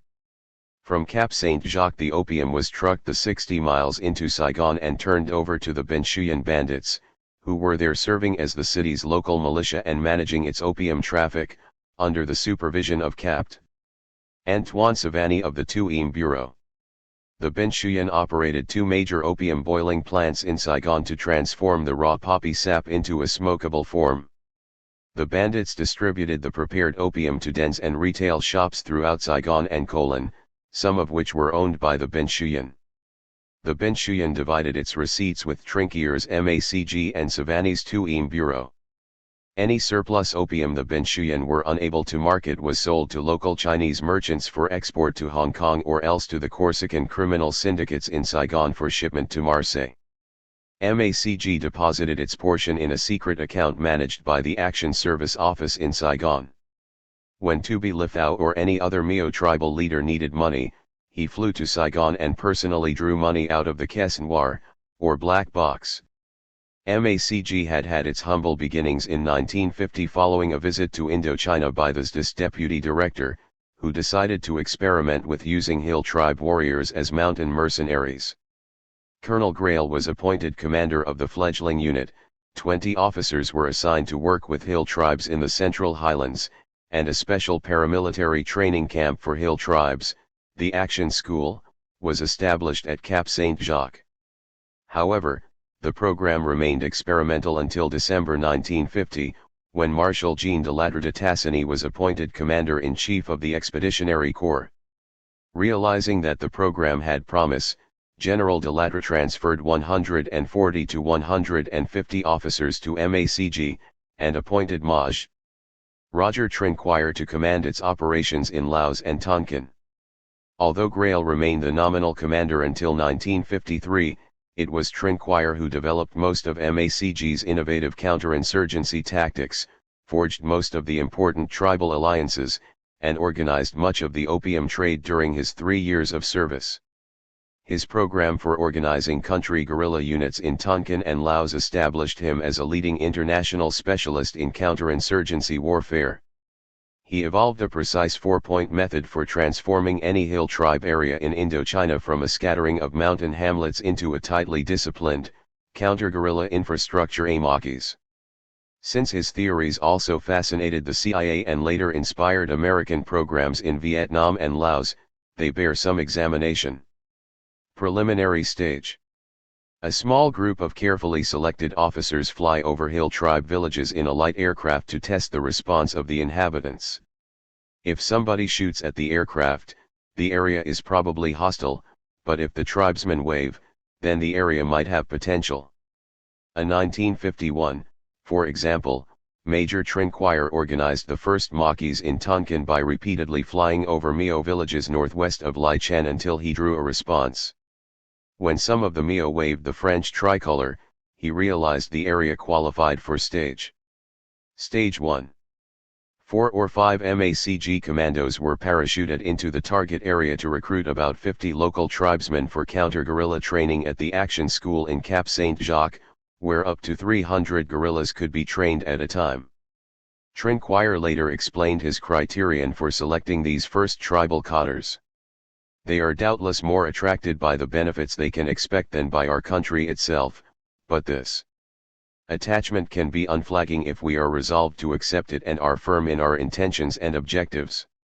We know also that, in troubled periods, self-interest and ambition have always been powerful incentives for dynamic individuals who want to move out of their rut and get somewhere. These ambitious mercenaries were given a 40-day commando course comprising airborne training, radio operation, demolition, small arms use, and counterintelligence. Afterward, the group was broken up into 4-man teams comprised of a combat commander, radio operator, and 2 intelligence officers. The teams were trained to operate independently of one another so that the Maquis could survive were any of the teams captured. Stage I took 2.5 months, and was budgeted at $3,000. Stage 2. The original recruits returned to their home area with arms, radios, and money to set up the Maquis. Through their friends and relatives, they began propagandizing the local population and gathering basic intelligence about Viet Minh activities in the area. Stage 2 was considered completed when the initial teams had managed to recruit 100 more of their fellow tribesmen for training at Cap Saint-Jacques.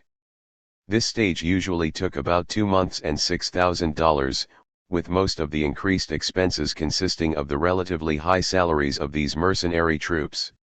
Stage 3 was by far the most complex and critical part of the entire process. The target area was transformed from an innocent scattering of mountain villages into a tightly controlled Maquis. After the return of the final 100 cadres, any Viet Minh organizers in the area were assassinated, a tribal leader representative of the ethnic and geographic group predominant in the zone was selected, and arms were parachuted to the hill tribesmen. If the planning and organization had been properly carried out, the Maquis would have up to 3,000 armed tribesmen collecting intelligence, ferreting out Viet Minh cadres, and launching guerrilla assaults on nearby Viet Minh camps and supply lines. Moreover, the Maquis was capable of running itself, with the selected tribal leader communicating regularly by radio with French liaison officers in Hanoi or Saigon to assure a steady supply of arms, ammunition, and money. While the overall success of this program proved its military value, the impact on the French officer corps revealed the dangers inherent in clandestine military operations that allow its leaders carte blanche to violate any or all military regulations and moral laws. The Algerian War, with its methodical torture of civilians, continued the inevitable brutalization of France's elite professional units. Afterward, while his comrades in arms were bombing buildings and assassinating government leaders in Paris in defiance of President de Gaulle's decision to withdraw from Algeria, Trinquire, who had directed the torture campaign during the Battle for Algiers, flaunted international law by organizing Katanga's white mercenary army to fight a UN peacekeeping force during the 1961 Congo crisis. Retiring to France to reflect, Trinquire advocated the adoption of calculated acts of sabotage and terrorism, and systematic duplicity in international dealings as an integral part of national defense policy. While at first glance it may seem incredible that the French military could have become involved in the Indochina narcotics traffic, in retrospect it can be understood as just another consequence of allowing men to do whatever seems expedient.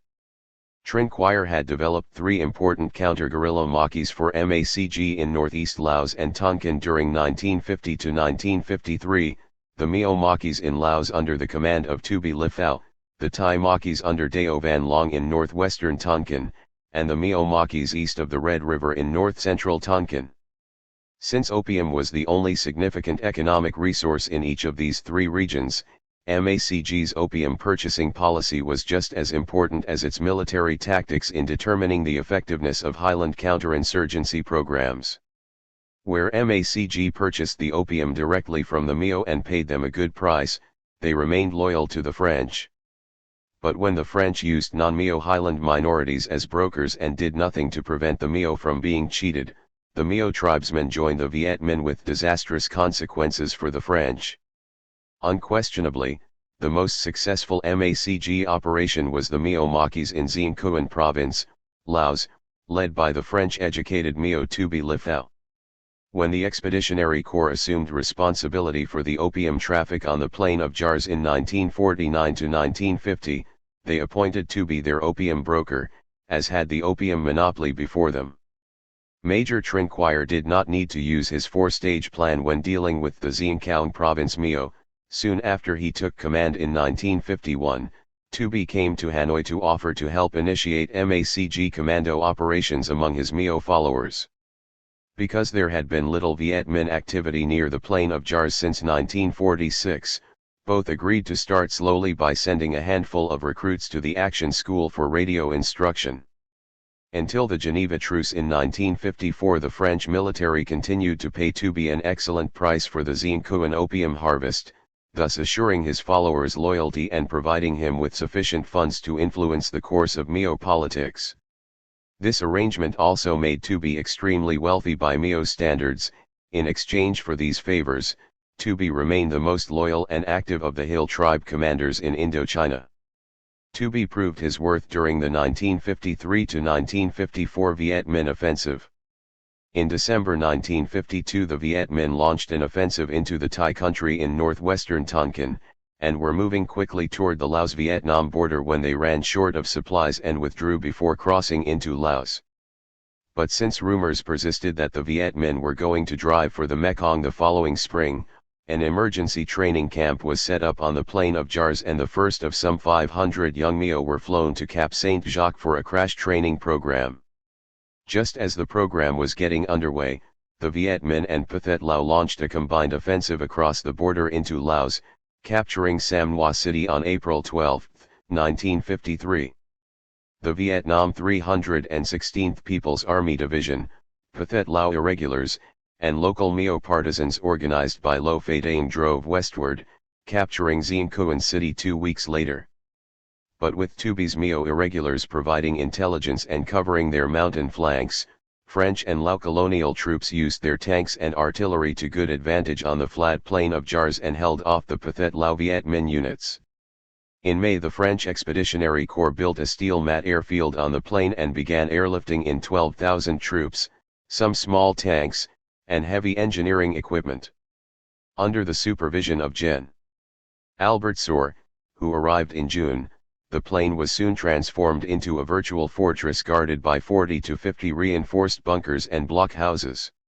Having used mountain minorities to crush rebellions in Morocco, Sohr appreciated their importance and met with Tubi soon after his arrival. After an aerial tour of the region with Tubi and his MACG advisor, Sohr sent out 4 columns escorted by Tubi's partisans to sweep Xiên Cuan province clean of any remaining enemy units. After this, Sohr arranged with Tubi and MACG that the Mio would provide intelligence and guard the mountain approaches while his regular units garrisoned the plain itself. The arrangement worked well, and Sohr remembers meeting amicably on a regular basis with Tubi and Lieutenant Vang Pao, then company commander of a Mio irregular unit, to exchange intelligence and discuss paramilitary operations. He also recalls that Tubi delivered substantial quantities of raw opium to MACG advisors for the regular DC-3 flights to Cap Saint-Jacques, and feels that the French support of the Mio opium trade was a major factor in their military aggressiveness. As Sohr put it, the Mio were defending their own region, and of course by defending their region they were defending their opium. Another outsider also witnessed the machinations of the covert Operation X. During a 6-week investigative tour of Indochina during June-July 1953, Col. Edward Zero Lansdale of the American CIA discovered the existence of Operation X, trying to put together a first-hand report of the Viet Minh invasion of Laos. Lansdale flew up to the plain of Jars, where he learned that French officers had bought up the 1953 opium harvest, acting on orders from General Salin, Commander-in-Chief of the Expeditionary Corps. When Lansdale later found out that the opium had been flown to Saigon for sale and export, He complained to Washington that the French military was involved in the narcotics traffic and suggested that an investigation was in order. General Lansdale recalls that the response ran something like this: "Don't you have anything else to do? We don't want you to open up this keg of worms since it will be a major embarrassment to a friendly government. So drop your investigation." By mid-1953, repeated Viet Minh offensives into northern Laos, like the spring assault on the plain of Jars, had convinced the French High Command that they were in imminent danger of losing all of northern Laos. To block future Viet Minh offensives, they proceeded to establish a fortified base, or hedgehog, in a wide upland valley called Dien Bien Phu near the Laos-North Vietnam border. In November, the French Air Force and CAT began airlifting 16,000 men into the valley, and French generals confidently predicted they would soon be able to seal the border. By March 1954, however, the Viet Minh had ringed Dien Bien Phu with well-entrenched heavy artillery. Within a month they had silenced the French counter-batteries. Large-scale air evacuation was impossible, and the garrison was living on borrowed time. Realizing that an overland escape was their only solution, the French High Command launched a number of relief columns from northern Laos to crack through the lines of entrapment and enable the defenders to break out. Delayed by confusion in High Command headquarters, the main relief column of 3,000 men did not set out until April 14. As the relief column got underway, Colonel Trinquire, by now MACG commander, proposed a supplementary plan for setting up a large Maquis, manned by Tubi's irregulars, halfway between Dien Bien Phu and the plain of Jars to aid any of the garrison who might break out. After overcoming the High Command's doubts, Trinquire flew to the plain of Jars with a large supply of silver bars. Half of Tubi's 6,000 irregulars were given 8 days of intensive training and dispatched for Muang Son, 60 miles to the north, on May 1. But although Trinquire managed to recruit yet another 1,500 Mio mercenaries elsewhere, his efforts proved futile. Dien Bien Phu fell on May 8, and only a small number of the 78 colonial troops who escaped were netted by Tubi's Maquis. Unlike the Mio in Laos, the Mio in northwestern Tonkin, where Dien Bien Phu was located, had good cause to hate the French, and were instrumental in their defeat.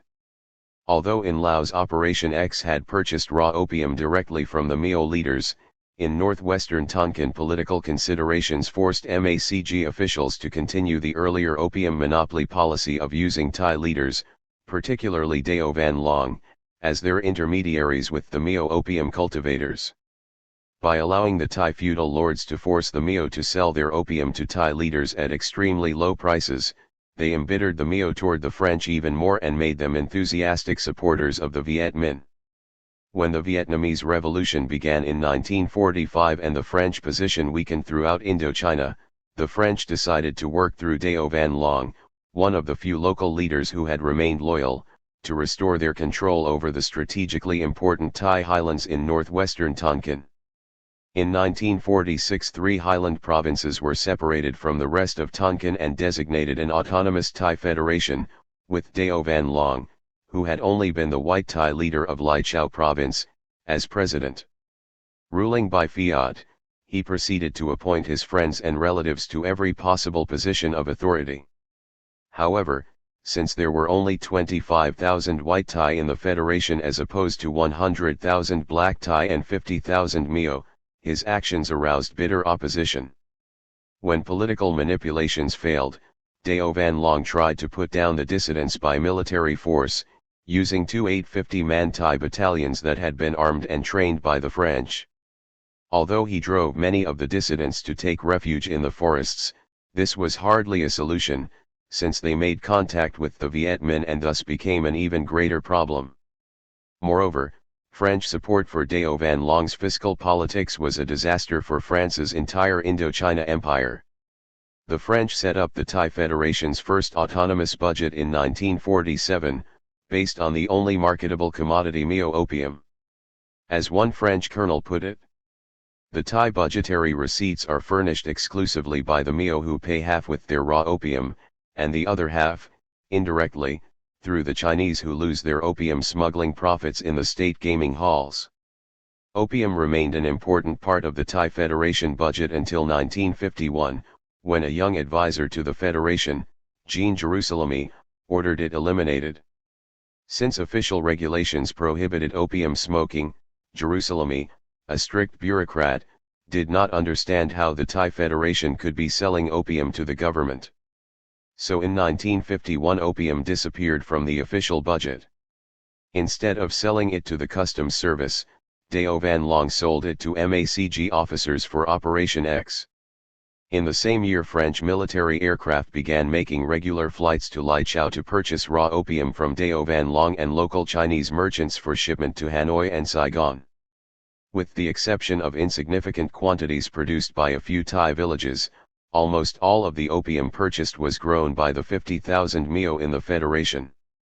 During the Second World War and the immediate post-war years, they sold about 4.5 to 5.0 tons of raw opium annually to Dao Van Long's agents for the opium monopoly. Since the monopoly paid only 1/10 of the Hanoi black market price, the Mio preferred to sell the greater part of their harvest to the higher-paying local Chinese smugglers.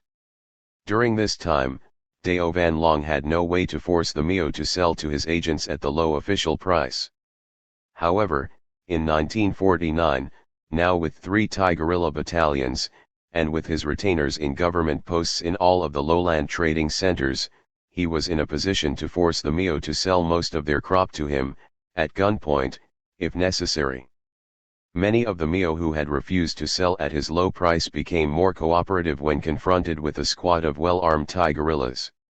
And when he stopped dealing with the opium monopoly after 1950, there was no longer any official price guideline, and he was free to increase his own profits by reducing the already miserable price paid the Mio. While these methods may have made Dao Van Long a rich man by the end of the Indochina War, they seriously damaged his relations with the Mio. When they observed his rise in 1945 to 1946 as the autocrat of the Thai Federation, many joined the Viet Minh. As Dao Van Long acquired more arms and power in the late 1940s and early 1950s, his rule became even more oppressive, and the Mio became even more willing to aid the Viet Minh. This account of the Thai Federation opium trade would be little more than an interesting footnote to the history of the Indochina opium monopoly were it not for the Battle of Dien Bien Phu. Although an ideal base from a strategic viewpoint, the French command could not have chosen a more unfavorable battlefield. It was the first Black Thai area Dao Van Long had taken control of after World War XI. His interest in it was understandable. Dien Bien Phu was the largest valley in the Thai Federation and in 1953 produced 4,000 tons of rice, about 30% of the Federation's production. Moreover, the Mio opium cultivators in the surrounding hills produced 3/5 of a ton of raw opium for the monopoly, or about 13% of the Federation's legitimate sale. But soon after Thai first units were parachuted into Dien Bien Phu, experienced French officials in the Thai country began urging the high command to withdraw from the area. The young French advisor, Jean Jerusalemi, sent a long report to the high command warning them that if they remained at Dien Bien Phu defeat was only a matter of time.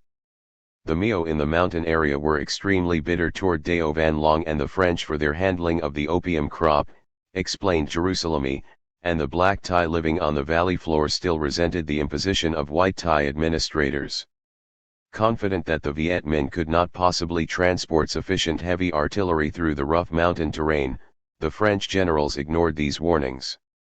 French and American artillery specialists filed reassuring first-hand reports that the hedgehog was impenetrable. When the artillery duel began in March 1954, French generals were shocked to find themselves outgunned. The Viet Minh bade 200 heavy artillery pieces with abundant ammunition, against the French garrison's 28 heavy guns and insufficient ammunition. An estimated 80,000 Viet Minh porters had hauled this incredible firepower across the mountains, guided and assisted by enthusiastic Black Thai and Mio. Gen. Vion Wenjup, the Viet Minh commander, recalls that convoys of pack horses from the Mio highlands were among the most determined of the porters who assisted this effort. Mio hostility prevented French intelligence gathering and counterintelligence operations.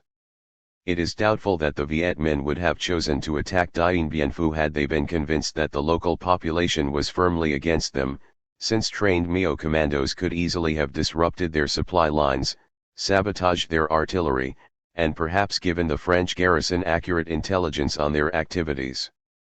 As it was, Colonel Trinquire tried to infiltrate 5 MACG commando teams from Laos into the Dien Bien Phu area, but the effort was almost a complete failure.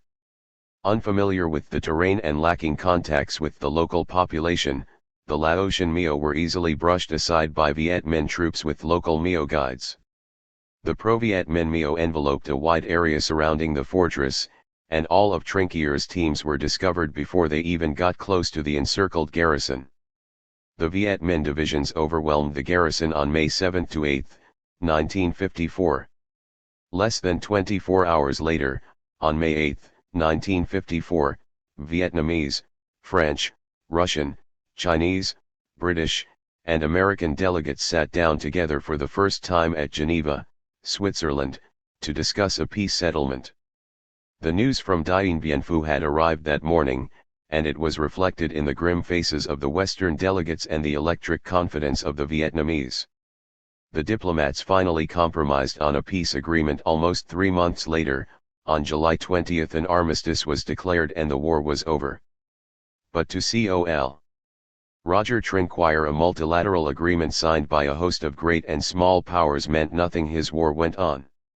Trinquire had 40,000 Hill tribe mercenaries operating under the command of 400 French officers by the end of July and was planning to take the war to the enemy by organizing a huge new maquis of up to 10,000 tribesmen in the Viet Minh heartland east of the Red River.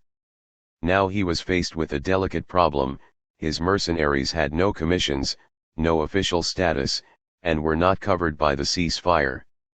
The Geneva Agreement prohibited overflights by the light aircraft Trinquire used to supply his mercenary units behind Viet Minh lines and thus created insurmountable logistics and liaison problems. Although he was able to use some of the Red Cross flights to the prisoner of war camps in the Viet Minh-controlled highlands as a cover for arms and ammunition drops, this was only a stopgap measure. In August, when Trinquire radioed his remaining MACG units in the Thai Federation to fight their way out into Laos, several thousand Thai retreated into Sam Ngoa and Dien Cuan provinces, where they were picked up by Tu Bi Lithao's Mio irregulars. But the vast majority stayed behind, and although some kept broadcasting appeals for arms, money, and food, by late August their radio batteries went dead, and they were never heard from again. There was an ironic footnote to this last MACG operation. Soon after several thousand of the Thai Federation commandos arrived in Laos, Tu Bi realized that it would take a good deal of money to resettle them permanently. Since the MACG secret account had netted almost $150,000 from the last winter's opium harvest, Tu Bi went to the Saigon paramilitary office to make a personal appeal for resettlement funds. But the French officer on duty was embarrassed to report that an unknown MACG ORSDIS officer had stolen the money, and MACG's portion of Operation X was broke. Trinquire told us to put the 5 million piasters in the account where it would be safe, Tu Bi recalls with great amusement, and then one of his officers stole it. What irony! What irony! When the French Expeditionary Corps began its rapid withdrawal from Indochina in 1955, MACG officers approached American military personnel and offered to turn over their entire paramilitary apparatus. CIA agent Lucien Conian was one of those contacted, and he passed the word along to Washington. But, the Department of Defense responded that they wanted nothing to do with any French program and the offer was refused. But many in the agency regretted the decision when the CIA sent Green Berets into Laos and Vietnam to organize Hill tribe guerrillas several years later, and in 1962 American representatives visited Trinquire in Paris and offered him a high position as an advisor on mountain warfare in Indochina. But, fearing that the Americans would never give a French officer sufficient authority to accomplish anything, Trinquire refused. Looking back on the machinations of Operation X from the vantage point of almost 2 decades, it seems remarkable that its secret was so well kept. Almost every news dispatch from Saigon that discussed the Benchuyan alluded to their involvement in the opium trade, but there was no mention of the French support for Hill tribe opium dealings, and certainly no comprehension of the full scope of Operation X spared the screaming headlines, or ever muted whispers, about their involvement in the narcotics traffic. Neither SDIS nor the French military were pressured into repudiating the narcotics traffic as a source of funding for covert operations. Apparently there was but one internal investigation of the secret opium trade, which only handed out a few reprimands, more for indiscretion than anything else, and Operation X continued undisturbed until the French withdrew from Indochina. The investigation began in 1952, when Vietnamese police seized almost a ton of raw opium from a MACG warehouse in Cap Saint-Jacques. Colonel Bellerx had initiated the seizure when 3 MACG officers filed an official report claiming that opium was being stored in the MACG warehouses for eventual sale. After the seizure confirmed their story, Bellerx turned the matter over to Jean Letourneau, High Commissioner for Indochina, who started a formal inquiry through the Controller General for Overseas France. Although the inquiry uncovered a good deal of Operation X's organization, nothing was done. The inquiry did damage the reputation of MACG's commander, Colonel Grau, and Commander-in-Chief Salin. Grau was ousted from MACG and Trinquire was appointed as his successor in March 1953.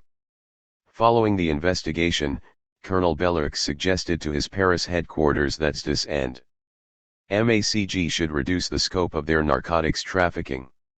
If they continued to control the trade at all levels, the secret might get out, damaging France's international relations and providing the Viet Minh with excellent propaganda. Since the French had to continue buying opium from the Mio to retain their loyalty, Bellerx suggested that it be diverted to Bangkok instead of being flown directly to Saigon and Hanoi. In Bangkok the opium would become indistinguishable from much larger quantities being shipped out of Burma by the nationalist Chinese army, and thus the French involvement would be concealed. SDIS Paris, however, told Bellerx that he was a troublemaker and urged him to give up such ideas. The matter was dropped. Apparently SDIS and French military emerged from the Indochina War with narcotics trafficking as an accepted gambit in the espionage game. In November 1971, the U.S. Attorney for New Jersey caused an enormous controversy in both France and the United States when he indicted a high-ranking SDIS officer, Col. Paul Fournier, for conspiracy to smuggle narcotics into the United States. Given the long history of SDIS's official and unofficial involvement in the narcotics trade, shock and surprise seemed to be unwarranted. Colonel Fournier had served with SDIS in Vietnam during the First Indochina War at a time when the clandestine service was managing the narcotics traffic as a matter of policy.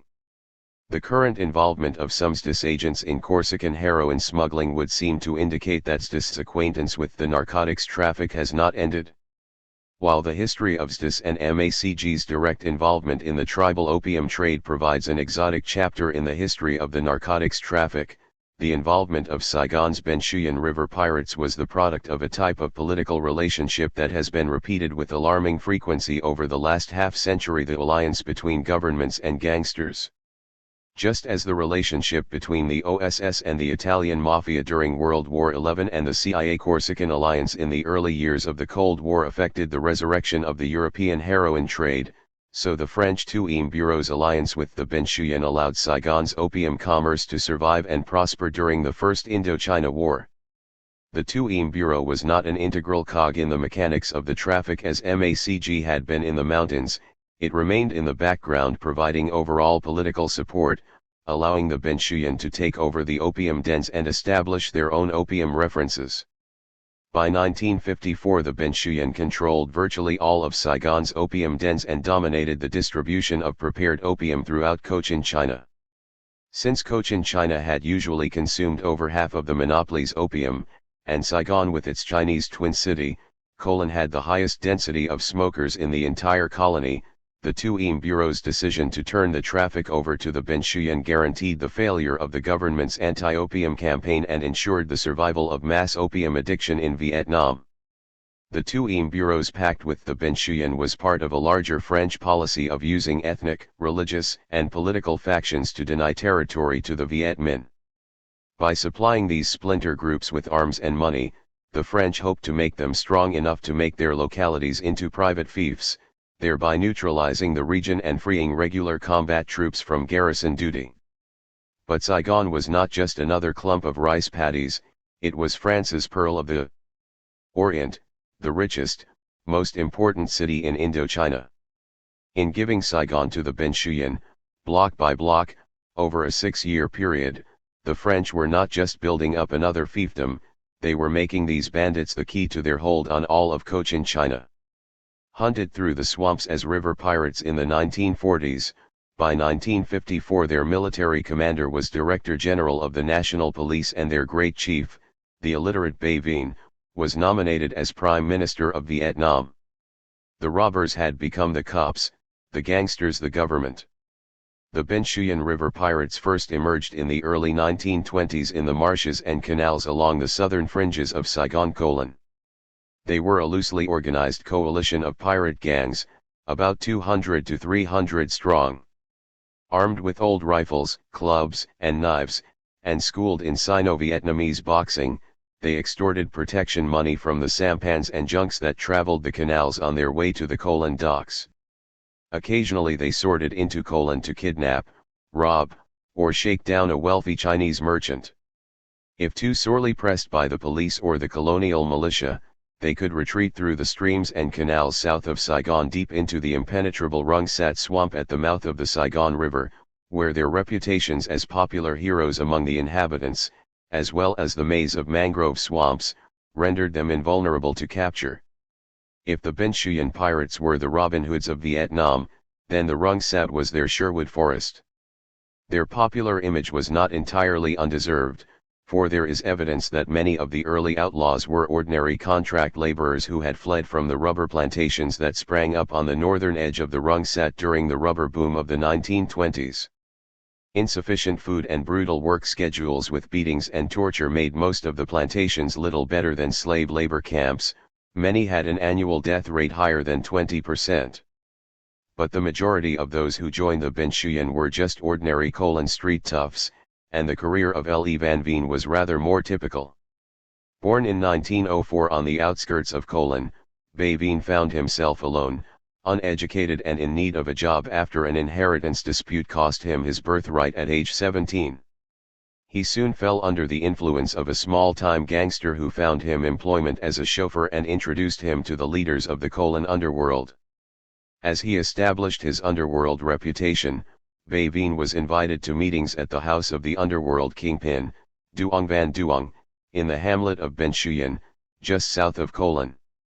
The early history of the Benchuyan was an interminable cycle of kidnapping, piracy, pursuit, and occasionally imprisonment until late in World War II, when Japanese military intelligence, the Kempeitai, began dabbling in Vietnamese politics.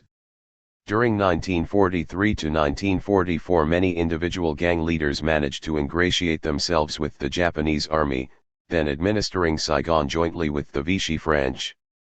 Thanks to Japanese protection, many gangsters were able to come out of hiding and find legitimate employment.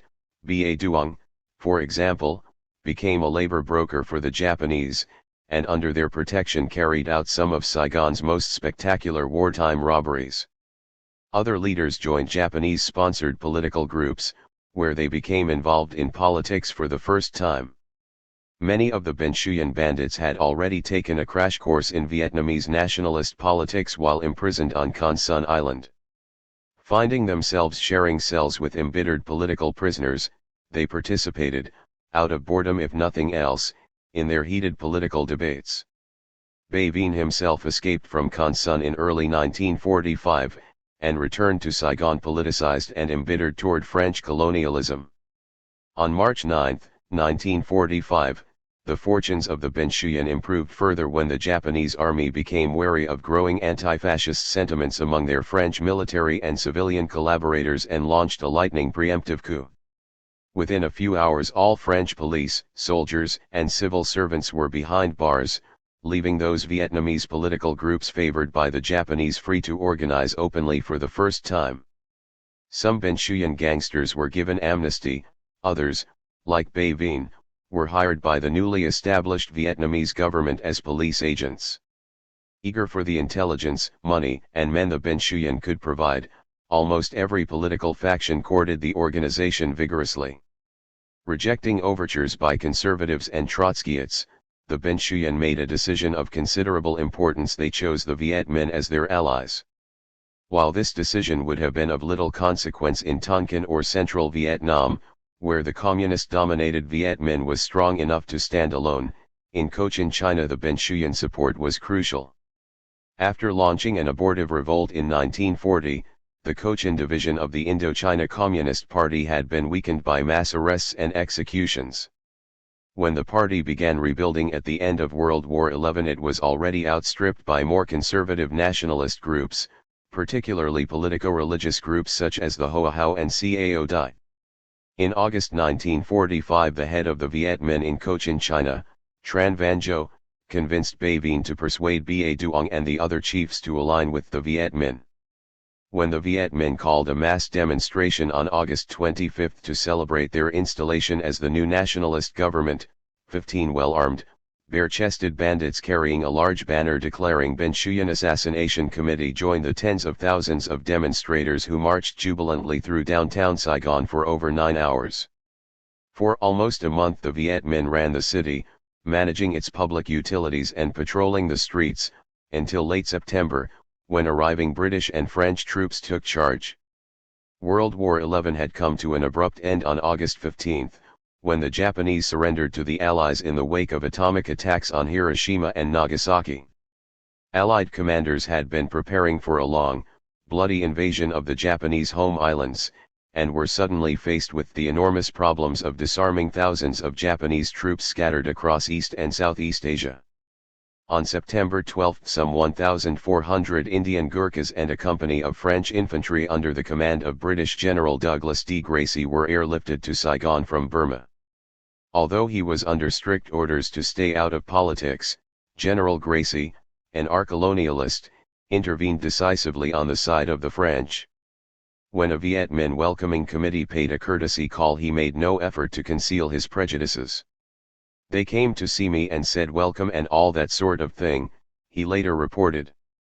"It was an unpleasant situation and I promptly kicked them out." 10 days later the British secretly rearmed some 1,500 French troops, who promptly executed a coup, reoccupying the city's main public buildings.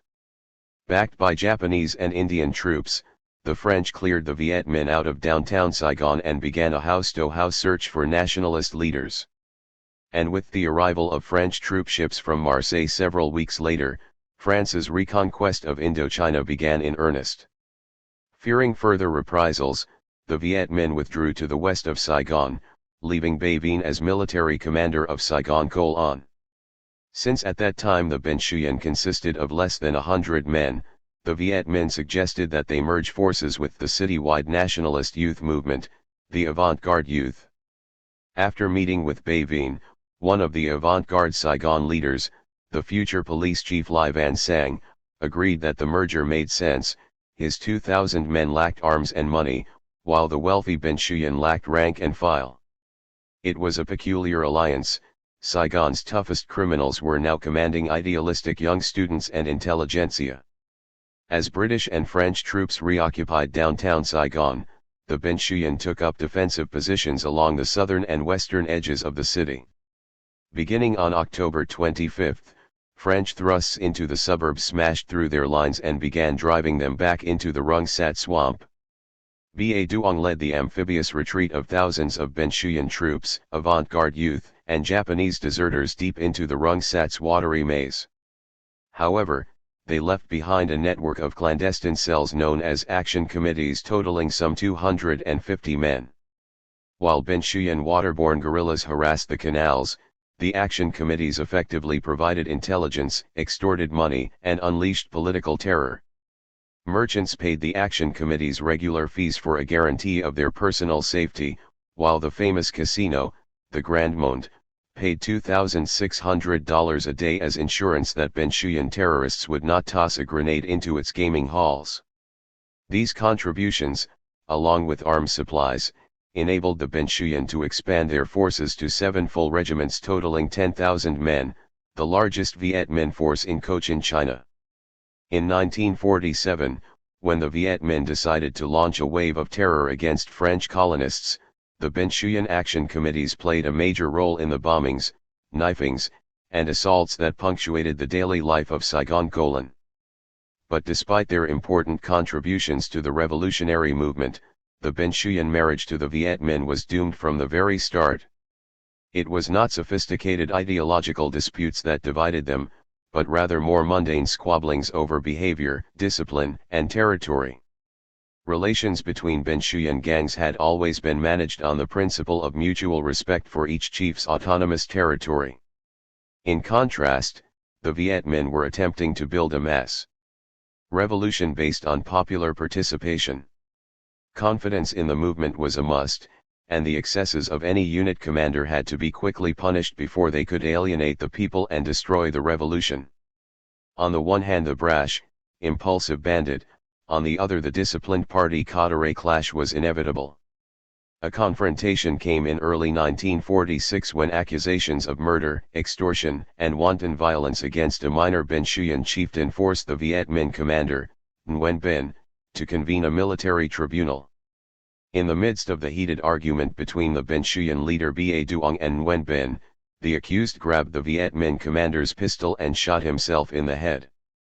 Blaming the Viet Minh for his friend's suicide, Ba Duong began building a movement to oust Nguyen Binh, but was strafed and killed by a French aircraft a few weeks later, well before his plans had matured. Shortly after Ba Duong's death in February 1946, the Benchuyan held a mass rally in the heart of the Rung Sat to mourn their fallen leader and elect Ba Vinh as his successor. Although Ba Vinh had worked closely with the Viet Minh, he was now much more ambitious than patriotic. Bored with being king of the mangrove swamps, Ba Vinh and his advisors devised 3 stratagems for catapulting him to greater heights. They ordered assassination committees to fix their sights on Nguyen Binh, they began working with the Hoa Hao religious group to forge an anti-French, anti-Viet Minh coalition, and they initiated negotiations with the French THIRD Bureau for some territory in Saigon. The Viet Minh remained relatively tolerant of Ba Vinh's machinations until March 1948, when he sent his top advisors to Saigon to negotiate a secret alliance with Captain Savani of the THIRD Bureau. Concealing their knowledge of Ba Vinh's betrayal, the Viet Minh invited him to attend a special convocation at their camp in the Plain of Reeds on May 19, Ho Chi Minh's birthday. Realizing that this was a trap, Ba Vinh strutted into the meeting surrounded by 200 of his toughest gangsters. But while he allowed himself the luxury of denouncing Nguyen Binh to his face, the Viet Minh were stealing the Rung Saturday. Viet Minh cadres who had infiltrated the Benchuyan months before called a mass meeting and exposed Ba Vinh's negotiations with the French. The shocked nationalistic students and youths launched a coup on May 28. Ba Vinh's supporters were arrested, unreliable units were disarmed and the Rung Sat refuge was turned over to the Viet Minh. Back on the Plain of Reeds, Ba Vinh sensed an ugly change of temper in the convocations, massed his bodyguards, and fled toward the Rung Sat pursued by Viet Minh troops. En route he learned that his refuge was lost and changed direction, arriving on the outskirts of Saigon on June 10. Hounded by pursuing Viet Minh columns, and aware that return to the Rung Sat was impossible, Ba Vinh found himself on the road to Saigon. Unwilling to join with the French openly and be labeled a collaborator, Ba Vinh hid in the marshes south of Saigon for several days until 2 Bureau agents finally located him. Ba Vinh may have lost the Rung Sat, but his covert action committees remained a potent force in Saigon and made him invaluable to the French. Captain Savani visited the Benchuyan leader in his hideout and argued, "Ba Vinh, there's no other way out. You have only a few hours of life left if you don't sign with US." The captain's logic was irrefutable. On June 16 a French staff car drove Ba Vinh to Saigon, where he signed a prepared declaration denouncing the communists as traitors and avowing his loyalty to the present emperor, Bao Dai. Shortly afterward, the French government announced that it had decided to confide the police and maintenance of order to the Benchuyan troops in a zone where they are used to operating and assigned them a small piece of territory along the southern edge of Kolin. In exchange for this concession, 800 gangsters who had rallied to Beivin from the Rungsat, together with the covert action committees, assisted the French in a massive and enormously successful sweep through the Twin Cities in search of Viet Minh cadres, cells, and agents. As Beivin's chief political advisor, Lai Hutai, explained, since we had spent time in the Maquis and fought there, we also knew how to organize the counter-Maquis. But once the operation was finished, Beivin, afraid of being damned as a collaborator, retired to his slender turf and refused to budge. The Benchuyan refused to set foot on any territory not ceded to them and labeled an independent nationalist zone. In order to avail themselves of the Benchuyan's unique abilities as an urban counterintelligence and security force, the French were obliged to turn over Saigon Kolin block by block. By April 1954 the Benchuyan military commander, Lai Van Sang, was Director General of Police, and the Benchuyan controlled the capital region and the 60-mile strip between Saigon and Cap Saint-Jacques. Since the Benchuyan's pacification technique required vast amounts of money to bribe thousands of informers, the French allowed them carte blanche to plunder the city. In giving the Benchuyan this economic and political control over Saigon, the French were not only eradicating the Viet Minh, but creating a political counterweight to Vietnamese nationalist parties gaining power as a result of growing American pressure for political and military Vietnamization. By 1954 the illiterate, bull-necked Beivin had become the richest man in Saigon and the key to the French presence in Cochin China.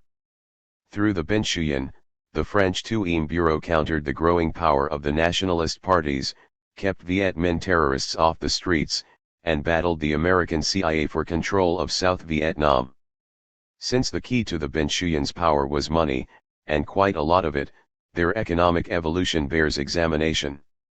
The Benchuyan's financial hold over Saigon was similar in many respects to that of American organized crime in New York City. The Saigon gangsters used their power over the streets to collect protection money and to control the transportation industry, gambling, prostitution, and narcotics. But while American gangsters prefer to maintain a low profile, the Benchuyan flaunted their power. Their Green Beret soldiers strutted down the streets, opium dens and gambling casinos operated openly, and a government minister actually presided at the dedication of the Hall of Mirrors, the largest brothel in Asia. Probably the most important Benchuyan economic asset was the gambling and lottery concession controlled through two sprawling casinos, the Grand Monde in Kolin and the Cloche d'Or in Saigon, which were operated by the highest bidder for the annually awarded franchise. The Grand Monde had been opened in 1946 at the insistence of the Governor-General of Indochina, ADM. Thierry d'Argenleu, in order to finance the colonial government of Cochin China. The franchise was initially leased to a Macau Chinese gambling syndicate, which made payoffs to all of Saigon's competing political forces, the Benchuyan, Emperor Bao Dai, prominent cabinet ministers, and even the Viet Minh. In early 1950 Beivin suggested to Capt. Antoine Savani that payments to the Viet Minh could be ended if he were awarded the franchise. The French agreed, and Beivin's political advisor, Lai Hutai, met with Emperor Bao Dai and promised him strong economic and political support if he agreed to support the measure. But when Bao Dai made the proposal to President Hu and the governor of Cochin, they refused their consent, since both of them received stipends from the Macau Chinese. However, the Benchuyan broke the deadlock in their own inimitable fashion. They advised the Chinese franchise holders that the Benchuyan police would no longer protect the casinos from Viet Minh terrorists kidnapped the head of the Macau syndicate, and, finally, pledged to continue everybody's stipends. After agreeing to pay the government a $200,000 deposit and $20,000 a day, the Benchuyan were awarded the franchise on December 31, 1950. Despite these heavy expenses, the award of the franchise was an enormous economic coup. Shortly before the Grand Monde was shut down by a new regime in 1955, knowledgeable French observers estimated that it was the most profitable casino in Asia, and perhaps in the world. Sometime after 1950 the French military awarded the Ben Xuyen another lucrative colonial asset, Saigon's opium commerce. The Ben Xuyen started processing MACG's Romeo opium and distributing prepared smokers' opium to hundreds of dens scattered throughout the Twin Cities. They paid a fixed percentage of their profits to Emperor Baudai, the French THIRD Bureau, and the MACG commandos. The CIA's Colonel Lansdale later reported that the Ben Xuyen were participating in one of the world's major arteries of the dope traffic, helping move the prize opium crops out of Laos and South China. The profits were so huge that Baudai's tiny cut was ample to keep him in yachts, villas, and other comforts in France. The final Ben Xuyen asset was * prostitution. They owned and operated a wide variety of brothels, all the way from small, intimate villas staffed with attractive young women for generals and diplomats down to the Hall of Mirrors, whose 1,200 inmates and assembly line techniques made it one of the largest and most profitable in Asia. The brothels not only provided income, they also yielded a steady flow of political and military intelligence. In reviewing Bévin's economic activities in 1954, the French THIRD Bureau concluded.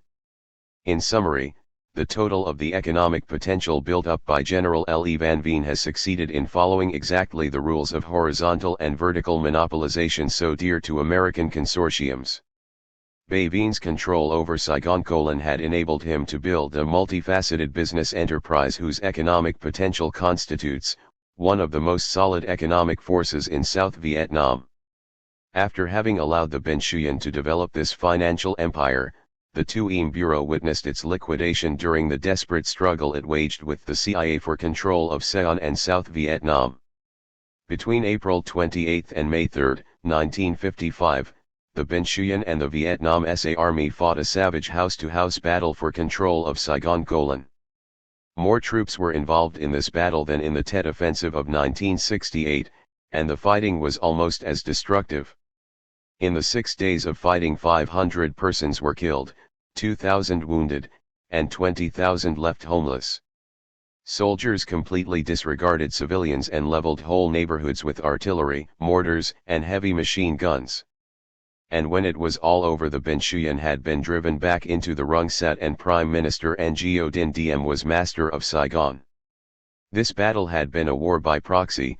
The Ben Xuyen and Diem's ARVN were stand-ins, mere pawns, in a power struggle between the French THIRD Bureau and the American CIA. Although there were long-standing tactical disagreements between the French and Americans, at the ambassadorial and governmental levels, there was an atmosphere of friendliness and flexibility that was not to be found in their respective intelligence agencies. Prior to the French debacle at Dien Bien Phu, the two governments had cooperated with a minimum of visible friction in Indochina. During the early 1950s, the United States paid 78% of the cost for maintaining the French Expeditionary Corps, and hundreds of American advisors served with French units. After Dien Bien Phu and Geneva, however, the partnership began to crumble. France resigned herself to granting full independence to her former colony, and agreed at Geneva to withdraw from the northern half of the country and hold an all-Vietnam referendum in 1956, an election the Viet Minh were sure to win to determine who would rule the unified nation. Under the guidance of Premier Mendes France planned a precedent-setting experiment in coexistence. She would grant the Viet Minh full control over Vietnam by adhering strictly to the Geneva Accords, and then work closely with Ho Chi Minh to preserve French cultural influence and salvage French capital. Needless to say, the French premier's plans did not sit well in a U.S. State Department operating on Secretary John Foster Dulles' anti-communist first principles. Fundamental policy disagreements began to develop between Washington and Paris, though there was no open conflict. The Pentagon Papers have summarized the points of disagreement between Washington and Paris rather neatly. All the foregoing tension resolved to two central issues between the United States and France. The first was the question of how and by whom Vietnam's armed forces were to be trained. The second, and more far-reaching, was whether Ngo Dinh Diem was to remain at the head of Vietnam's government or whether he was to be replaced by another nationalist leader more sympathetic to Bao Dai and France. The first question was resolved soon after Special Ambassador General J. Lawton Collins arrived in Vietnam on November 8, 1954. The Americans were already supplying most of ARVN's aid, and French High Commissioner Gen. Paul Ely readily agreed to turn the training over to the Americans. The second question, whether DM should continue as premier, provoked the CIA 2 Bureau War of April 1955. DM was a political unknown who had acceded to the premiership largely because Washington was convinced that his strong anti-communist, anti-French beliefs best suited American interests. But the immediate problem for DM and the Americans was control of Saigon.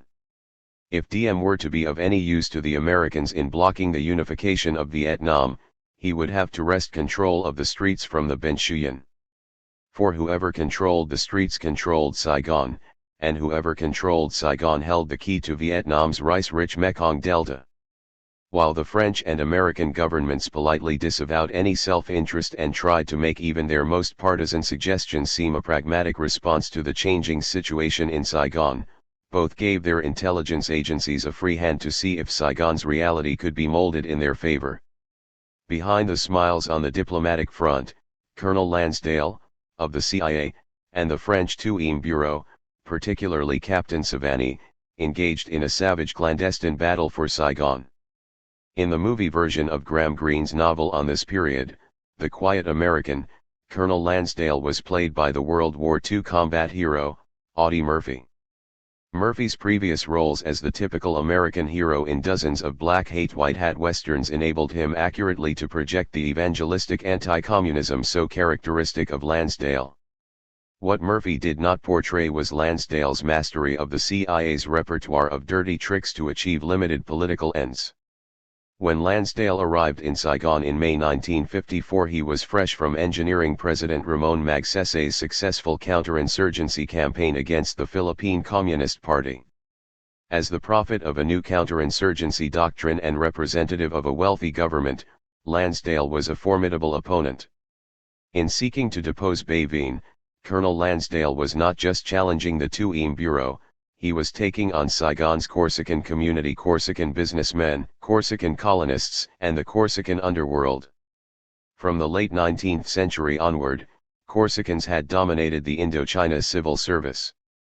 At the end of World War II, Corsican resistance fighters, some of them gangsters, had joined the regular army and come to Indochina with the Expeditionary Corps. Many remained in Saigon after their enlistment to go into legitimate business or to reap profits from the black market and smuggling that flourished under wartime conditions. Those with strong underworld connections in Marseille were able to engage in currency smuggling between the two ports. The Marseille gangster Barthélemy Guérini worked closely with contacts in Indochina to smuggle Swiss gold to Asia immediately after World War II.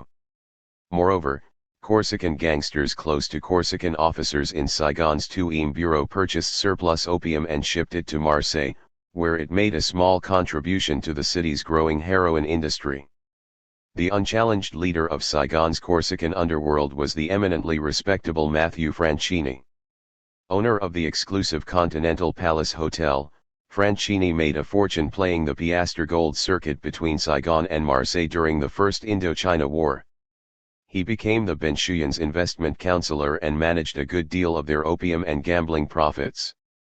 When Bavine's fortune reached monumental proportions, Franchini sent him to Paris, where newfound Corsican friends gave him good advice about investing his surplus millions. And according to reliable Vietnamese sources, it was Franchini who controlled most of Saigon's opium exports to Marseille. Neither he nor his associates could view with equanimity the prospect of an American takeover. Many people within the 2 Bureau had worked as much as 8 years building up sect armies like the Ben Xuyen. Many Corsicans outside the military had businesses, positions, rackets, and power that would be threatened by a decline in French influence. While they certainly did not share Premier Mendes France's ideas of cooperation with the Viet Minh, they were even more hostile to the idea of turning things over to the Americans. When Lansdale arrived in Saigon in May 1954, he faced the task of building an alternative to the mosaic of religious armies and criminal gangs that had ruled South Vietnam in the latter years of the war. Nguyen Diem's appointment as premier in July gave Lansdale the lever he needed. Handpicked by the Americans, Diem was strongly anti-French and uncompromisingly anti-communist. However, he had spent most of the last decade in exile and had few political supporters and almost no armed forces. Premier in name only, Diem controlled only the few blocks of downtown Saigon surrounding the presidential palace. The French and their clients ARVN, the Benchuyan, and the armed religious sects, CAODI and Hoa Hao could easily mount an anti-Diem coup if he threatened their interests. Lansdale proceeded to fragment his opposition's solid front and to build Diem an effective military apparatus. French control over the army was broken and Col. Duong Van Minh, an American sympathizer, was recruited to lead the attacks on the Benchuyan. By manipulating payments to the armed religious sects, Lansdale was able to neutralize most of them, leaving the Benchuyan as the only French pawn. The Benchuyan financed themselves largely from their vice rackets, and their loyalty could not be manipulated through financial pressures. But, deserted by ARVN and the religious sects, the Benchuyan were soon crushed. Lansdale's victory did not come easily. Soon after he arrived he began sizing up his opponent's financial and military strength. Knowing something of the opium trade's importance as a source of income for French clandestine services, he now began to look more closely at Operation X with the help of a respected Chinese banker. But the banker was abruptly murdered and Lansdale dropped the inquiry. There was reason to believe that the banker had gotten too close to the Corsicans involved, and they killed him to prevent the information from getting any further. An attempted anti-Diem coup in late 1954 led to Lansdale's replacing the palace guard. After the embassy approved secret funding, Lansdale convinced a CAODI dissident named Trinh Minh to offer his maquis near the Cambodian border as a refuge in case Diem was ever forced to flee Saigon. When the impending crisis between the French and the Americans threatened Diem's security in the capital, they moved his forces into the city as a permanent security force in February 1955 and paraded 2,500 of his barefoot soldiers through downtown Saigon to demonstrate his loyalty to the premier. The THIRD Bureau was outraged at Lansdale's support for the practicing what Lansdale jocularly referred to as the unorthodox doctrine of zapping a commander, that had murdered French General Chanson in 1951 and had further incensed the French when he blew up a car in 1953 in downtown Saigon, killing a number of passers-by. THIRD Bureau officers personally visited Lansdale to warn him that they would kill TM, and they usually added the pious hope that I would be standing next to him when he was gunned down. On February 11, 1955, the French army abdicated its financial controls and training responsibilities for ARVN to the United States, losing not only the ARVN but control of the Hoa Hao and CAODI religious sects as well. Approximately 20,000 of them had served as supplementary forces to the French and Vietnamese army, and had been paid directly by the THIRD Bureau. Now, with their stipends cut and their numbers reduced, they were to be integrated into ARVN, where they would be controlled by Diem and his American advisors. Lansdale was given $8.6 million to pay back salaries and bonuses to sect commanders who cooperated in integrating into the ARVN. Needless to say, this aroused enormous hostility on the part of the French. When Lansdale met with General Gambis of the French army to discuss the sect problem, the tensions were obvious. We sat at a small table in his office. A huge Alsatian dog crouched under it. Gambis informed me that at one word from him, the dog would attack me, being a trained killer. I asked Gambis to please note that my hands were in my pockets as I sat at the table. I had a small .25 automatic pointing at his stomach which would tickle him fatally. Gambis called off his dog and I put my hands on the table. We found we could work together. By February the THIRD Bureau realized that they were gradually losing to Lansdale's team, so they tried to discredit him as an irresponsible adventurer in the eyes of his own government by convening an unprecedented secret agents tribunal. But the session was unsuccessful, and the THIRD Bureau officers were humiliated. Their animosity toward Lansdale was, no doubt, intensified. But the French were not yet defeated, and late in February they mounted a successful counter-offensive. When DM refused to meet the sect's demands for financial support and integration into ARVN, the French seized the opportunity and brought all the sect leaders together in Tain Inn on February 22, where they formed the United Front and agreed to work for DM's overthrow. Money was to be provided by the Benchuyan. When a month of fruitless negotiations failed to wring any concessions from DM, the United Front sent a 5-day ultimatum to DM demanding economic and political reforms. Suddenly the lethargic quadrille of political intrigue was over and the time for confrontation was at hand. Lansdale was now working feverishly to break up the United Front and was meeting with DM regularly. With the help of the CIA station chief, Lansdale put together a special team to tackle the Benchuyan, the financial linchpin of the United Front. Lansdale recruited a former Saigon police chief named Mai Huxian, who had formed the military security service with 200 to 300 of his best detectives when the Benchuyan took over the police force in 1954. Embittered by 4 years of losing to the Benchuyan, the MSS began a year-long battle with the Benchuyan's action committees. Many of these covert cells had been eliminated by April 1955, a factor that Xian feels was critical in the Benchuyan's defeat. Another of Lansdale's recruits was Col. Duong Van Min, the commander for Saigon. Lansdale made ample discretionary funds available to Min, whom he incorporated in his plans to assault the Benchuyan. The fighting began on March 28 when a pro-DM paratroop company attacked the Benchuyan-occupied police headquarters. The Benchuyan counterattacked the following night and began with a mortar attack on the presidential palace at midnight. When French tanks rolled into the city several hours later to impose a ceasefire agreed to by the United States, Lansdale protested bitterly to Ambassador Collins, explaining that only the Benchuyan would gain by a ceasefire. For almost a month French tanks and troops kept the Benchuyan and ARVN apart. Then on April 27 Ambassador Collins met with Secretary of State Dulles in Washington and told him that DM's obstinacy was the reason for the violent confrontation in Saigon. Dismayed, Dulles cabled Saigon that the U.S. was no longer supporting DM.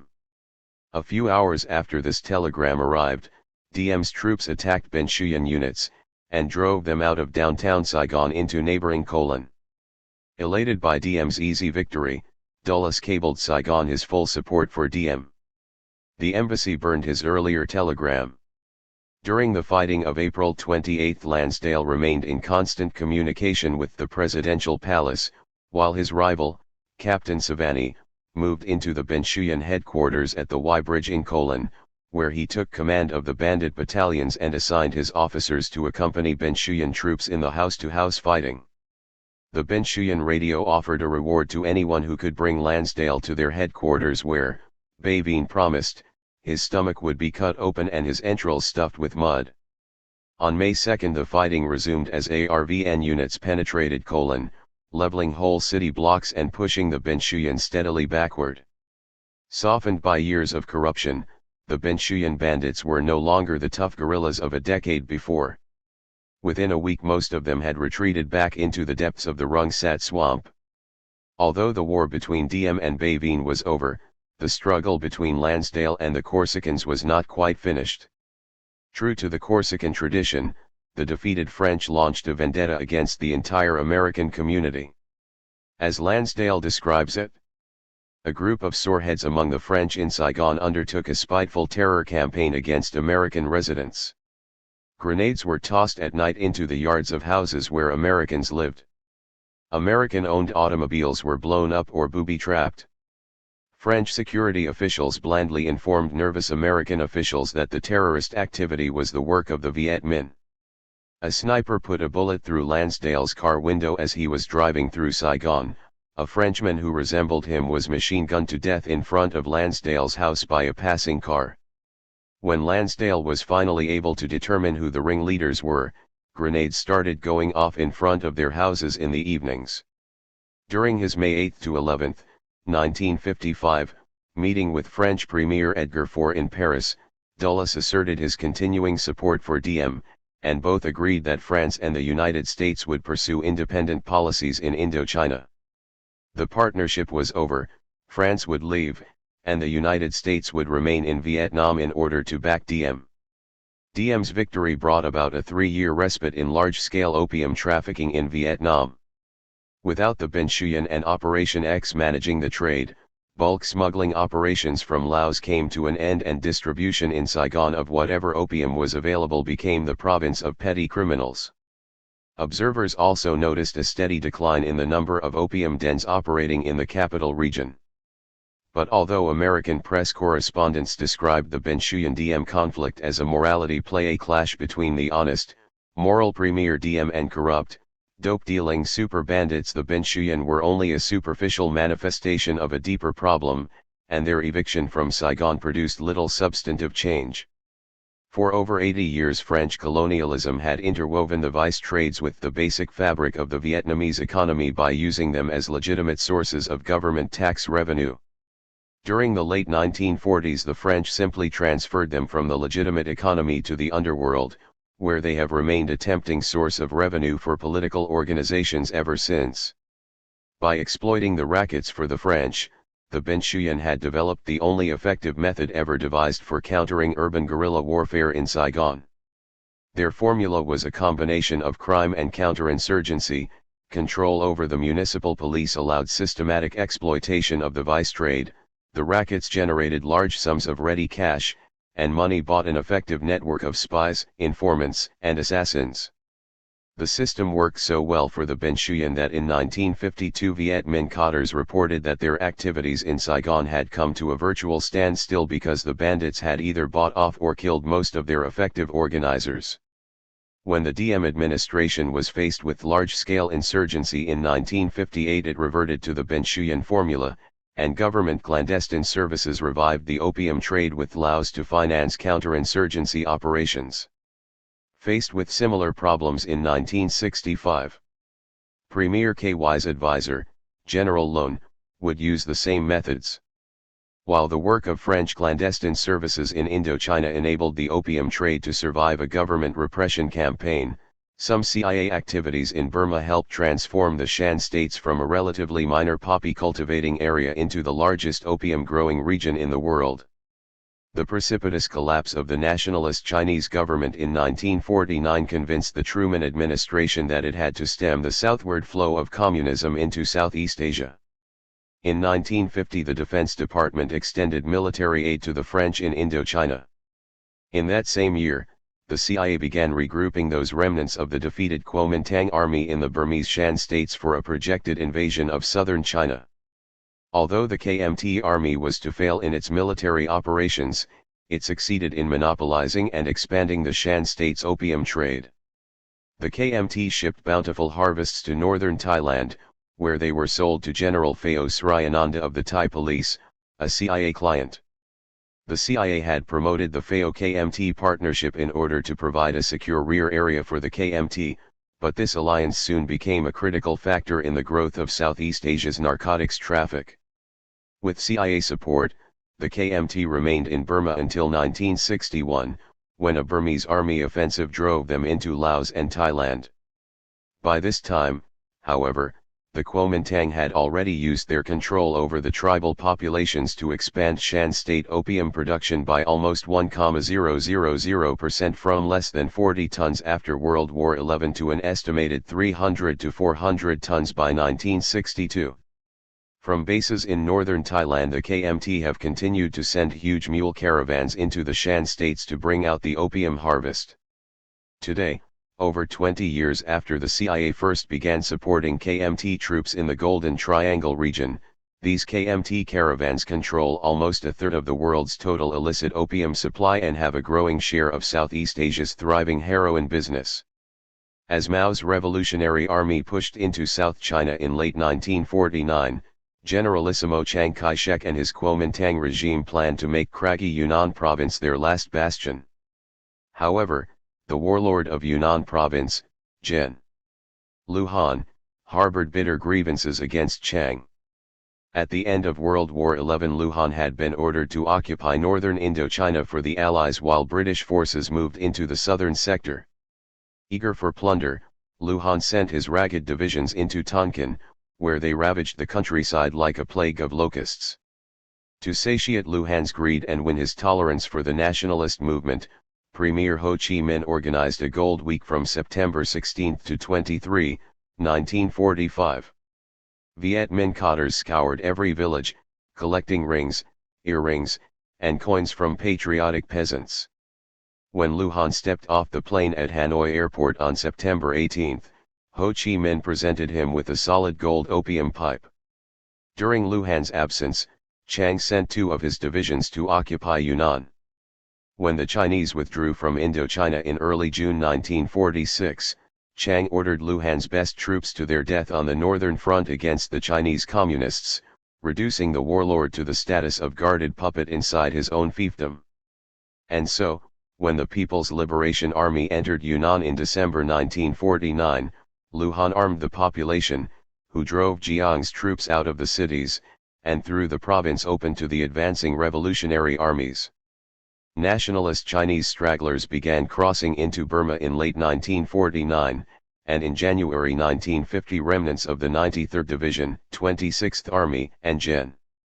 Li Me's 8th Army arrived in Burma. 5,000 of Gen. Li Me's troops who crossed into Indochina instead of Burma were quickly disarmed by the French and interned on Phu Quoc Island in the Gulf of Thailand until they were repatriated to Taiwan in June 1953. However, the Burmese army was less successful than the French in dealing with the Chinese. By March 1950 some 1,500 KMT troops had crossed the border and were occupying territory between Kengtung City and Takalek. In June the Burmese army commander for Kengtung State demanded that the KMT either surrender or leave Burma immediately. When Gen. Li Me refused, the Burmese army launched a drive from Kengtung City, and captured Takalek in a matter of weeks. 200 of Li Me's troops fled to Laos and were interned, but the remainder retreated to Mongsat, about 40 miles west of Takalek and 15 miles from the Thai border. Since the Burmese army had been tied down for 3 years in central Burma battling 4 major rebellions, its Kengtung contingent was too weak to pursue the KMT through the mountains to Mongsat, but it seemed only a matter of months until the Burmese troops would become available for the final assault on the weakened KMT forces. At this point the CIA entered the lists on the side of the KMT, drastically altering the balance of power. The Truman administration, ambivalent toward the conflict in Southeast Asia since it took office in 1945, was shocked into action by the sudden collapse of Chiang Kai-shek's Kuomintang regime. All the government agencies scrambled to devise policies to block further communist expansion in Asia, and in April 1950 the Joint Chiefs of Staff advised the Secretary of Defense that resolution of the situation facing Southeast Asia would be facilitated if prompt and continuing measures were undertaken to reduce the pressure from Communist China. In this connection, the Joint Chiefs of Staff have noted the evidences of renewed vitality and apparent increased effectiveness of the Chinese nationalist forces. They went on to suggest the implementation of a program of special covert operations designed to interfere with communist activities in Southeast Asia. The exact details of the special covert operations planned for Burma were not spelled out in the JCS memo or any of the other Pentagon papers because it was one of the most heavily classified operations ever undertaken by the CIA. The U.S. ambassador to Burma was not told, top-ranking officials in the State Department were kept in the dark, and it was even hidden from the CIA's own Deputy Director for Intelligence. From what can be gleaned from available documents and the events themselves, it seems that the Truman administration feared that Mao was bent on the conquest of Southeast Asia, and would continually probe at China's southern frontier for an opening for his invading hordes. Although the Truman administration was confident that Indochina could be held against a frontal assault, there was concern that Burma might be the hole in the anti-communist dike. Couldn't Mao make an end run through Burma, sweep across Thailand, and attack Indochina from the rear? The apparent solution was to arm the KMT remnants in Burma and use them to make the Burma-China borderlands from Tibet to Thailand an impenetrable barrier.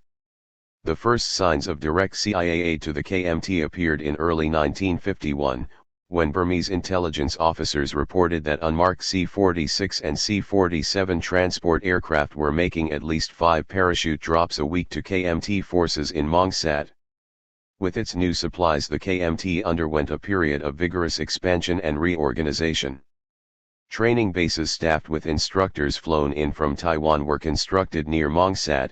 KMT agents scoured the Kokang and Wa states along the Burma-China border for scattered KMT survivors, and Gen. Li Me's force burgeoned to 4,000 men. In April 1950, Li Me led the bulk of his force up the Salween River to Mong Mao in the Wa states, where they established a base camp near the China border. As more stragglers were rounded up, a new base camp was opened at Mong Yang. Soon unmarked C-47s were seen making airdrops in the area. When Li Me recruited 300 troops from Kokang State under the command of the Sobhui's younger sister, Olive Yang, more arms were again dropped to the KMT camp. In April 1951, the attempted reconquest of Yunnan began when the 2,000 KMT soldiers of the Yunnan Province Anti-Communist National Salvation Army based at Mong Mao crossed the border into China. Accompanied by CIA advisors and supplied by regular airdrops from unmarked C-47s, KMT troops moved northward in 2 columns, capturing Kenma without resistance.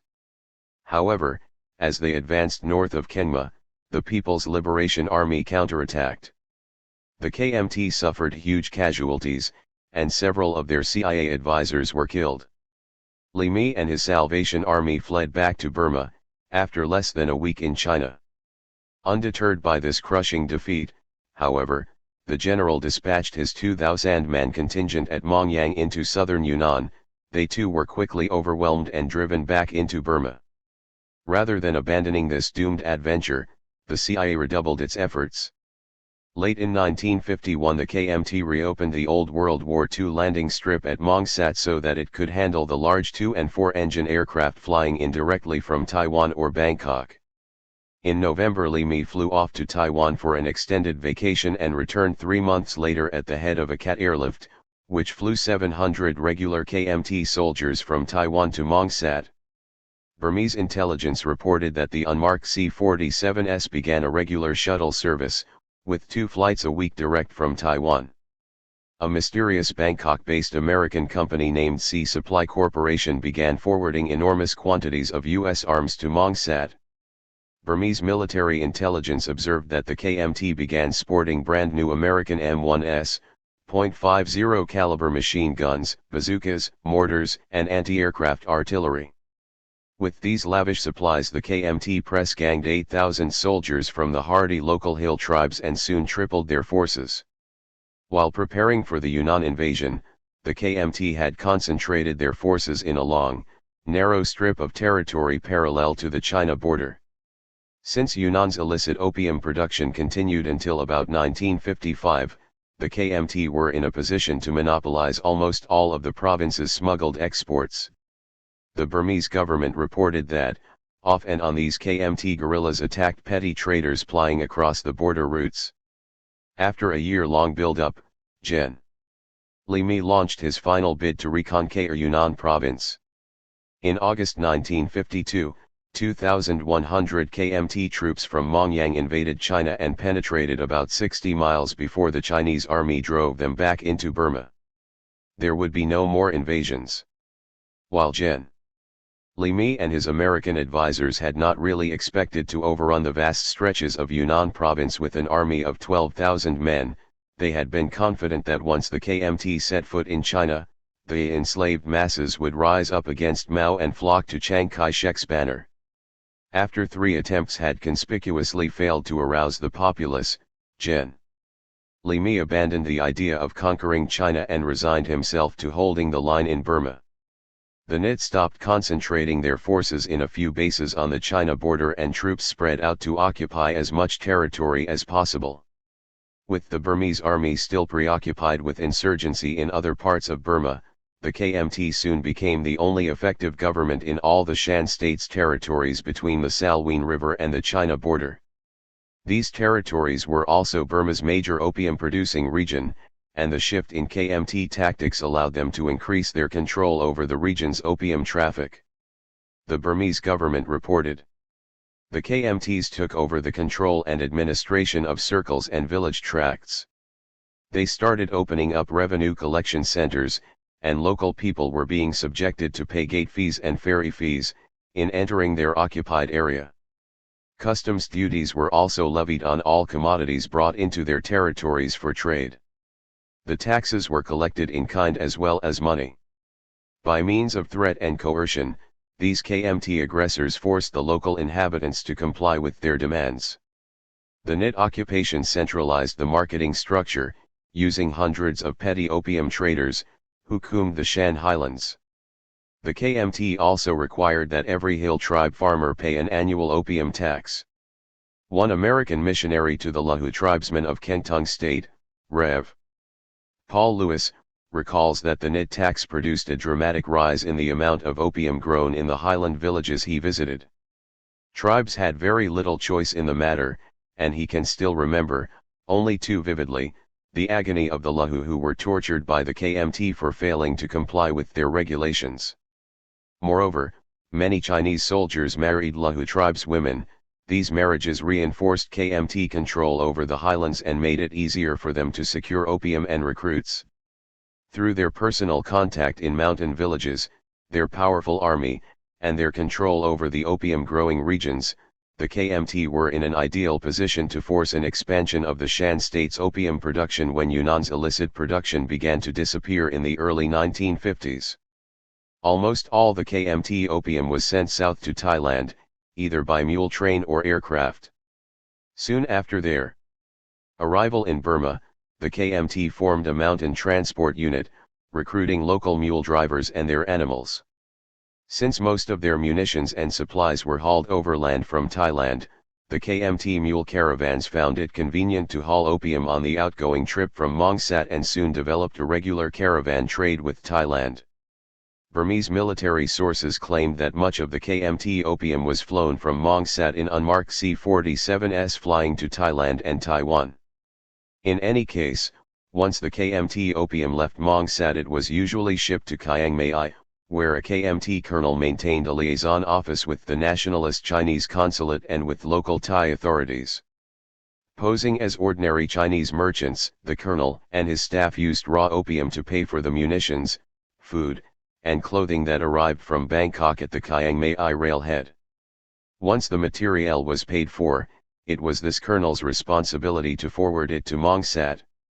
Usually the KMT dealt with the commander of the Thai police, General Pheo, who shipped the opium from Chiang Mai to Bangkok for both local consumption and export. While the three CIA-sponsored invasions of Yunnan at least represented a feebly conceived anti-communist policy, the next move defied all logic. With what appeared to be CIA support, the KMT began a full-scale invasion of eastern Burma. In late 1952, thousands of KMT mercenaries forded the Salween River and began a well-orchestrated advance. The Burmese government claimed that this was the beginning of an attempt to conquer the entire country. But in March 1953 the Burmese fielded 3 crack brigades and quickly drove them back across the Salween. 161. As a result of the invasion, Burma charged the Chinese nationalist government with unprovoked aggression before the United Nations in March 1953. While the KMT troops had previously been only a minor distraction in the distant hills, they now posed a serious threat to the survival of the Union of Burma. Despite the United States' best efforts to sidetrack the issue and Taiwan's denial of any responsibility for Gen. Li, the Burmese produced reams of photos, captured documents, and testimony convincing enough to win a vote of censure for Taiwan. By now the issue had become such a source of international embarrassment for the United States that she used her influence to convene a 4-nation military commission on the problem in Bangkok on May 22. Although all 4 powers agreed to complete KMT withdrawal from Burma after only a month of negotiations, the KMT guerrillas refused to cooperate and talks dragged on through the summer. Only after Burma again took the issue to the United Nations in September did the Taiwan negotiators in Bangkok stop quibbling and agree to the withdrawal of 2,000 KMT troops. The evacuees would march to the Burma-Thailand border, be trucked to Chiang Rai, Thailand, and flown to Taiwan by General Chenaldskat. However, the Burmese were suspicious of the arrangements from the very beginning, and when representatives of the Four-Nation Military Commission arrived in northern Thailand to observe the withdrawal, Thai Police Commander Pheo refused to allow the Burmese delegation to accompany the others to the staging areas. The next problem arose when the first batch of 50 soldiers emerged from the jungle carrying a 9x15 portrait of Chiang Kai-shek instead of their guns, thus completely discrediting the withdrawal. U.S. Ambassador to Thailand Gen. William Donovan cabled the U.S. Embassy in Taiwan, demanding that the KMT be ordered to bring out their weapons. On November 9 the U.S. Ambassador to Taiwan, Carl L. Rankin, replied that if the United States did not ease its pressure, Chiang threatened to expose CIA support of the KMT in Burma.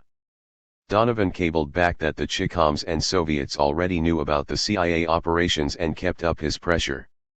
When the KMT withdrawal was later resumed, the soldiers carried rusting museum pieces as their arms. The Burmese observers, now allowed into the staging areas, frequently protested that many of the supposed Chinese looked more like Lahus or Shans. Although other observers ridiculed these accusations, the Burmese were correct. Among the 1,925 soldiers evacuated in November-December 1953, there were large numbers of boys, Shans, and Lahus. Today there are an estimated 300 Lahu tribesmen still living on Taiwan who were evacuated during this period. Although some were recruited by the promise of jobs as generals or jet pilots, most were simply press-ganged from their villages on a quota basis, given Chinese names, dressed in KMT uniforms, and shipped off to Taiwan. Many husbands and wives have been separated for 17 years, and some of the families have moved to Thailand to await the return of their sons or husbands. So far only 2 men have come back. Frustrated with their attempts to remove the KMT through international negotiations, in March 1954 Burma launched its largest military operation against the KMT. After the Burmese Air Force bombarded Maung Sat for 2 days, the army captured the KMT headquarters and drove its 2,000 defenders south toward the Thai border. Negotiations were reopened in Bangkok, and during the next 2 months CAT flew another 4,500 KMT troops to Taiwan. On May 30, 1954, Gen. Li Mi announced the dissolution of the Yunnan Province Anti-Communist National Salvation Army. However, there were still 6,000 KMT troops left in Burma. Fighting began again a month later, and continued sporadically for the next 7 years. While the continuing struggle faded from American headlines, in June 1955 the Rangoon reported that 600 KMT troops had been smuggled into the Shan states from Taiwan. A new commander was appointed, and a headquarters complex was opened up at Maung Paliao near the Mekong River. 170 The KMT continued to rule the hill tribes with an iron hand. In 1957 an American missionary reported, "For many years there have been large numbers of Chinese nationalist troops in the area demanding food and money from the people. The areas in which these troops operate are getting poorer and some villages are finding it necessary to flee." Not only did the KMT continue to demand opium from the tribes, but they upgraded their role in the narcotics trade as well. When the Burmese army captured their camp at Wantan in May 1959, they discovered 3 morphine base refineries operating near a usable airstrip. Although forgotten by the international press, the KMT guerrilla operations continued to create problems for both the Burmese and Chinese governments.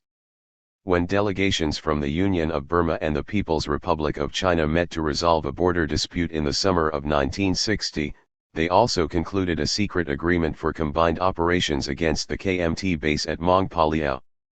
This base, with a runway capable of handling the largest transport aircraft, was defended by some 10,000 KMT troops entrenched in an elaborate fortifications complex.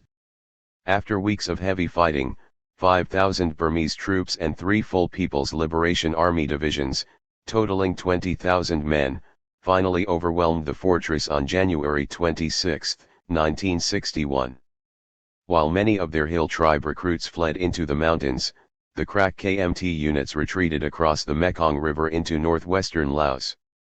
Burmese officers were outraged to discover American arms of recent manufacture and 5 tons of ammunition bearing distinctive red, white, and blue labels. In Rangoon, 10,000 angry demonstrators marched in front of the U.S. Embassy, and Burma sent a note of protest to the United Nations saying that large quantities of modern military equipment, mainly of American origin, have been captured by Burmese forces. State Department officials in Washington disclaimed any responsibility for the arms and promised appropriate action against Taiwan if investigations showed that its military aid shipments had been diverted to Burma. Another round of airlifts to Taiwan began. On April 5, Taiwan announced the end of the flights, declaring that 4,200 soldiers had been repatriated. 6 days later, Taiwan joined the State Department in disavowing any responsibility for the 6,000 remaining troops. However, within months the CIA began hiring these disowned KMT remnants as mercenaries for its secret operations in northwestern Laos. At first glance, the history of the KMT's involvement in the Burmese opium trade seems to be just another case of a CIA client taking advantage of the agency's political protection to enrich itself from the narcotics trade. But upon closer examination, the CIA appears to be much more seriously compromised in this affair. The CIA fostered the growth of the Yunnan Province Anti-Communist National Salvation Army in the borderlands of northeastern Burma, a potentially rich opium-growing region. There is no question of CIA ignorance or naivete, for as early as 1952 the New York Times and other major American newspapers published detailed accounts of the KMT's role in the narcotics trade. But most disturbing of all is the coincidence that the KMT's Bangkok connection, the commander of the Thai police, General Pheo, was the CIA's man in Thailand. Government corruption is not just a problem in Thailand, it is a way of life.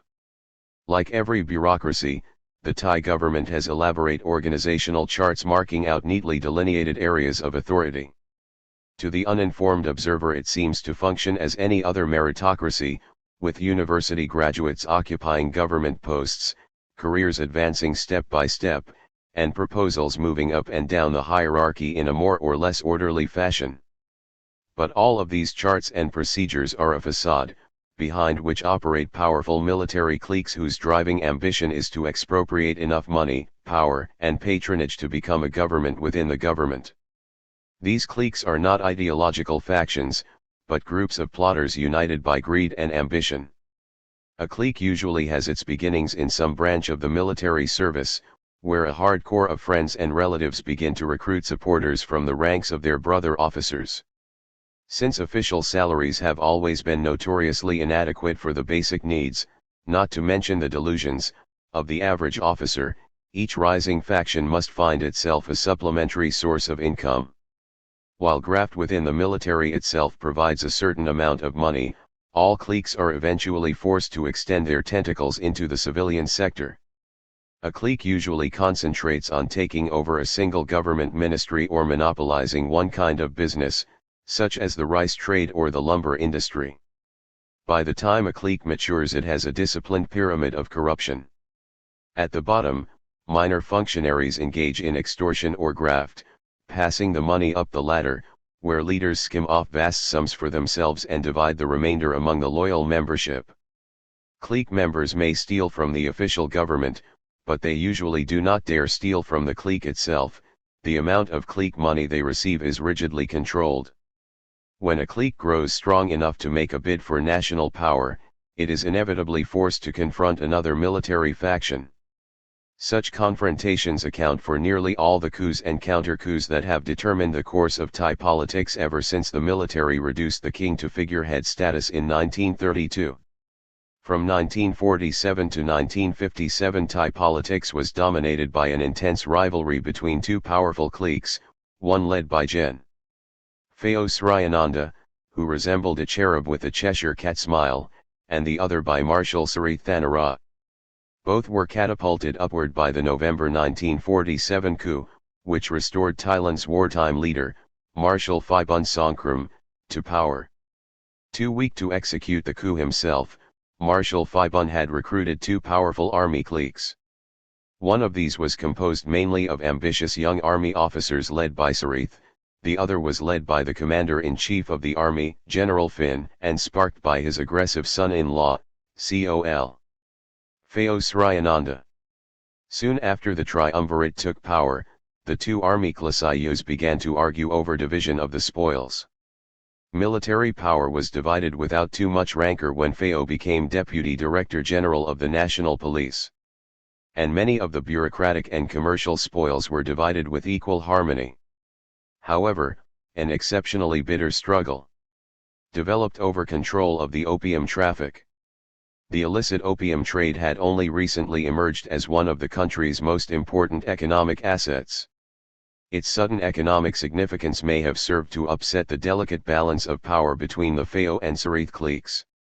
Although the opium monopoly had thrived for almost 100 years, by the time of the 1947 coup the high cost of imported opium and reasonably strict government controls made it an unexceptional source of graft. However, the rapid decline in foreign opium imports and the growth of local production in the late 1940s and early 1950s suddenly made the opium trade worth fighting over. At the first United Nations Narcotics Conference in 1946, Thailand was criticized for being the only country in Southeast Asia still operating a legal government monopoly. Far more threatening than the criticism, however, was the general agreement that all non-medical opium exports should be ended as soon as possible. Iran had already passed a temporary ban on opium production in April 1946, and although the Thai royal monopoly was able to import sufficient quantities for its customers in 1947, the future of foreign imports was not too promising. Also, smuggled supplies from China were trickling to an end as the People's Republic proceeded in its successful opium eradication campaign. To meet their projected needs for raw opium, the Thai government authorized poppy cultivation in the northern hills for the first time in 1947. The edict attracted a growing number of Mio into Thailand's opium-growing regions and promoted a dramatic increase in Thai opium production. But these gains in local production were soon dwarfed by the much more substantial increases in the Burmese Shan states. As Iranian and Chinese opium gradually disappeared in the early 1950s, the KMT filled the void by forcing an expansion of production in the Shan states they occupied. Since the KMT were at war with the Burmese and received their U.S. supplies from Thailand, Bangkok became a natural entrepot for their opium. By 1949 most of the Thai monopoly's opium was from Southeast Asia. And in 1954 British customs in Singapore stated that Bangkok had become the major center for international opium trafficking in Southeast Asia. The traffic became so lucrative that Thailand quietly abandoned the anti-opium campaign announced in 1948. The opium war between Pheo and Sarith was a hidden one, with almost all the battles concealed by a cloak of official secrecy. The most comical exception occurred in 1950 as one of General Sarith's army convoys approached the railhead at Lampang in northern Thailand with a load of opium. Pheo's police surrounded the convoy and demanded that the army surrender the opium since anti-narcotics work was the exclusive responsibility of the police. When the army refused and threatened to shoot its way through to the railway, the police brought up heavy machine guns and dug in for a firefight.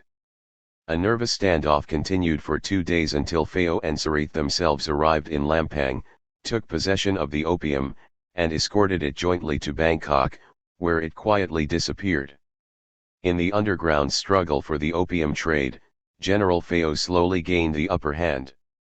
While the clandestine nature of this opium war makes it difficult to reconstruct the precise ingredients in Pheo's victory, the critical importance of CIA support cannot be underestimated. In 1951 a CIA front organization, Sea Supply Corporation, began delivering lavish quantities of naval vessels, arms, armored vehicles, and aircraft to General Pheo's police force. With these supplies Pheo was able to establish a police air force, a maritime police, a police armored division, and a police paratroop unit. General Sarith's American military advisors repeatedly refused to grant his army the large amounts of modem equipment that Sea Supply Corporation gave Pheo's police. Since Sea Supply shipments to KMT troops in Burma were protected by the Thai police, Pheo's alliance with the CIA also gave him extensive net contacts, through which he was able to build a virtual monopoly on Burmese opium exports. Fayo's new economic and military strength quickly tipped the balance of political power in his favor. In a December 1951 cabinet shuffle, his clique captured 5 cabinet slots, while Sirith's faction got only 1. Within a year, Sirith's rival had taken control of the government and Fayo was recognized as the most powerful man in Thailand. Fayo used his new political power to further strengthen his financial base. He took over the vice rackets, expropriated the profitable Bangkok slaughterhouse, rigged the gold exchange, collected protection money from Bangkok's wealthiest Chinese businessmen, and forced them to appoint him to the boards of over 20 corporations. The man whom C.L. Sulzberger of the New York Times called a superlative crook and whom a respected Thai diplomat hailed as the worst man in the whole history of modern Thailand became the CIA's most important Thai client. Fayo became Thailand's most ardent anti-communist, and it appears that his major task was to support KMT political aims in Thailand and its guerrilla units in Burma. Fayo protected KMT supply shipments, marketed their opium, and provided such miscellaneous services as preventing Burmese observers from going to the staging areas during the November-December 1953 airlifts of supposed KMT soldiers to Taiwan. In political terms, however, Fayo's attempts to generate support for the Kuomintang among Thailand's overseas Chinese community, the richest in Asia, was probably more important. Until 1948, the KMT had been more popular than Mao's communists among Thailand's Chinese, and had received liberal financial contributions.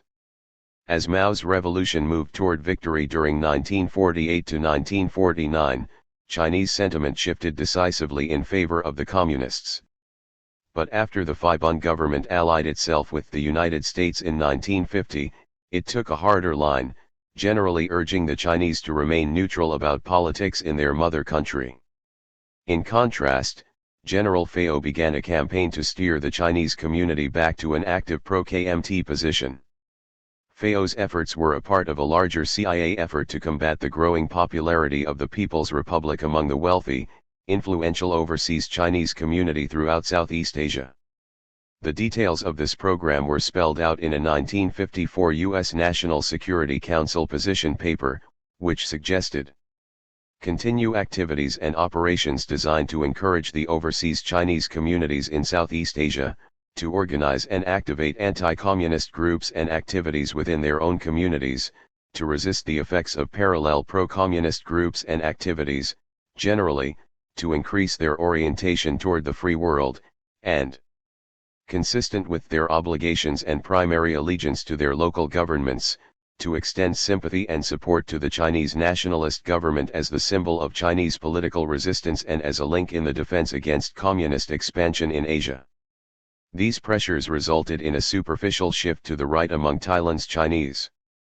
However, since their support for the KMT was totally dependent on police intimidation, when Fayo was weakened by political difficulties in 1955, pro-KMT activity began to collapse. By 1955, Fayo's national police force had become the largest opium trafficking syndicate in Thailand, and was intimately involved in every phase of the narcotics traffic. The level of corruption was remarkable even by Thai standards.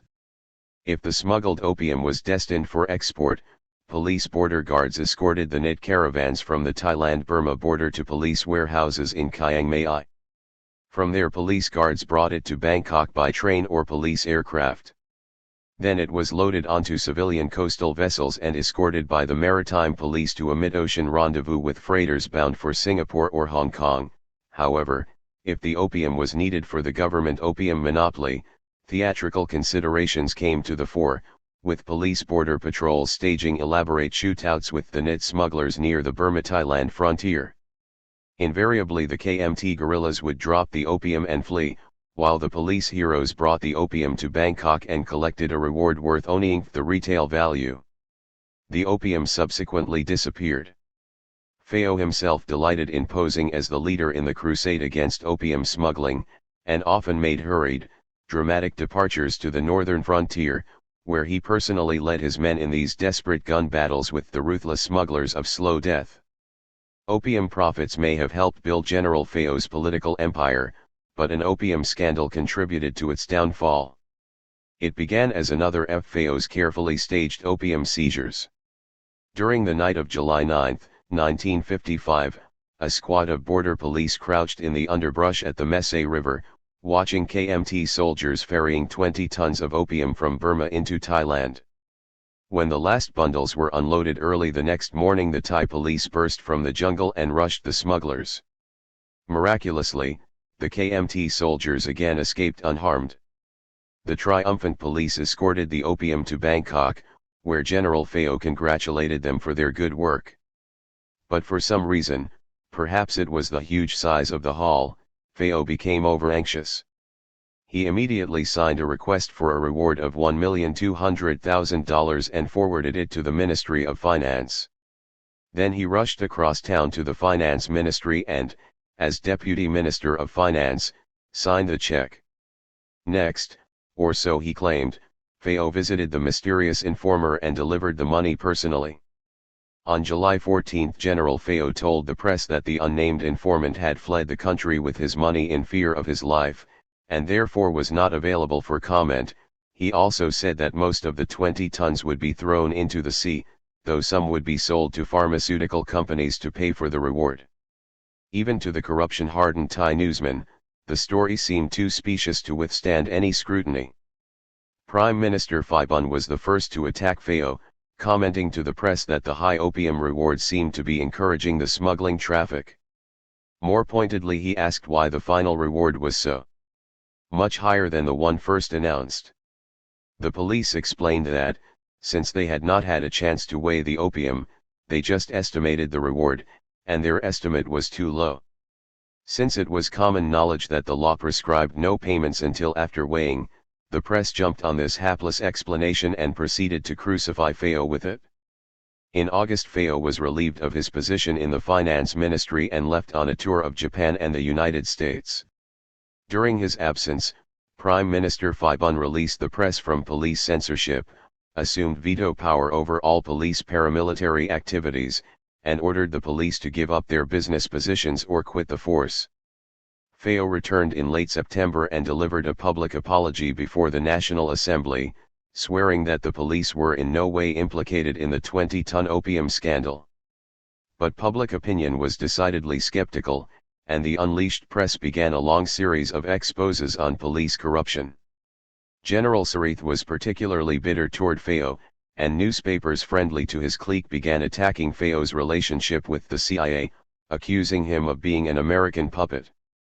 In November 1956, Phibun made Thailand's break with Phao's pro-KMT police official when he said at a press conference, "The Kuomintang causes too much trouble, they trade in opium and cause Thailand to be blamed in the United Nations." Some of the press were even bold enough to accuse the CIAC Supply Corporation of being involved in Phao's opium trafficking. As Sarith's fortunes rose, Phao's influence deteriorated so seriously that he felt compelled to try to use the February 1957 elections for a popular comeback. With his profits from the opium trade and other rackets, he organized a political party and began a public speaking campaign. His police issued immunity cards to Bangkok gangsters, and paid them to break up opposition rallies and to beat up unfriendly candidates. In the 1957 balloting, Phao's thugs perpetrated an enormous amount of electoral fraud. Both during and after the campaign, the Bangkok press attacked the police for hooliganism, opium smuggling, and extortion. Phao did well enough in the elections to be appointed Minister of the Interior in the succeeding cabinet. But this did him little good, for Sarith was preparing a coup.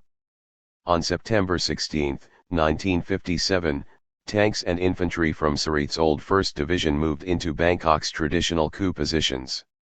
Phao flew off to his numbered bank accounts in Switzerland, and Prime Minister Phibun fled to Japan. Sarith moved cautiously to reinforce his position.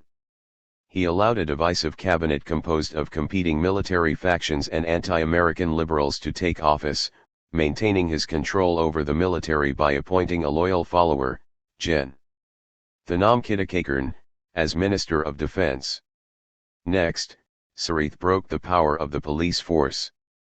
Police armored and paratroop units were disbanded and their equipment turned over to the army, and all of the CIA agents attached to Fayo's police force were thrown out of the country. Sirith's longtime follower, Gen. Prafas Karuzathian, was made Minister of the Interior. Loyal army officers were assigned key police positions, where they used an investigation of the opium trade to purge Fayo's clique. For example, when police and military units seized 6 tons of raw opium on the northern frontier in November, they captured 5 Thai policemen as well.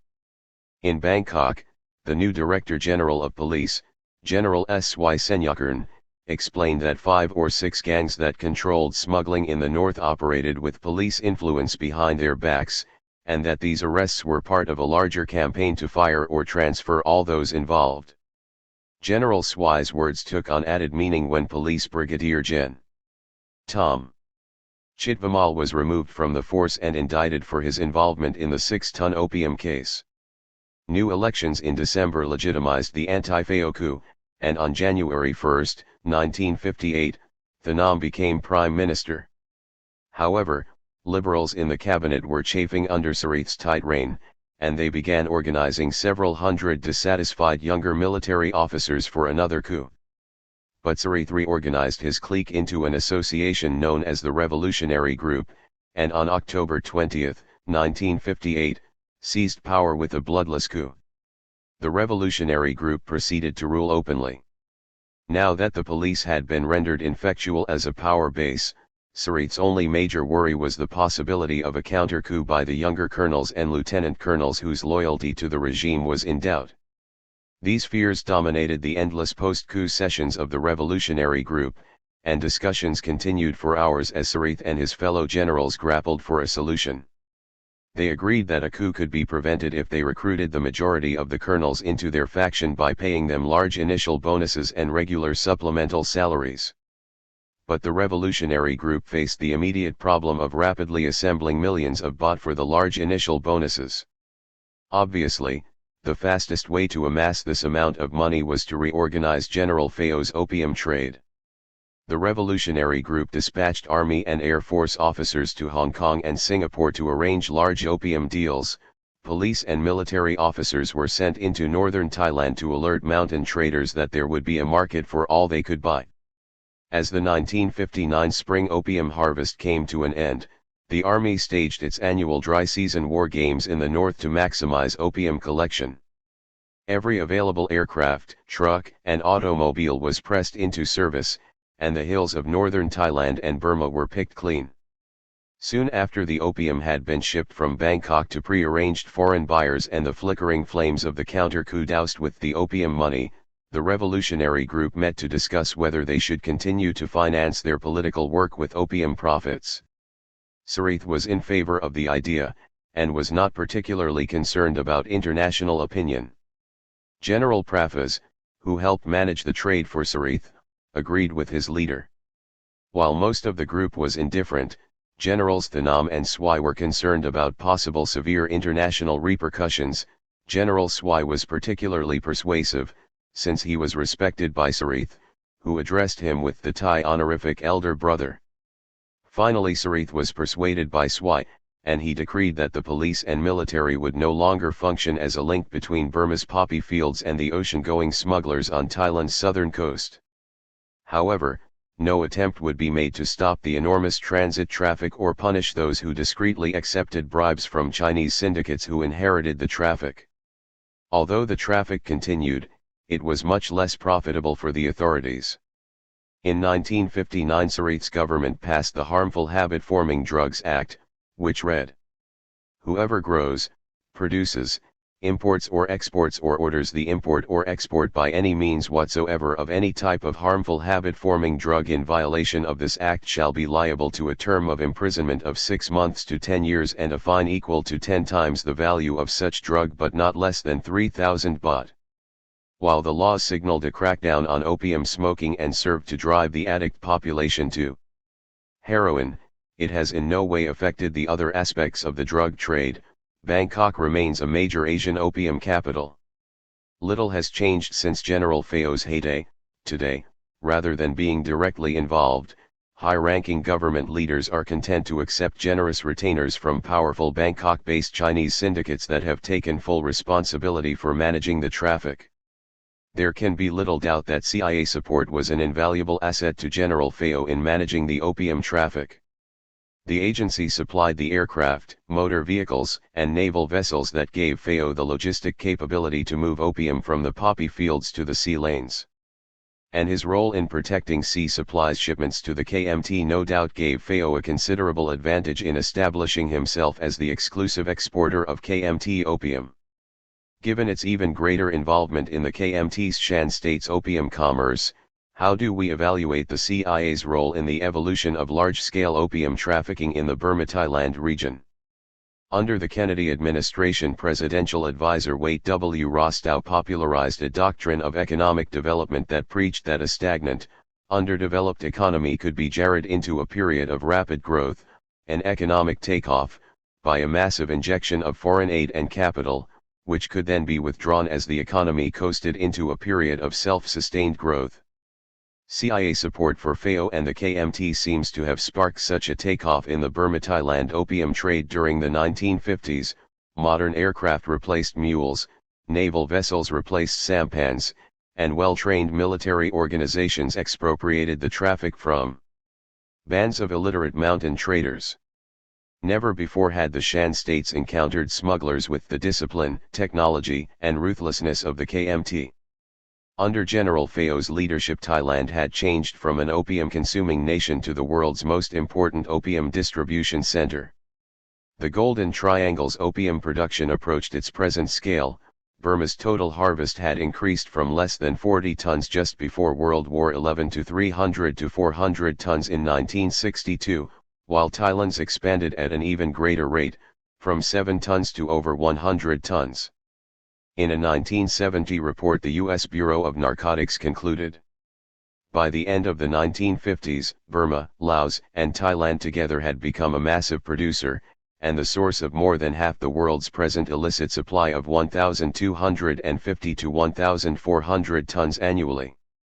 Moreover, with this increase in output, the region of the Far East and Southeast Asia quickly became self-sufficient in opium. But was this increase in opium production the result of a conscious decision by the CIA to support its allies, Fayot and the KMT, through the narcotics traffic? Was this the CIA's Operation X?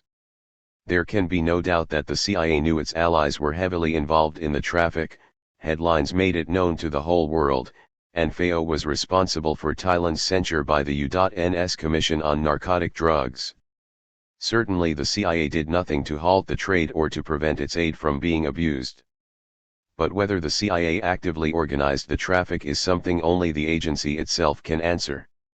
In any case, by the early 1960s the Golden Triangle had become the largest single opium-growing region in the world, a vast reservoir able to supply America's lucrative markets should any difficulties arise in the Mediterranean heroin complex. The Golden Triangle had surplus opium, it had well-protected, disciplined syndicates. With the right set of circumstances it could easily become America's major heroin supplier. And those circumstances were soon to develop. Appendix: isn't it true that Communist China is the center of the international narcotics traffic? No. Appendix: isn't it true that Communist China is the center of the international narcotics traffic? No. Ever since the People's Republic of China was founded in 1949, official and unofficial spokesmen in the United States and Taiwan have repeatedly charged that the Chinese Communists were exporting vast quantities of heroin to earn much-needed foreign exchange. The leading American advocate of this viewpoint was the former director of the Federal Bureau of Narcotics, Harry Anslinger, who joined with Taiwanese officials in vigorously denouncing the People's Republic, and as late as 1961 stated, "One primary outlet for the Red Chinese traffic has been Hong Kong. Heroin made in Chinese factories out of poppies grown in China is smuggled into Hong Kong and onto freighters and planes to Malaya, Macau, the Philippines, the Hawaiian Islands, the United States, or, going the other direction, India, Egypt, Africa, and Europe. A prime target area in the United States was California. The Los Angeles area alone probably received 40% of the smuggled contraband from China's heroin and morphine plants. The syndicate crowd does not object to dealing with the Reds, as long as the profits are big in terms of dollars. While Anslinger has retired from the field, Taiwan officials have continued the attack. In February of 1971, the Free China Weekly reported, Red China exported some US $800 million worth of narcotics last year. Plantings of poppies are said to be on the increase in Yunnan, whence raw opium moves into the free world via Laos, Burma, and Thailand. Formerly the mainland exported only opium. Recently some 30 processing plants have been established. Narcotics are now moved out in the less bulky, more profitable form of heroin, morphine and other opium derivatives. Since all of these accusations name Burma or Hong Kong as the transit point for narcotics from the People's Republic, examination of the traffic in these two areas seems to be the most logical means of confirming or denying these reports. British customs and police officials consulted in Hong Kong regard the charges as ridiculous and completely unfounded. When the Assistant Chief Preventive Officer, Mr. Graham Crookdake, was questioned in a recent interview about China's role in the traffic, he responded, "We've never had a single seizure from China since 1949 and I've been here since 1947. We have." Appendix, isn't it true that Communist China is the center of the international narcotics traffic? No. Customs posts out on the boundary and the search is quite strict. There is only one road and one rail connection, so it is quite easy to control. Although the chaotic situation in the Shan states makes it almost impossible for any outside observer to visit the Burma-China borderlands to investigate the matter, the Shan rebel groups who control these areas maintain headquarters in northern Thailand. The authors interviewed 4 of these leaders in the summer of 1971, and they all asserted that there are absolutely no opium caravans crossing the border into the Shan states from China. Adrian Cowell, a film producer for British television, traveled through the Shan states for 5 months during 1964 to 1965 and reported in his television documentary that the rebel leaders are certain that no Chinese convoys come through their region. Many of these rebels were employed by the CIA to patrol the Burma-China border or to cross into China on long-range intelligence patrols. From 1962 until 1967, a CIA agent named William Young directed these operations from a secret base in northwestern Laos, and during these 5 years he never discovered any evidence that opium was coming out of China.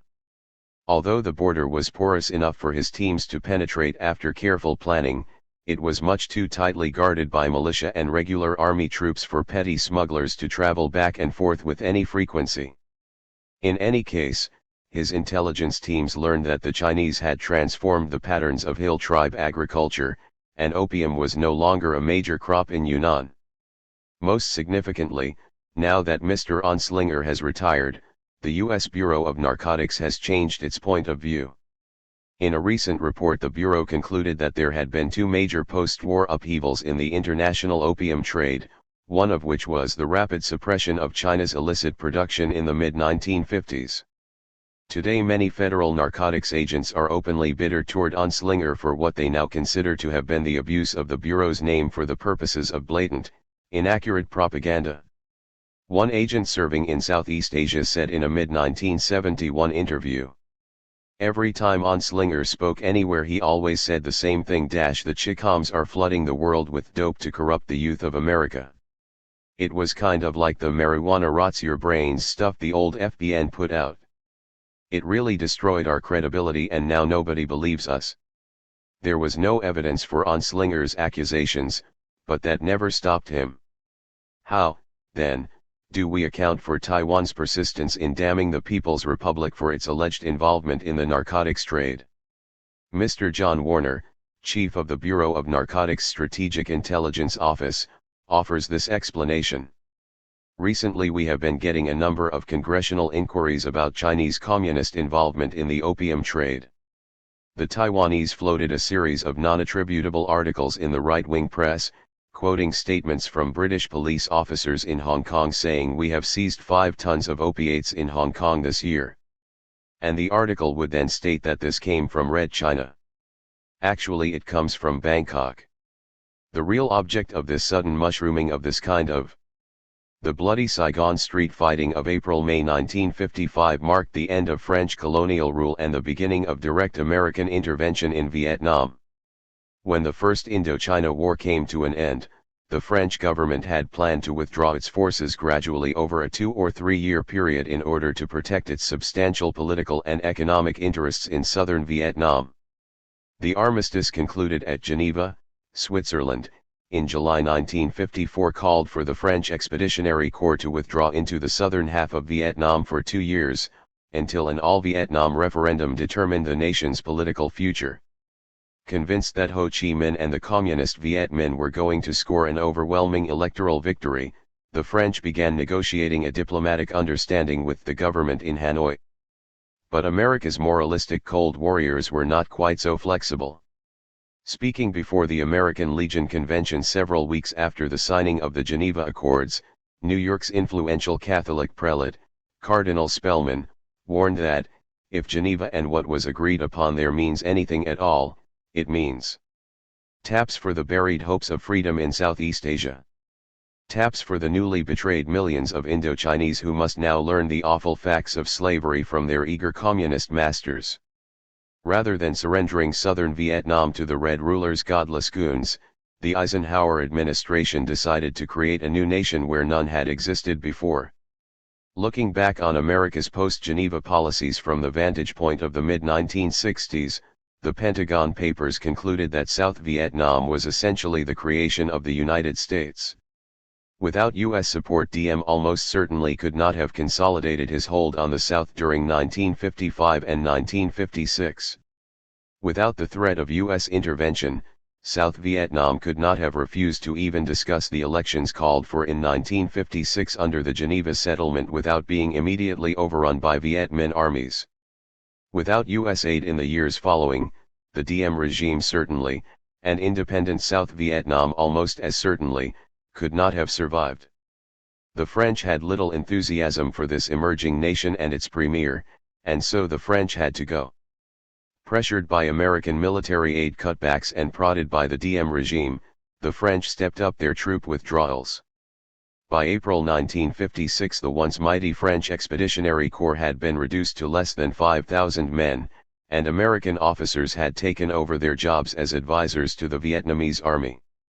The Americans criticized the French as hopelessly colonialist in their attitudes, and French officials retorted that the Americans were naive during this difficult transition period. One French official denounced the meddling Americans who, in their incorrigible guilelessness, believed that once the French army leaves, Vietnamese independence will burst forth for all to see. Although this French official was doubtlessly biased, he was also correct. There was a certain naiveness, a certain innocent freshness, surrounding many of the American officials who poured into Saigon in the mid-1950s. The patron saint of America's anti-communist crusade in South Vietnam was a young Navy doctor named Thomas A. Dooley. After spending a year in Vietnam helping refugees in 1954 to 1955, Dr. Tom Dooley returned to the United States for a whirlwind tour to build support for Premier Diem and his new nation. Dooley declared that France had a political and economic stake in keeping the native masses backward, submissive and ignorant, and praised Diem as a man who never bowed to the French. But Dr. Dooley was not just delivering South Vietnam from the organized godlessness of the new Red imperialism, he was offering them the American way. Every time he dispensed medicine to a refugee, he told the Vietnamese this is American aid. And when the Cosmovo Ambulator Company of Paterson, New Jersey, sent an artificial limb for a young refugee girl, he told her it was an American leg. Although Dr. Dooley's national chauvinism seems somewhat childish today, it was fairly widely shared by Americans serving in South Vietnam. Even the CIA's tactician, General Lansdale, seems to have been a strong ideologue. Writing of his experiences in Saigon during this period, General Lansdale later said, "I went far beyond the usual bounds given a military man after I discovered just what the people on these battlegrounds needed to guard against and what to keep strong. I took my American beliefs with me into these Asian struggles, as Tom Paine would have done. The attitude of these crusaders was so strong that it pervaded the press at the time. President Diem's repressive dictatorship became a one-man democracy. Life magazine hailed him as the tough miracle man of Vietnam, and a 1956 Saturday Evening Post article began, 2 years ago at Geneva, South Vietnam was virtually sold down the river to the communists. Today the spunky little Asian country is back on its own feet, thanks to a Mandarin in a sharkskin suit who's upsetting the red timetable. But America's fall from innocence was not long in coming. Only 7 years after these journalistic accolades were published, the U.S. Embassy and the CIA, in fact, some of the same CIA agents who had fought for him in 1955, engineered a coup that toppled Diem and left him murdered in the back of an armored personnel carrier. And by 1965 the United States found itself fighting a war that was almost a carbon copy of France's colonial war. The U.S. Embassy was trying to manipulate the same clique of corrupt Saigon politicos that had confounded the French in their day. The U.S. Army looked just like the French Expeditionary Corps to most Vietnamese. Instead of Senegalese and Moroccan colonial levies, the U.S. Army was assisted by Thai and South Korean troops. The U.S. Special Forces were assigned to train exactly the same hill tribe mercenaries that the French MACG had recruited 10 years earlier. Given the striking similarities between the French and American war machines, it is hardly surprising that the broad outlines of Operation X re-emerged after U.S. intervention. As the CIA became involved in Laos in the early 1960s, it became aware of the truth of Colonel Trinkier's axiom, to have the Mio, one must buy their opium. At a time when there was no ground or air transport to and from the mountains of Laos except CIA aircraft, opium continued to flow out of the villages of Laos to transit points such as Longshan. There, government air forces, this time Vietnamese and Lao instead of French, transported narcotics to Saigon, where parties associated with Vietnamese political leaders were involved in the domestic distribution and arranged for export to Europe through Corsican syndicates. And just as the French High Commissioner had found it politically expedient to overlook the Benchuyans' involvement in Saigon's opium trade, the U.S. Embassy, as part of its unqualified support of the Theo Ky regime, looked the other way when presented with evidence that members of the regime are involved in the GI heroin traffic. While American complicity is certainly much less conscious and overt than that of the French a decade earlier, this time it was not just opium but morphine and heroin as well, and the consequences were far more serious. After a decade of American military intervention, Southeast Asia has become the source of 70% of the world's illicit opium and the major supplier of raw materials for America's booming heroin market. The politics of heroin in South Vietnam. Geography and politics have dictated the fundamental laws that have governed South Vietnam's narcotics traffic for the last 20 years. Since opium is not grown inside South Vietnam, all of her drugs have to be imported from the Golden Triangle region to the north. Stretching across 150,000 square miles of northeastern Burma, northern Thailand, and northern Laos, the mountainous Golden Triangle is the source of all the opium and heroin sold in South Vietnam. Although it is the world's most important source of illicit opium, morphine, and heroin, the Golden Triangle is landlocked, cut off from local and international markets by long distances and rugged terrain.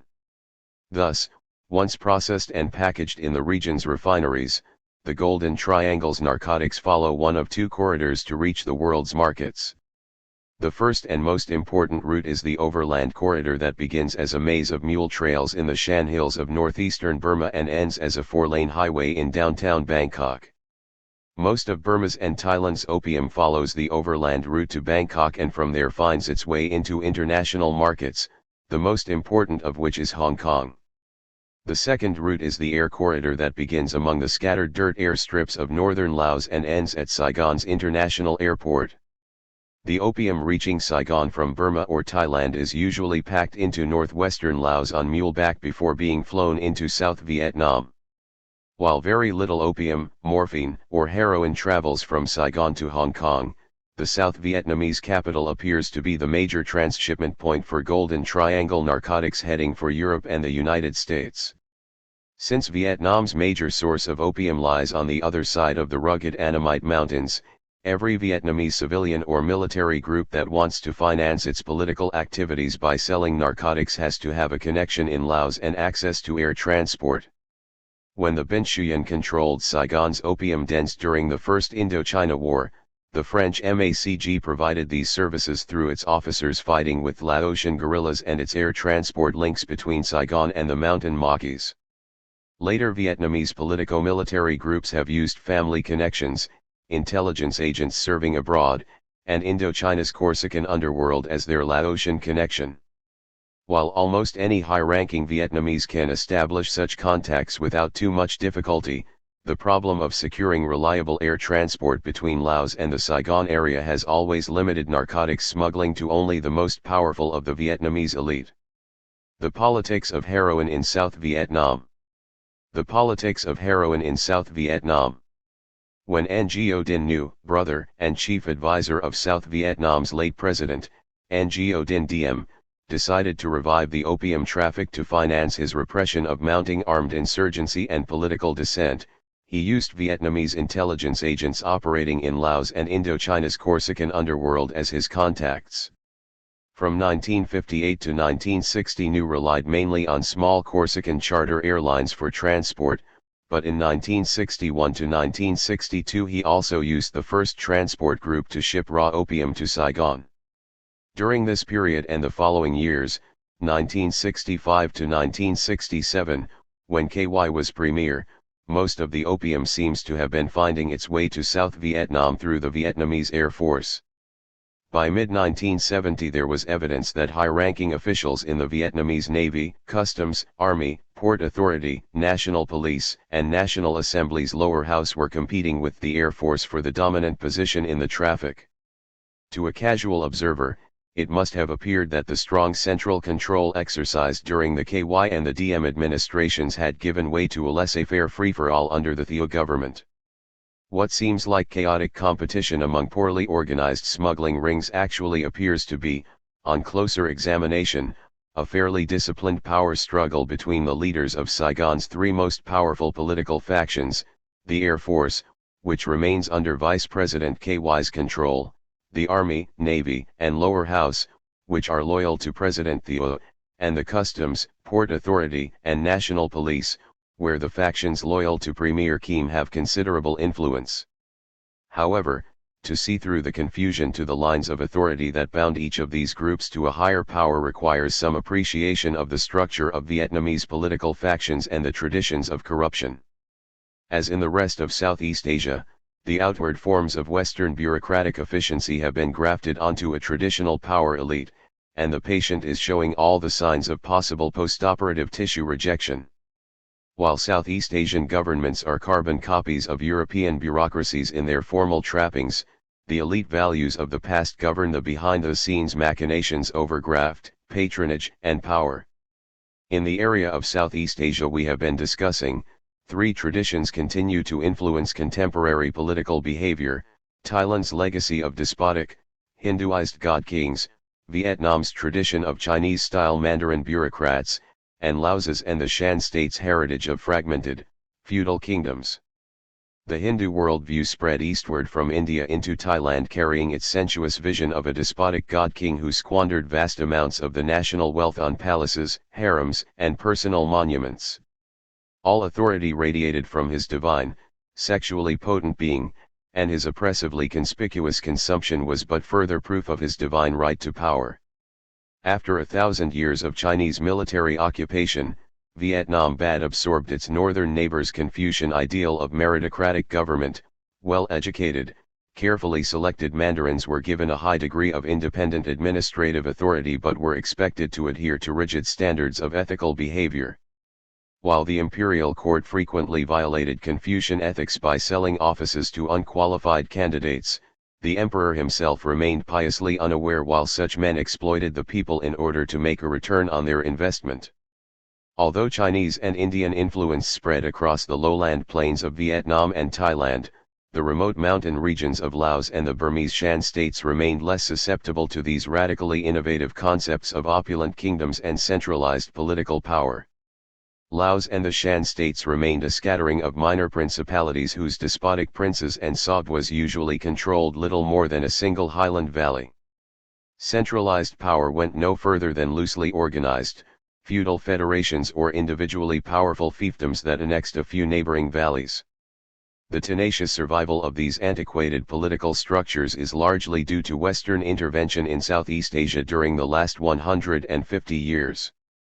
In the mid-19th century, European gunboats and diplomats broke down the isolationist worldview of these traditional states and annexed them into their far-flung empires.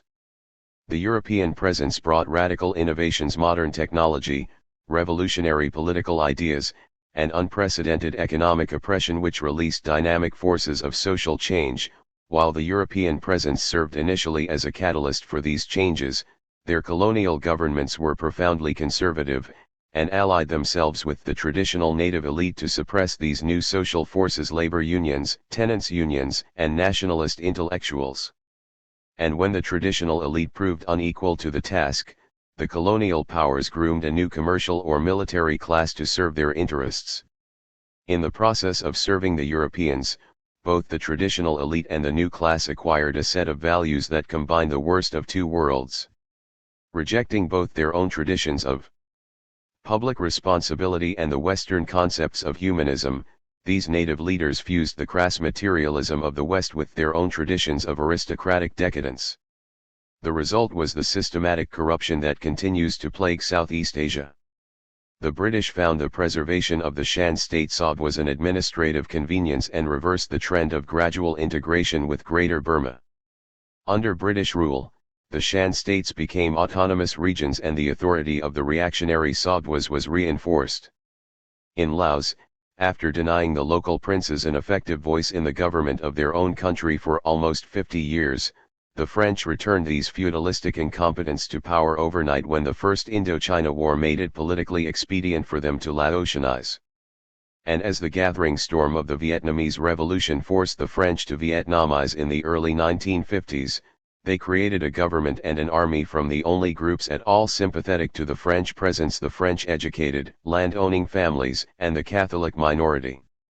When the Americans replaced the French in Indochina in 1955, they confused progressive reform with communism and proceeded to spend the next 17 years shoring up these corrupted oligarchies and keeping reform governments out of power. In Thailand, 100 years of British imperial councillors and 25 years of American advisors have given the royal government a certain veneer of technical sophistication, but have prevented the growth of any internal revolutions that might have broken with the traditional patterns of corrupted autocratic government. At the bottom of Thailand's contemporary pyramids of corruption, armies of functionaries systematically plunder the nation and pass money up the chain of command to the top, where authoritarian leaders enjoy an ostentatious lifestyle vaguely reminiscent of the old god kings. Marshal Sarith, for example, had over 100 mistresses, arbitrarily executed criminals at public spectacles, and died with an estate of over $150 million. Such potentates, able to control every corrupt functionary in the most remote province, are rarely betrayed during struggles with other factions. As a result, a single political faction has usually been able to centralize and monopolize all Thailand's narcotics traffic. In contrast, the opium trade in Laos and the Shan states reflects their feudal political tradition. Each regional warlord controls the traffic in his territory. Vietnam's political factions are based in national political institutions and compete for control over a centralized narcotics traffic. But even the most powerful Vietnamese faction resembles a house of cards with one mini-clique stacked gracefully, but shakily, on top of another. Pirouetting on top of this latticework is a high-ranking government official, usually the premier or president, who, like the old pious emperors, ultimately sanctions corruption and graft but tries to remain out of the fray and preserve something of an honest, statesman-like image. But behind every perennially smiling politician is a power broker, a heavy, who is responsible for building up the card house and preventing its collapse. Using patronage and discretionary funds, the broker builds a power base by recruiting dozens of small family cliques, important office holders, and powerful military leaders. Since these ad hoc coalitions are notoriously unstable, the broker also has to build up an intelligence network to keep an eye on his chief's loyal supporters. Money plays a key role in these affairs, and in the weeks before every coup political loyalties are sold to the highest bidder. Just before President Diem's overthrow in 1963, for example, U.S. Ambassador Lodge, who was promoting the coup, offered to give the plotters funds at the last moment with which to buy off potential opposition. Since money is so crucial for maintaining power, one of the Vietnamese broker's major responsibilities is organizing graft and corruption to finance political dealing and intelligence work. He tries to work through the leaders of existing or newly established many factions to generate a reliable source of income through officially sanctioned graft and corruption. As the many-faction cells offices lower on the bureaucratic scale, corruption seeps downward from the national level to the province, district, and village. From the point of view of collecting money for political activities, the Vietnamese system is not nearly as efficient as the Thai pyramidal structure. Since each layer of the Vietnamese bureaucracy schemes off a hefty percentage of the take before passing it up to the next level, not that much steady income from ordinary graft reaches the top. For this reason, large-scale corruption that can be managed by fewer men such as collecting contributions from wealthy Chinese businessmen, selling major offices, and smuggling are particularly important sources of political funding. It is not coincidence that every South Vietnamese government that has remained in power for more than a few months since the departure of the French has been implicated in the nation's narcotics traffic. Diem's dynasty and the new bandits. Shortly after the Ben Xuyen gangsters were driven out of Saigon in May 1955, President Diem, a rigidly pious Catholic, kicked off a determined anti-opium campaign by burning opium-smoking paraphernalia in a dramatic public ceremony. Opium dens were shut down, addicts found it difficult to buy opium, and Saigon was no longer even a minor transit point in international narcotics traffic. However, only 3 years later the government suddenly abandoned its moralistic crusade and took steps to revive the illicit opium traffic. The beginnings of armed insurgency in the countryside and political dissent in the cities had shown Ngo Dinh Nhu, President Diem's brother and head of the secret police, that he needed more money to expand the scope of his intelligence work and political repression. Although the CIA and the Foreign Aid Division of the State Department had provided generous funding for those activities over the previous 3 years, personnel problems and internal difficulties forced the U.S. Embassy to deny his request for increased aid. But Nhu was determined to go ahead, and decided to revive the opium traffic to provide the necessary funding. Although most of Saigon's opium dens had been shut for 3 years, the city's thousands of Chinese and Vietnamese addicts were only too willing to resume or expand their habits. Nhu used his contacts with powerful coal and Chinese syndicate leaders to reopen the dens and set up a distribution network for smuggled opium. Within a matter of months hundreds of opium dens had been reopened, and 5 years later one-time Life correspondent estimated that there were 2,500 dens operating openly in Saigon's sister city. To keep these outlets supplied, Nhu established 2 pipelines from the Laotian poppy fields to South Vietnam. The major pipeline was a small charter airline, Air Laos Commercial, managed by Indochina's most flamboyant Corsican gangster, Bonaventure Roch Francisi. Although there were at least 4 small Corsican airlines smuggling between Laos and South Vietnam, only Francisi's dealt directly with Nhu. According to Lt. Col. Lucien Conian, a former high-ranking CIA officer in Saigon, their relationship began in 1958 when Francisi made a deal with Ngo Dinh Nhu to smuggle Laotian opium into South Vietnam. After Nhu guaranteed his opium shipment safe conduct, Francisi's fleet of twin-engine Beechcrafts began making clandestine airdrops inside South Vietnam on a daily basis. Nhu supplemented these shipments by dispatching intelligence agents to Laos with orders to send back raw opium on the Vietnamese Air Force transports that shuttled back and forth carrying agents and supplies. While Nhu seems to have dealt with the Corsicans personally, the intelligence missions to Laos were managed by the head of his secret police apparatus, Dr. Tran Kim Tu Yen. Although most accounts have portrayed Nhu as the Diem regime's Machiavelli, many insiders feel that it was the diminutive ex-seminary student, Dr. Thuyen, who had the real lust and capacity for intrigue. As head of the secret police, euphemistically titled Office of Social and Political Study, Dr. Thuyen commanded a vast intelligence network that included the CIA-financed Special Forces, the Military Security Service, and most importantly, the clandestine Kin Lao Party.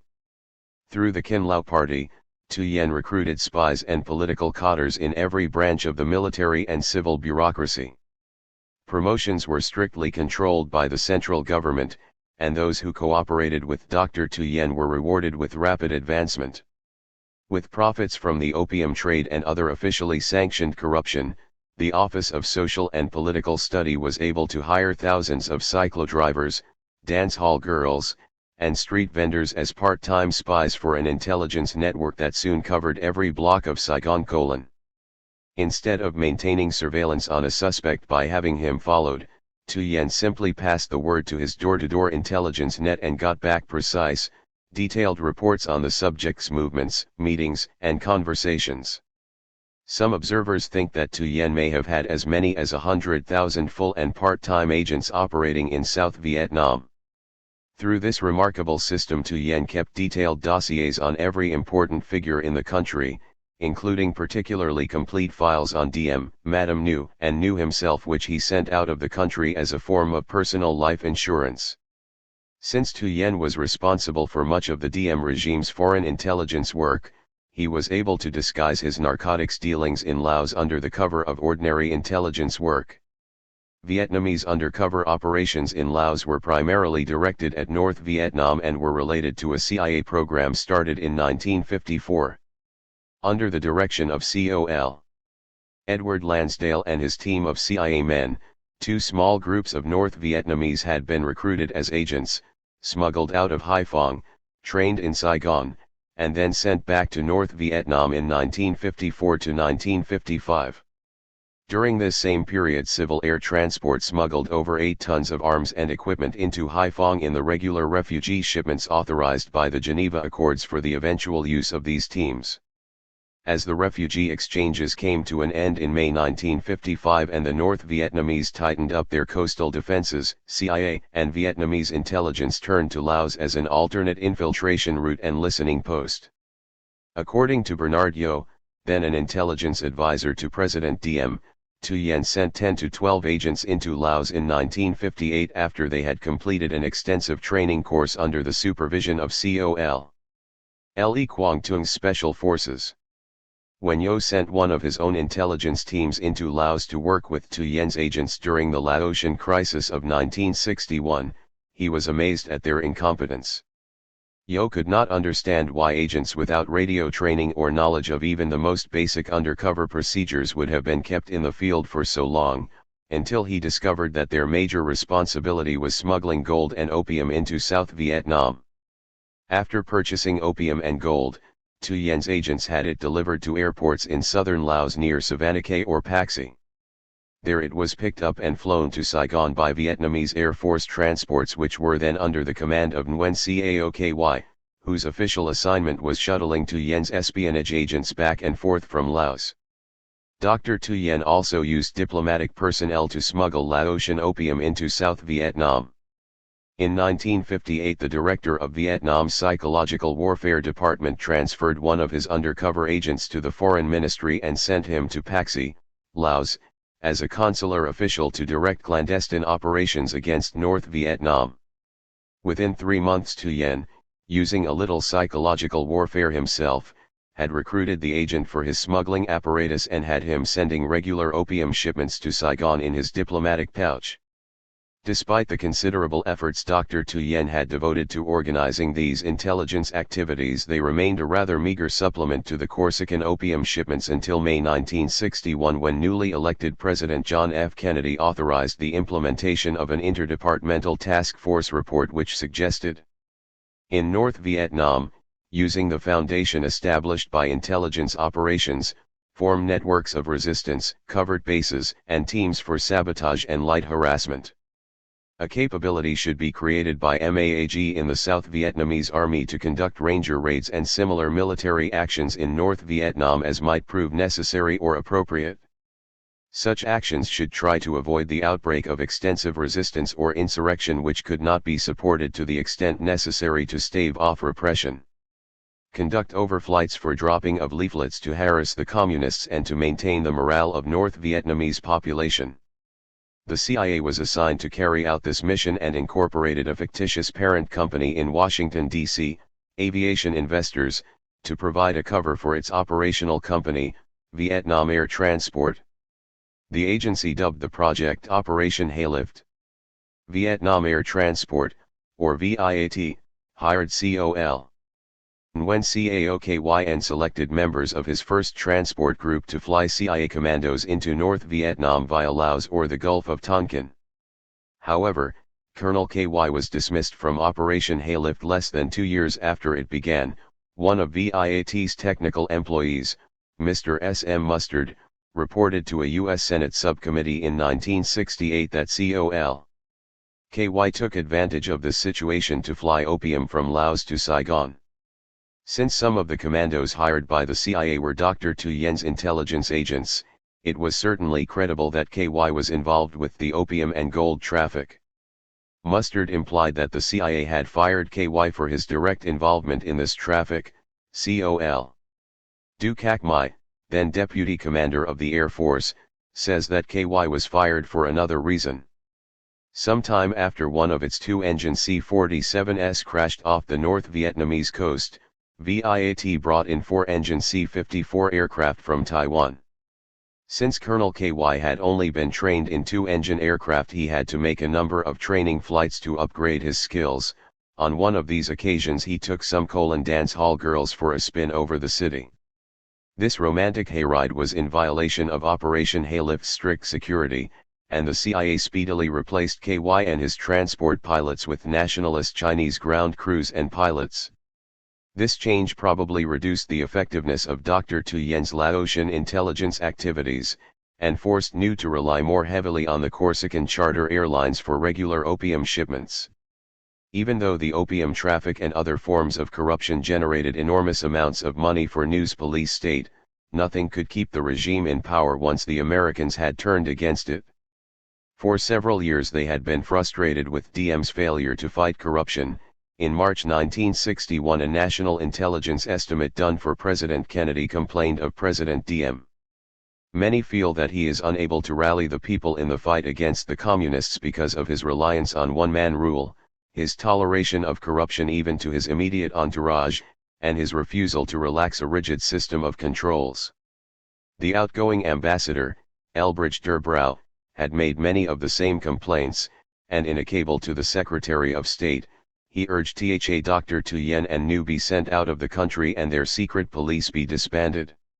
He also suggested that Diem make a public announcement of disbandment of Kin Lao Party, or at least its surfacing, with names and positions of all members made known publicly. Purpose of this step would be to eliminate atmosphere of fear and suspicion and reduce public belief in favoritism and corruption, all of which the party's semi-covert status has given rise to. In essence, New had reverted to the Benchuyan's formula for combating urban guerrilla warfare by using systematic corruption to finance intelligence and counterinsurgency operations. However, the Americans could not understand what New was trying to do and kept urging him to initiate reforms. When New flatly refused, the Americans tried to persuade President Diem to send his brother out of the country. And when Diem agreed, but then backed away from his promise, the U.S. Embassy decided to overthrow Diem.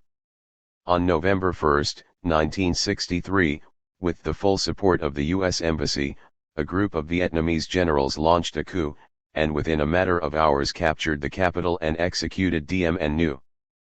But the coup not only toppled the Diem regime, it destroyed New's police state apparatus and its supporting system of corruption, which, if it had failed to stop the National Liberation Front in the countryside, at least guaranteed a high degree of security in Saigon and the surrounding area. Shortly after the coup, the chairman of the NLF, Nguyen Hue Tho, told an Australian journalist that the dismantling of the police state had been gifts from heaven for the revolutionary movement. The police apparatus set up over the years with great care by DM is utterly shattered, especially at the base. The principal chiefs of security and the secret police on which mainly depended the protection of the regime and the repression of the revolutionary communist Viet Cong movement, have been eliminated, purged. Within 3 months after the anti-DM coup, General Nguyen Con emerged as Saigon's new strongman and dominated South Vietnam's political life from January 1964 until he, too, fell from grace, and went into exile 12 months later. Although a skillful coup plotter, General Con was incapable of using power once he got into office. Under his leadership, Saigon politics became an endless quadrille of coups, counter-coups, and demi-coups. Con failed to build up any sort of intelligence structure to replace new secret police, and during this critical period none of Saigon's rival factions managed to centralize the opium traffic or other forms of corruption. The political chaos was so severe that serious pacification work ground to a halt in the countryside, and Saigon became an open city. By mid-1964 NLF-controlled territory encircled the city, and NLF cotters entered Saigon almost at will. To combat growing security problems in the capital district, American pacification experts dreamed up the HOP-TAC program. As originally conceived, South Vietnamese troops would sweep the area surrounding Saigon and build a giant oil spot of pacified territory that would spread outward from the capital region to cover the Mekong Delta and eventually all of South Vietnam.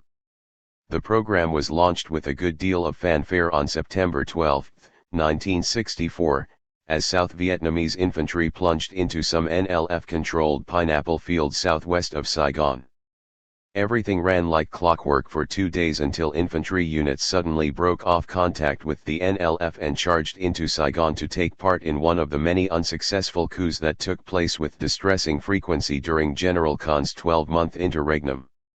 Although presidential advisor McGeorge Bundy claimed that HOP-TAC has certainly prevented any strangling siege of Saigon, the program was an unqualified failure. On Christmas Eve, 1964, the NLF blew up the U.S. Officers Club in Saigon, killing 2 Americans and wounding 58 more. On March 29, 1965, NLF sappers blew up the U.S. Embassy. In late 1965, one U.S. correspondent, Robert Chapelin of The New Yorker, reported that Saigon's security was rapidly deteriorating. These grave economic and social conditions, the influx of refugees, etc. have furnished the Viet Cong with an opportunity to cause trouble, and squads of communist propagandists, saboteurs, and terrorists are infiltrating the city in growing numbers. It is even said that the equivalent of a Viet Cong battalion of Saigon youth has been taken out, trained, and then sent back here to lie low, with hidden arms, awaiting orders. The National Liberation Front radio is still calling for acts of terror, citing the continued use by the Americans of tear gas and crop-destroying chemical sprays, together with the bombing of civilians, as justification for reprisals. Soon after Henry Cabot Lodge took office as ambassador to South Vietnam for the second time in August 1965, an embassy briefer told him that the HOP-TAC program was a total failure. Massive sweeps around the capital's perimeter did little to improve Saigon's internal security because the threat, which is substantial, comes from the enemy within, and the solution does not lie within the responsibility of the BOP-TAC Council. It is a problem for the Saigon police and intelligence communities. In other words, modern counterinsurgency planning with its computers and game theories had failed to do the job, and it was time to go back to the tried and true methods of Ngo Dinh Nhu and the Ben Xuyen bandits. When the French government faced Viet Minh terrorist assaults and bombings in 1947, they allied themselves with the bull-necked Bay Vien, giving this notorious river pirate a free hand to organize the city's corruption on an unprecedented scale.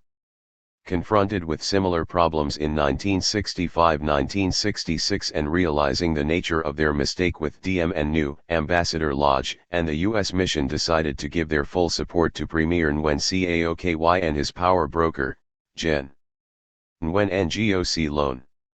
The fuzzy-cheeked KY had a dubious reputation in some circles, and President Diem referred to him as that cowboy, a term Vietnamese then reserved for only the most flamboyant. Premier KY's Air Force career began when he returned from instrument flying school in France with his certification as a transport pilot and a French wife. As the Americans began to push the French out of Air Force advisory positions in 1955, the French attempted to bolster their wavering influence by promoting officers with strong pro-French loyalties to key positions. Since Lieutenant Tran Van Ho was a French citizen, he was promoted to colonel almost overnight and became the first ethnic Vietnamese to command the Vietnamese Air Force. Lieutenant KY's French wife was adequate proof of his loyalty, and despite his relative youth and inexperience, he was appointed commander of the 1st Transport Squadron. In 1956 KY was also appointed commander of Saigon's Tan Son Nhut Air Base, and his squadron, which was based there, was doubled to a total of 32 C-47s and renamed the 1st Transport Group. While shuttling back and forth across the countryside in the lumbering C-47s may have lacked the dash and romance of fighter flying, it did have its advantages. KY's responsibility for transporting government officials and generals provided him with useful political contacts, and with 32 planes at his command, KY had the largest commercial air fleet in South Vietnam. KY lost command of the Tan Son Nhut Air Base, allegedly, because of the criticism about the management of the base mess hall by his sister, Madame Nguyen Thi Le. But he remained in control of the 1st Transport Group until the anti-Diem coup of November 1963. Then KY engaged in some dexterous political intrigue and, despite his lack of credentials as a coup plotter, emerged as commander of the entire Vietnamese Air Force only 6 weeks after Diem's overthrow. As Air Force commander, Air Vice Marshal KY became one of the most active of the Young Turks who made Saigon political life so chaotic under General Khan's brief and erratic leadership. While the Air Force did not have the power to initiate a coup single-handedly, as an armored or infantry division did, its ability to strafe the roads leading into Saigon and block the movement of everybody else's coup divisions gave KY a virtual veto power. After the Air Force crushed the abortive September 13, 1964, coup against General Khan, KY's political star began to rise. On June 19, 1965, the 10-man National Leadership Committee headed by Gen. Nguyen Van Thieu appointed KY to the office of Premier, the highest political office in South Vietnam. Although he was enormously popular with the Air Force, KY had neither an independent political base nor any claim to leadership of a genuine mass movement when he took office. A relative newcomer to politics, KY was hardly known outside elite circles. Also, KY seemed to lack the money, the connections, and the capacity for intrigue necessary to build up an effective ruling faction and restore Saigon's security. But he solved these problems in the traditional Vietnamese manner by choosing a power broker, a heavy as Machiavellian and corrupt as Bay Vien or Ngo Dinh New Gen. Nguyen Ngoc Loan. Loan was easily the brightest of the young Air Force officers. His career was marked by rapid advancement and assignment to such technically demanding jobs as commander of the Light Observation Group and assistant commander of the Tactical Operations Center. Loan also had served as deputy commander to KY, an old classmate and friend, in the aftermath of the anti-Diem coup. Shortly after KY took office he appointed Loan director of the Military Security Service. Since MSS was responsible for anti-corruption investigations inside the military, Loan was in an excellent position to protect members of KY's faction. Several months later Loan's power increased significantly when he was also appointed director of the Central Intelligence Organization, South Vietnam CIA, without being asked to resign from the MSS. Finally, in April 1966, Premier KY announced that General Loan had been appointed to an additional post Director General of the National Police. Only after Loan had consolidated his position and handpicked his successors did he step down as director of the MSS and CIO. Not even under Diem had one man controlled so many police and intelligence agencies.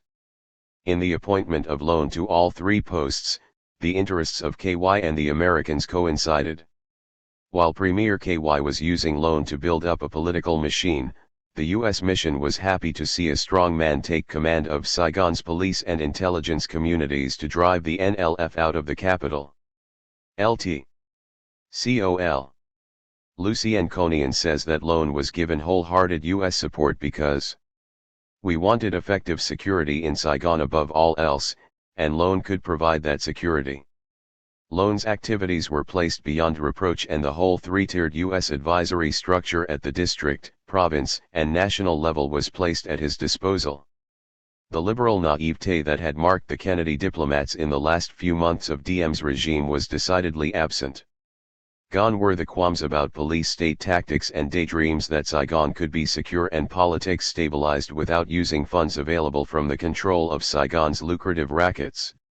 With the encouragement of KY and the tacit support of the U.S. mission, loan revived the Benchuyan formula for using systematic corruption to combat urban guerrilla warfare. Rather than purging the police and intelligence bureaus, loan forged an alliance with the specialists who had been running these agencies for the last 10 to 15 years. According to Lieutenant Colonel Konian, the same professionals who organized corruption for Diem and Nu were still in charge of police and intelligence.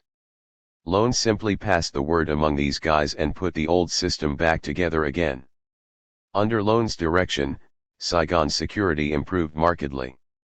With the door-to-door surveillance network perfected by Dr. Tu Yen back in action, police were soon swamped with information. A U.S. Embassy official, Charles Sweet, who was then engaged in urban pacification work, recalls that in 1965 the NLF was actually holding daytime rallies in the 6th, 7th, and 8th districts of Colon, and terrorist incidents were running over 40 a month in District 8 alone. Loan's methods were so effective, however, that from October 1966 until January 1968 there was not a single terrorist incident in District 8. In January 1968, correspondent Robert Chapelin reported that Loan has done what is generally regarded as a good job of tracking down communist terrorists in Saigon. Putting the old system back together again, of course, meant reviving large-scale corruption to finance the cash rewards paid to these part-time agents whenever they delivered information. Loan and the police intelligence professionals systematized the corruption, regulating how much each particular agency would collect, how much each officer would skim off for his personal use, and what percentage would be turned over to KY's political machine. Excessive individual corruption was rooted out, and Saigon Colon's vice rackets, protection rackets, and payoffs were strictly controlled. After several years of watching Loan's system in action, Charles Sweet feels that there were four major sources of graft in South Vietnam: sale of government jobs by generals or their wives, administrative corruption, military corruption, and the opium traffic. And out of the four, Sweet has concluded that the opium traffic was undeniably the most important source of illicit revenue. As Premier KY's power broker, Loan merely supervised all of the various forms of corruption at a general administrative level. He usually left the mundane problems of organization and management of individual rackets to the trusted assistants. In early 1966, General Loan appointed a rather mysterious Saigon politician named Nguyen Thanh Tung director of the Foreign Intelligence Bureau of the Central Intelligence Organization. My Den is one of those perennial Vietnamese plotters who have changed sides so many times in the last 25 years that nobody really knows too much about them. It is generally believed that My Den began his checkered career as a Viet Minh intelligence agent in the late 1940s, became a French agent in Hanoi in the 1950s, and joined Dr. Tu Yen's secret police after the French withdrawal. When the Diem government collapsed, he became a close political advisor to the powerful I Corps commander, Gen. Nguyen Chan T. However, when General T clashed with Premier KY during the Buddhist crisis of 1966, My Den began supplying General Loan with information on T's movements and plans. After General T's downfall in April 1966, Loan rewarded My Den by appointing him to the Foreign Intelligence Bureau. Although nominally responsible for foreign espionage operations, allegedly My Den's real job was to reorganize opium and gold smuggling between Saigon and Laos. Through his control over foreign intelligence and consular appointments, My Dien would have had no difficulty in placing a sufficient number of contact men in Laos. However, the Vietnamese military attaché in Vientiane, Lt. Col. Cu Duc Nung, and Premier KY's sister in Paxi, Mrs. Nguyen Thi Le, were My Dien's probable contacts. Once opium had been purchased, repacked for shipment, and delivered to a pickup point in Laos, a number of methods were used to smuggle it into South Vietnam. Although no longer as important as in the past, airdrops in the Central Highlands continued.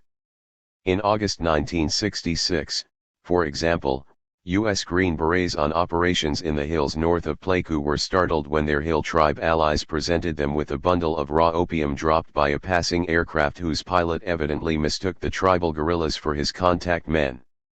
KY's man in the Central Highlands was 11 Corps Commander Gen. Vin LOC.58. He was posted there in 1965 and inherited all the benefits of such a post. His predecessor, a notoriously corrupt general, bragged to colleagues of making $5,000 for every ton of opium dropped into the Central Highlands. While Central Highland airdrops declined in importance and overland narcotics smuggling from Cambodia had not yet developed, large quantities of raw opium were smuggled into Saigon on regular commercial air flights from Laos. The customs service at Tan Son Nhut was rampantly corrupt, and Customs Director Nguyen Van Loc was an important cog in the loan fundraising machinery. In a November 1967 report, George Roberts, then chief of the U.S. Customs Advisory Team in Saigon, described the extent of corruption and smuggling in South Vietnam. Despite 4 years of observation of a typically corruption-ridden agency of the GVN government of Vietnam, the Customs Service, I still could take very few persons into a regular court of law with the solid evidence I possess and stand much of a chance of convicting them on that evidence. The institution of corruption is so much a built-in part of the government processes that it is shielded by its very pervasiveness. It is so much a part of things that one can't separate honest actions from dishonest ones. Just what is corruption in Vietnam? From my personal observations, it is the following. The very high officials who condone, and engage in smuggling, not only of dutiable merchandise, but undercut the nation's economy by smuggling gold and worst of all, that unmitigated evil opium and other narcotics. The police officials whose checkpoints are synonymous with shakedown points. The high government official who advises his lower echelons of employees of the monthly kick-in that he requires from each of them. The customs official who sells to the highest bidder the privilege of holding down for a specific time the position where the graft and loot possibilities are the greatest. It appeared that Customs Director LOC devoted much of his energies to organizing the gold and opium traffic between Vientiane, Laos, and Saigon.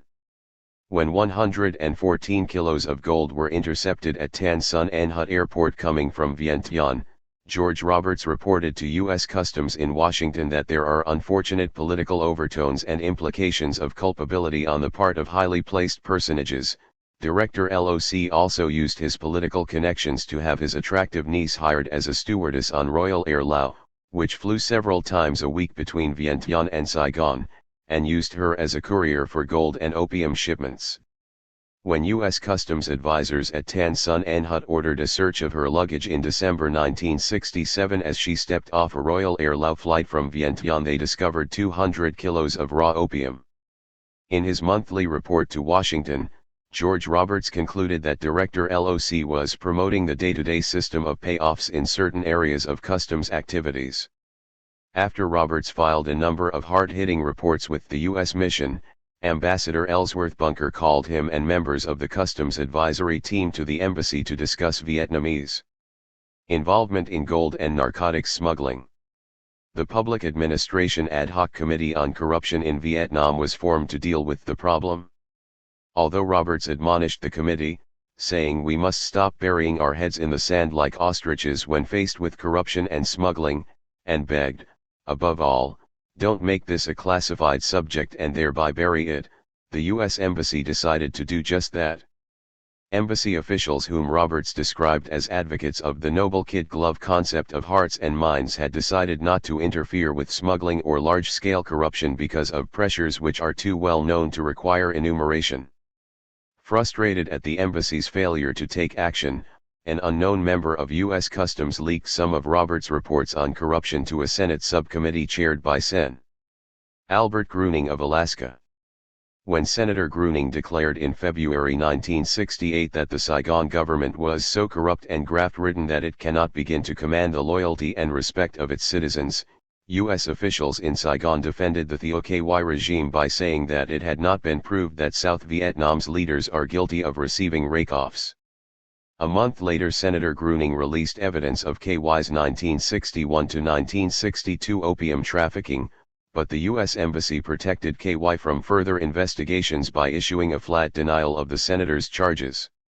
While these sensational exposes of smuggling at Tan Son Nhut civilian terminal grabbed the headlines, only a few hundred yards down the runway VNAF C-47 military transports loaded with Laotian opium were landing unnoticed.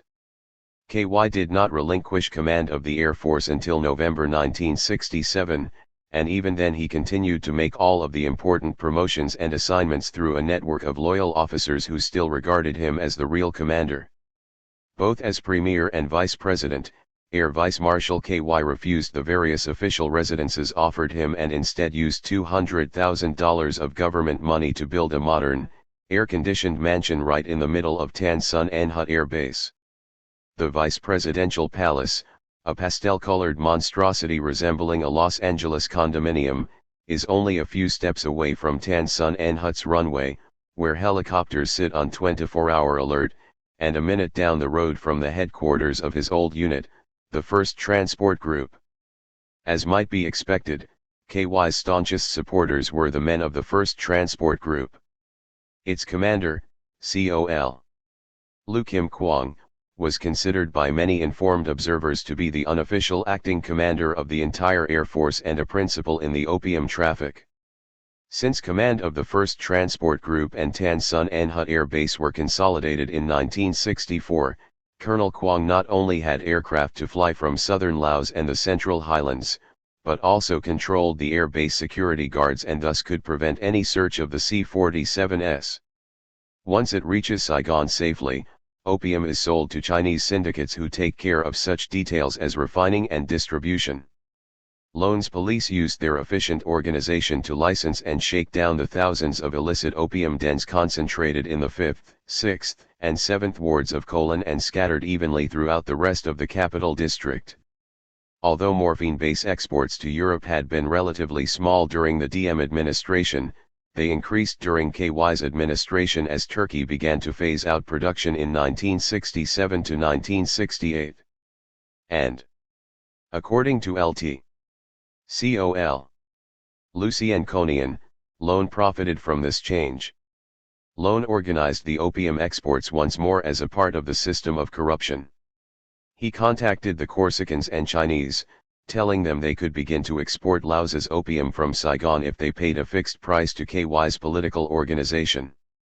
Most of the narcotics exported from South Vietnam, whether morphine-based to Europe or raw opium to other parts of Southeast Asia, were shipped from Saigon port on ocean-going freighters.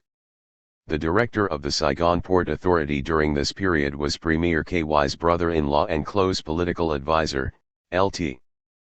Col. Pho Quoc Chu.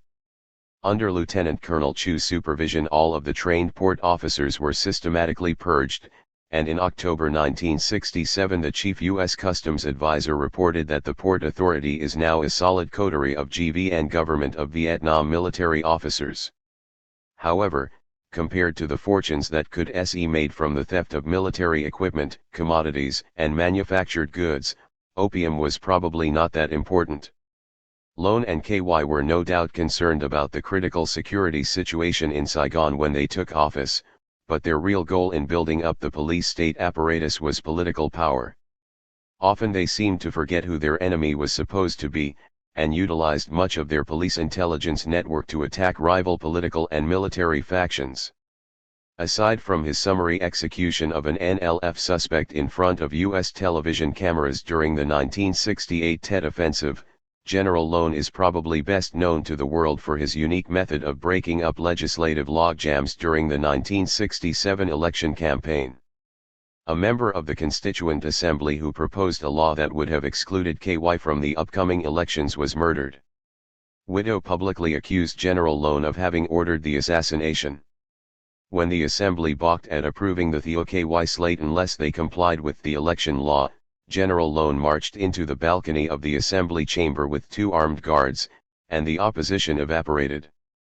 When the Assembly hesitated at validating the fraudulent tactics the Theo KY slate had used to gain their victory in the September elections, General Lone and his gunmen stormed into the balcony, and once again the representatives saw the error of their ways. Under General Lone's supervision, the KY machine systematically reorganized the network of kickbacks on the opium traffic and built up an organization many observers feel was even more comprehensive than New's clandestine apparatus.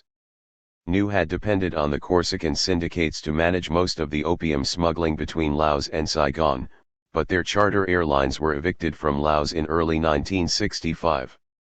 This forced the KY apparatus to become much more directly involved in actual smuggling than New's secret police had ever been. Through personal contacts in Laos, bulk quantities of refined and raw opium were shipped to airports in southern Laos, where they were picked up and smuggled into South Vietnam by the Air Force Transport Wing. The Vietnamese Customs Service was also controlled by the KY machine, and substantial quantities of opium were flown directly into Saigon on regular commercial air flights from Laos. Once the opium reached the capital, it was distributed to smoking dens throughout the city that were protected by General Lone's police force. Finally, through its control over the Saigon Port Authority, the KY apparatus was able to derive considerable revenues by taxing Corsican morphine exports to Europe and Chinese opium and morphine shipments to Hong Kong. Despite the growing importance of morphine exports, KY's machine was still largely concerned with its own domestic opium market. The GI heroin epidemic was still 5 years in the future. Politics built Premier KY's powerful syndicate, and politics weakened it. His meteoric political rise had enabled his power broker, General Lone, to take control of the police intelligence bureaucracy and use its burgeoning resources to increase their revenue from the lucrative rackets which in Saigon always includes the flourishing narcotics trade.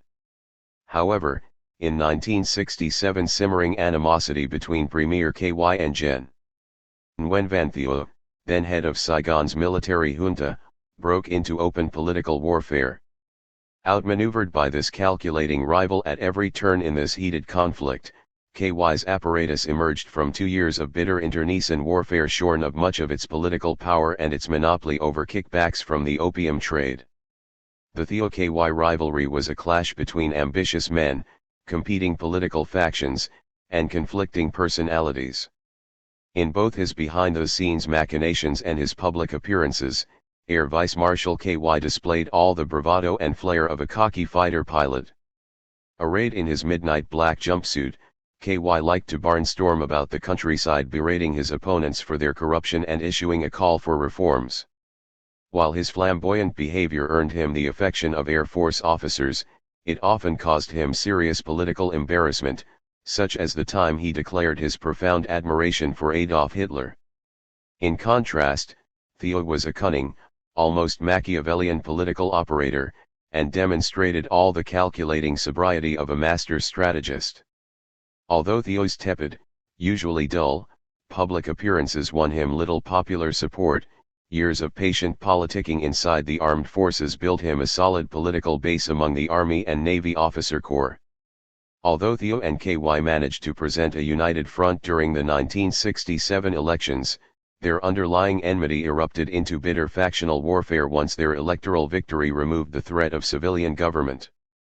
Theo and KY had only agreed to bury their differences temporarily and run on the same ticket after 48 Vietnamese generals argued behind closed doors for 3 full days in June 1967.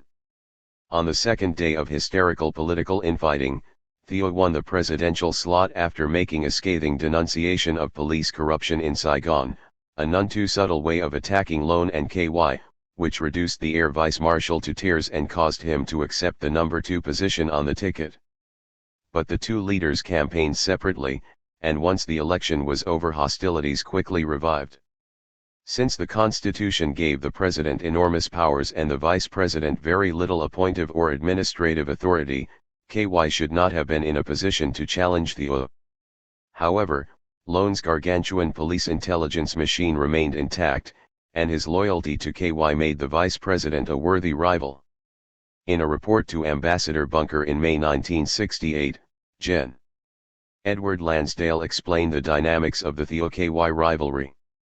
This relationship may be summed up as follows: the power to formulate and execute policies and programs which should be Theo's as the top executive leader remains divided between Theo and KY. Although Theo has more power than KY, Theo's influence as the elected political leader of the country, in terms of achieving the support of the National Assembly and the political elite, is considerably limited by KY's influence. Lansdale went on to say that Lone has access to substantial funds through extra-legal money-collecting systems of the police/intelligence apparatus, which, in large part, formed the basis of KY's political strength.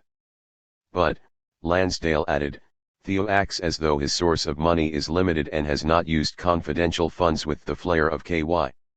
Since money is the key to victory in interfactional contests of this kind, the Theo-KY rivalry became an underground battle for lucrative administrative positions and key police intelligence posts. KY had used 2 years of executive authority as premier to appoint loyal followers to high office and corner most of the lucrative posts, thereby building up a powerful financial apparatus. Now that President Theo had a monopoly on appointive authority, he tried to gain financial strength gradually by forcing KY's men out of office one by one and replacing them with his own followers. Theo's first attack was on the Customs Service, where Director LOC's notorious reputation made the KY apparatus particularly vulnerable. The first tactic, as it has often been in these interfactional battles, was to use the Americans to get rid of an opponent. Only 3 months after the elections, Customs Advisor George Roberts reported that his American assistants were getting inside information on Director LOC's activities because this was also a period of intense inter-organizational, political infighting.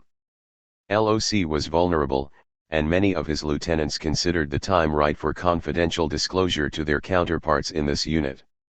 Although the disclosures contained no real evidence, they forced Director LOC to counterattack, and he reacted with something resembling bravado. He requested U.S. Customs advisors to come forward with information on corruption, invited them to augment their staff at Tan Son Nhut, where opium and gold smuggling had first aroused the controversy, and launched a series of investigations into customs corruption. When President Theo's new Minister of Finance had taken office, he had passed the word that Director LOC was on the way out. But LOC met with the minister, pointed out all of his excellent anti-corruption work, and insisted on staying in office. But then, as Roberts reported to Washington, Theo's faction delivered the final blow. Now, to absolutely assure LOC's destruction, his enemies have turned to the local press, giving them the same information they had earlier given to this unit.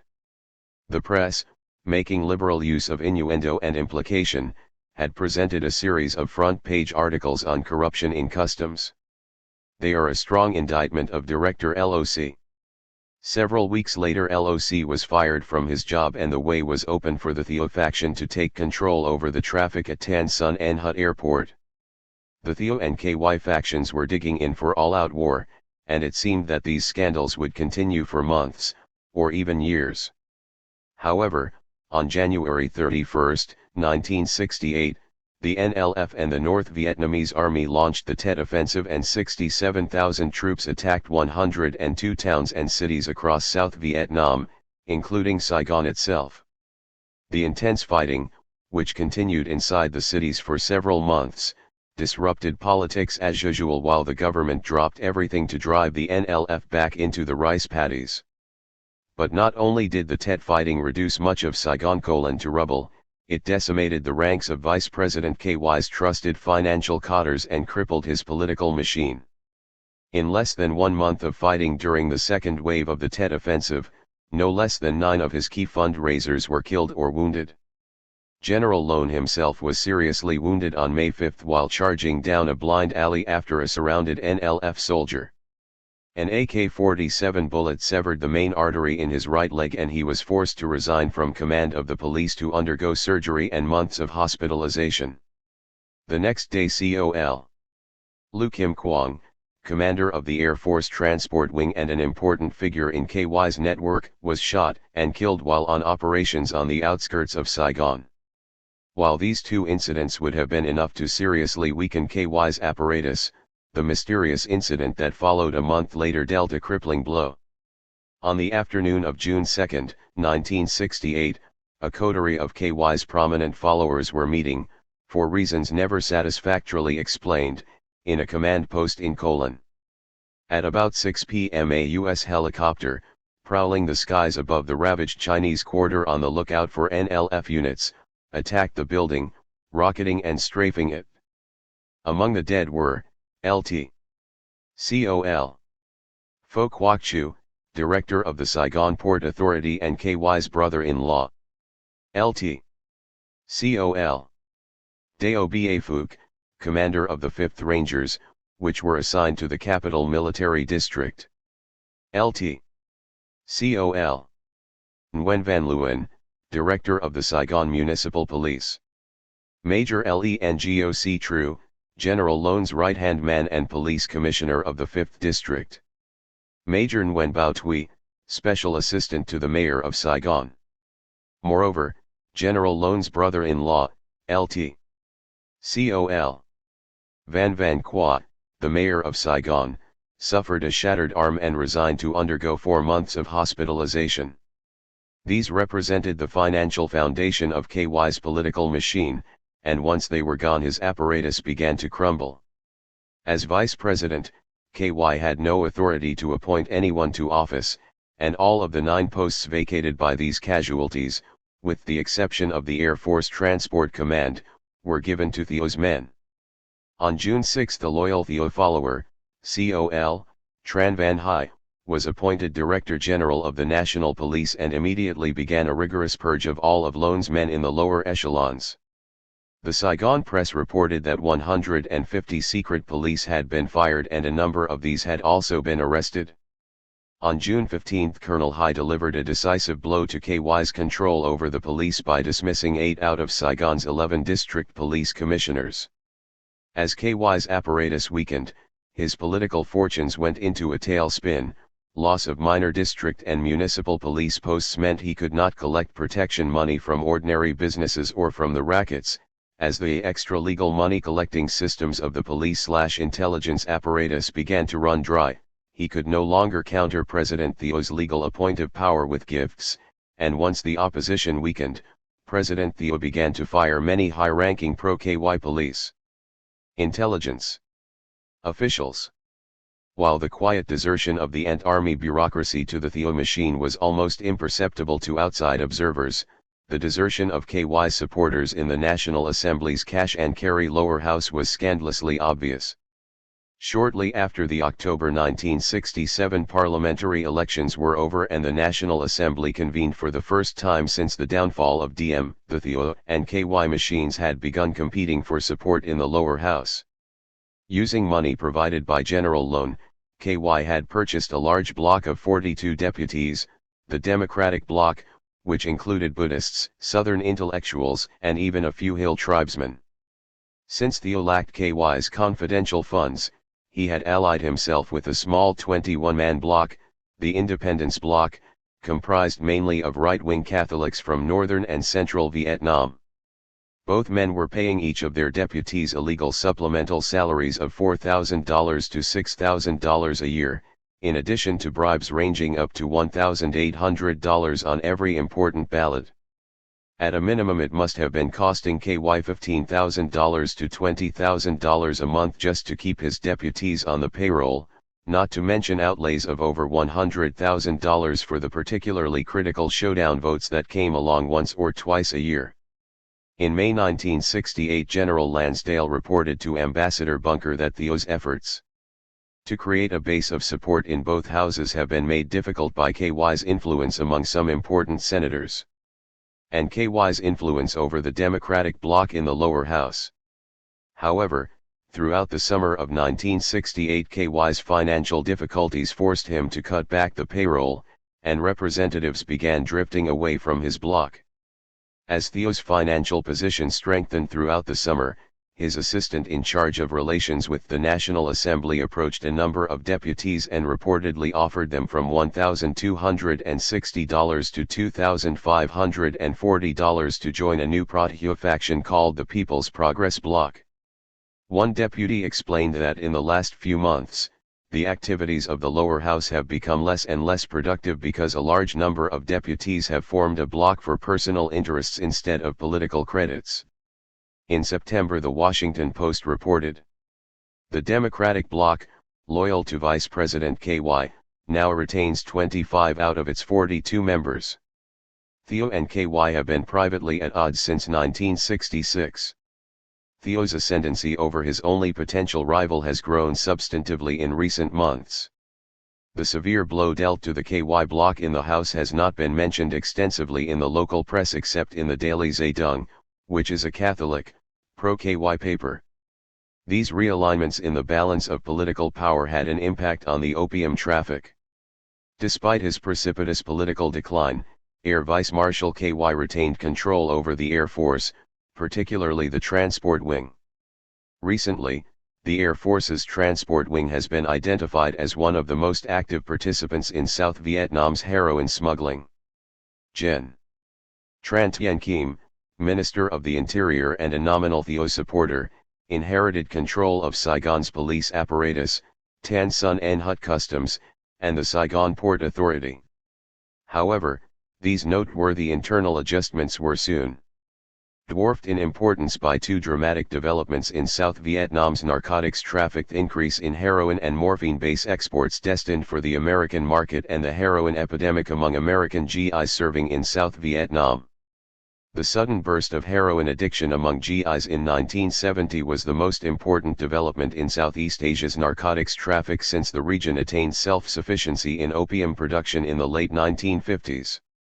By 1968 to 1969, the Golden Triangle region was harvesting close to 1,000 tons of raw opium annually, exporting morphine base to European heroin laboratories, and shipping substantial quantities of narcotics to Hong Kong both for local consumption and re-export to the United States.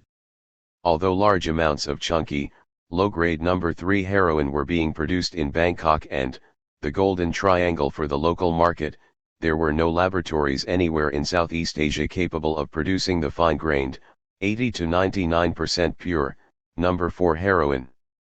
However, in late 1969 and early 1970, Golden Triangle Laboratories added the final, dangerous ether precipitation process and converted to production of No. 4 heroin. Many of the master chemists who supervised the conversion were Chinese, brought in specially from Hong Kong.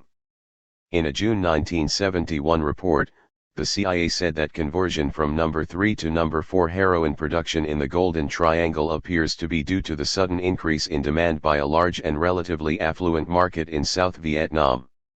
By mid-April 1971, demand for No. 4 heroin both in Vietnam and the United States had increased so quickly that the wholesale price for a kilo jumped to $1,780 from $1,240 the previous September. Once large quantities of heroin became available to American GIs in Vietnam, heroin addiction spread like a plague. Previously non-existent in South Vietnam, suddenly No. 4 heroin was everywhere. 14-year-old girls were selling heroin at roadside stands on the main highway from Saigon to the U.S. Army base at Long Binh. Saigon street peddlers stuffed plastic vials of 95% pure heroin into the pockets of GIs as they strolled through downtown Saigon, and Mama Sans, or Vietnamese barracks maids, started carrying a few vials to work for sale to on-duty GIs. With this kind of aggressive sales campaign, the results were predictable. In September 1970, Army medical officers questioned 3,103 soldiers of the AmeriCall Division and discovered that 11.9% had tried heroin since they came to Vietnam and 6.6% were still using it on a regular basis. In November, a U.S. engineering battalion in the Mekong Delta reported that 14% of its troops were on heroin. By mid-1971, U.S. Army medical officers were estimating that about 10 to 15%, or 25,000 to 37,000 of the lower-ranking enlisted men serving in Vietnam were heroin users. As base after base was overrun by these ant armies of heroin pushers with their identical plastic vials, GIs and officers alike started asking themselves why this was happening. Who was behind this heroin plague? The North Vietnamese were frequently blamed, and wild rumors started floating around U.S. installations about huge heroin factories in Hanoi, truck convoys rumbling down the Ho Chi Minh Trail loaded with cases of plastic vials, and heroin-crazed North Vietnamese regulars making suicide charges up the slopes of Khe Sanh with syringes stuck in their arms. However, the U.S. Army Provost Marshal laid such rumors to rest in a 1971 report, which said in part, "The opium-growing areas of North Vietnam are concentrated in mountainous northern provinces bordering China. Cultivation is closely controlled by the government and none of the crop is believed to be channeled illicitly into international markets. Much of it is probably converted into morphine and used for medical purposes." Instead, the Provost Marshal accused high-ranking members of South Vietnam's government of being the top zone in a four-tiered heroin-pushing pyramid. Zone 1, located at the top or apex of the pyramid, contains the financiers, or backers of the illicit drug traffic in all its forms. The people comprising this group may be high-level, influential political figures, government leaders, or moneyed ethnic Chinese members of the criminal syndicates now flourishing in the Kowloon sector of the city of Saigon. The members comprising this group are the powers behind the scenes who can manipulate, foster, protect, and promote the illicit traffic in drugs. But why are these powerful South Vietnamese officials the very people who would lose the most if the heroin plague forced the U.S. Army to pull out of South Vietnam, completely promoting and protecting the heroin traffic? The answer is $88 million. Conservatively estimated, each one of the 20,000 or so GI addicts in Vietnam spends an average of $12 a day on 4 vials of heroin. Added up over a year, this comes out to $88 million, an irresistible amount of money in an impoverished, war-torn country. In probing the root causes of the heroin plague, the mass media have generally found fault with the U.S. Army. The senior NCOs and junior officers came down too hard on strong-smelling marijuana and drove the GIs to heroin, which is odorless, compact, and much harder to detect. The GIs were being forced to fight a war they did not believe in and turned to heroin to blot out intense boredom, and finally, the Army itself was an antiquated institution from which the GIs wanted to escape. Much of this is no doubt true, but the emphasis is misplaced. Officers and NCOs had been cracking down on marijuana for several years without the GIs turning to heroin.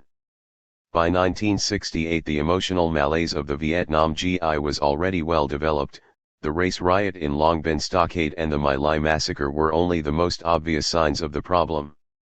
But there was no serious heroin use until the spring of 1970, when large quantities were being sold everywhere in Vietnam. And the simple fact is that there would have been no epidemic without this well-organized, comprehensive sales campaign. The real root of the problem does not lie with the GI victim or the Army's marijuana crackdown, but with those Vietnamese officials who organized and protected the heroin traffic. The experience of Maj. Gen. John Cushman in 4 Corps, the Mekong Delta, demonstrates the extent of official involvement on the part of the Vietnamese Army and utter futility of the U.S. Army's cleanup, crackdown approach to dealing with the GI heroin epidemic. When Major General Cushman took command of U.S. forces in the Delta in mid-1971, he was shocked by the seriousness of the heroin problem. U.S. Army medical doctors estimated that 15 to 20% of the GIs in his command were regular heroin users. Cushman made a desperate bid to stem the rising rate of addiction. Prepared with all the precision and secrecy of a top priority offensive, a massive crackdown on drug use began on June 22 at 5:30 a.m. All troops were confined to base 24 hours a day, guard patrols were stiffened, everyone entering base was searched, and emergency medical clinics were opened. The price of a $3 vial of heroin shot up to $40 on base, and 300 addicts turned themselves in for treatment. However, within 6 days the MP's enthusiasm for searches began to wane, and heroin once more became available. On July 4 confinement was terminated and passes for town were reissued. Within a week the price of heroin was down to $4, and over half of those who had turned themselves in were back on drugs. By late July, General Cushman realized that he could never solve the problem until the Vietnamese police and army stopped protecting the pushers. Although he wrote the Vietnamese Four Corps commander, General Truong, threatening to withdraw his personal support from the war effort unless Vietnamese officers stopped pushing heroin, he realized it was a futile gesture. The problem was not General Truong. Cushman explained, "Truong has a spotless reputation. I haven't heard the slightest whisper of talk that he is anything other than a man of the highest integrity. I personally admire him and I feel the same about his generals." But he could not say the same for the Vietnamese colonels and majors. While Truong himself is not involved, he is not a free agent and lacks the authority to stop his third-level commanders from dealing in drugs. Some Vietnamese sources have identified these colonels as men who are loyal to President Thio's chief military advisor, General Dang Van Quang. The Cambodian invasion may have been another important factor in promoting the GI heroin epidemic. While this hypothesis can probably never be proven because of the clandestine, fragmented nature of the heroin traffic, it is an interesting coincidence that the invasion occurred in May 1970 and most journalistic accounts and official reports give spring 1970 or early 1970 as the starting date for widespread heroin addiction. The difficulties involved in smuggling between southern Laos and the Vietnamese Central Highlands limited the amount of narcotics that could be brought into Vietnam. The lack of roads and rivers made air transport an absolute necessity, but the rugged mountain terrain and the relative infrequency of flights between these two unpopulated areas required excessively intricate planning. Since the mid-1950s the Cambodian neutralist ruler, Prince Sihanouk, had remained hostile to the various pro-American South Vietnamese regimes. Vietnamese military transports, naval vessels, or military convoys never entered Cambodia, and most of the gold and narcotics smuggling from Laos avoided this neutralist kingdom. However, less than 3 months after Sihanouk's ouster in March 1970, the Vietnamese army crashed across the border and VNAF's 5th Air Division began daily flights to Phnom Penh, Cambodia. Once Cambodia opened up, unlimited quantities of narcotics could be flown from southern Laos to the Cambodian capital, Phnom Penh, on any one of the hundreds of commercial, military, or clandestine flights that crowded the airways every day. From there narcotics could easily be forwarded to Saigon by boat, truck, or aircraft. Since the spread of GI heroin addiction seems to have been limited only by the availability of drugs, the improved smuggling conditions that resulted from the Cambodian invasion must have played some role in promoting the GI heroin epidemic. The quantum leap in the size and profitability of South Vietnam's narcotics trade, due both to the new and burgeoning GI market as well as the increased demand on the part of the international narcotics syndicates, resulted in a number of new mini-cliques coming into the traffic. But by 1970 the traffic appeared to be divided among 3 major factions, elements in the South Vietnamese Air Force, particularly the Air Transport Wing, the civil bureaucracy, increasingly under the control of Prime Minister Kiem's family, and the Army, Navy, and National Assembly's lower house, who answered to President Thio. In spite, or perhaps because, of the enormous amounts of money involved, there was considerable animosity among these 3 major factions. Involvement in the nation's narcotics traffic took a number of different forms. Usually it meant that influential Vietnamese political and military leaders worked as consultants and protectors for Chu Chow Chinese syndicates, which actually managed wholesale distribution, packaging, refining, and some of the smuggling. The importance of this protection, however, should not be underestimated, for without it the heroin traffic could not continue. Also, powerful Vietnamese military and civil officials are directly involved in much of the actual smuggling of narcotics into South Vietnam. The Vietnamese military has access to aircraft, trucks, and ships that the Chinese do not, and most of the Vietnamese elite have a much easier time bringing narcotics through customs and border checkpoints than their Chinese clients. Of South Vietnam's three major narcotics rings, the Air Transport Wing loyal to Air Vice Marshal KY must still be considered the most professional. Although KY's apparatus lost control over the internal distribution network following his post-Tet political decline in 1968, his faction continues to manage much of the narcotics smuggling between Vietnam and Laos through the Air Force and its relations with Laotian traffickers. With over 10 years of experience, it has connections with the Lao elite that the other two factions cannot even hope to equal.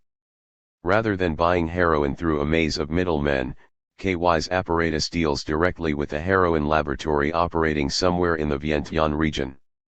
According to a U.S. police advisor stationed in Vientiane, this laboratory is supposed to be one of the most active in Laos, and is managed by a Chinese entrepreneur named Hu Tim Hung. Hung is the link between one of Laos's major opium merchants, Gen. Juan Radicon, and the Air Transport Wing heroin ring. From the viewpoint of the narcotics traffic, Hu Tim Hung's most important legitimate commercial venture is the Pepsi Cola bottling factory on the outskirts of Vientiane. With Prime Minister Savannah Phouarna's son, Peña, as the official president, Hung and two other Chinese financiers began construction in 1965 to 1966.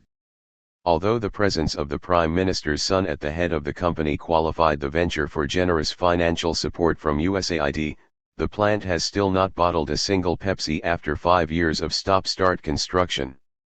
The completed factory building has a forlorn, abandoned look about it. While Pepsi's competitors are mystified at the company's lackadaisical attitude, the U.S. Bureau of Narcotics has an answer to the riddle. Bureau sources report that Hung has been using his Pepsi operation as a cover for purchases of chemicals vital to the processing of heroin, such as ether and acetic anhydride, and for large financial transactions. Once the heroin is processed and packaged in large, plastic envelopes, other experienced members of the KY apparatus take charge of arranging shipment to South Vietnam. Mrs. Nguyen Thi Le, KY's elder sister, had directed much of the traffic from the Sedone Palace Hotel in Paxi when her brother was premier, but in 1967 she gave up her position as manager and moved back to Saigon.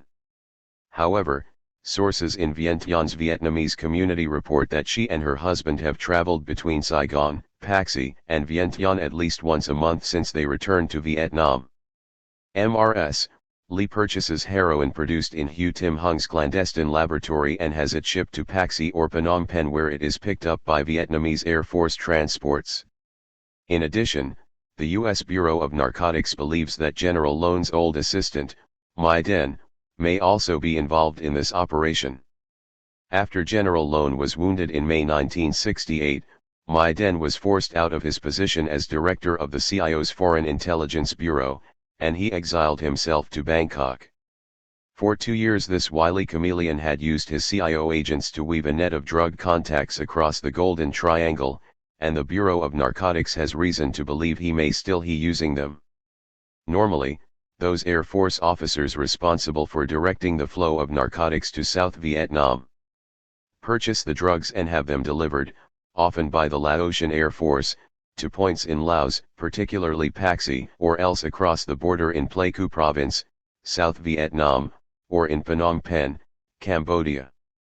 Most observers feel that the Cambodian capital has preempted Pleiku's importance as a drop point since the Vietnamese Air Force began daily sorties to Phnom Penh during the 1970 Cambodia invasion.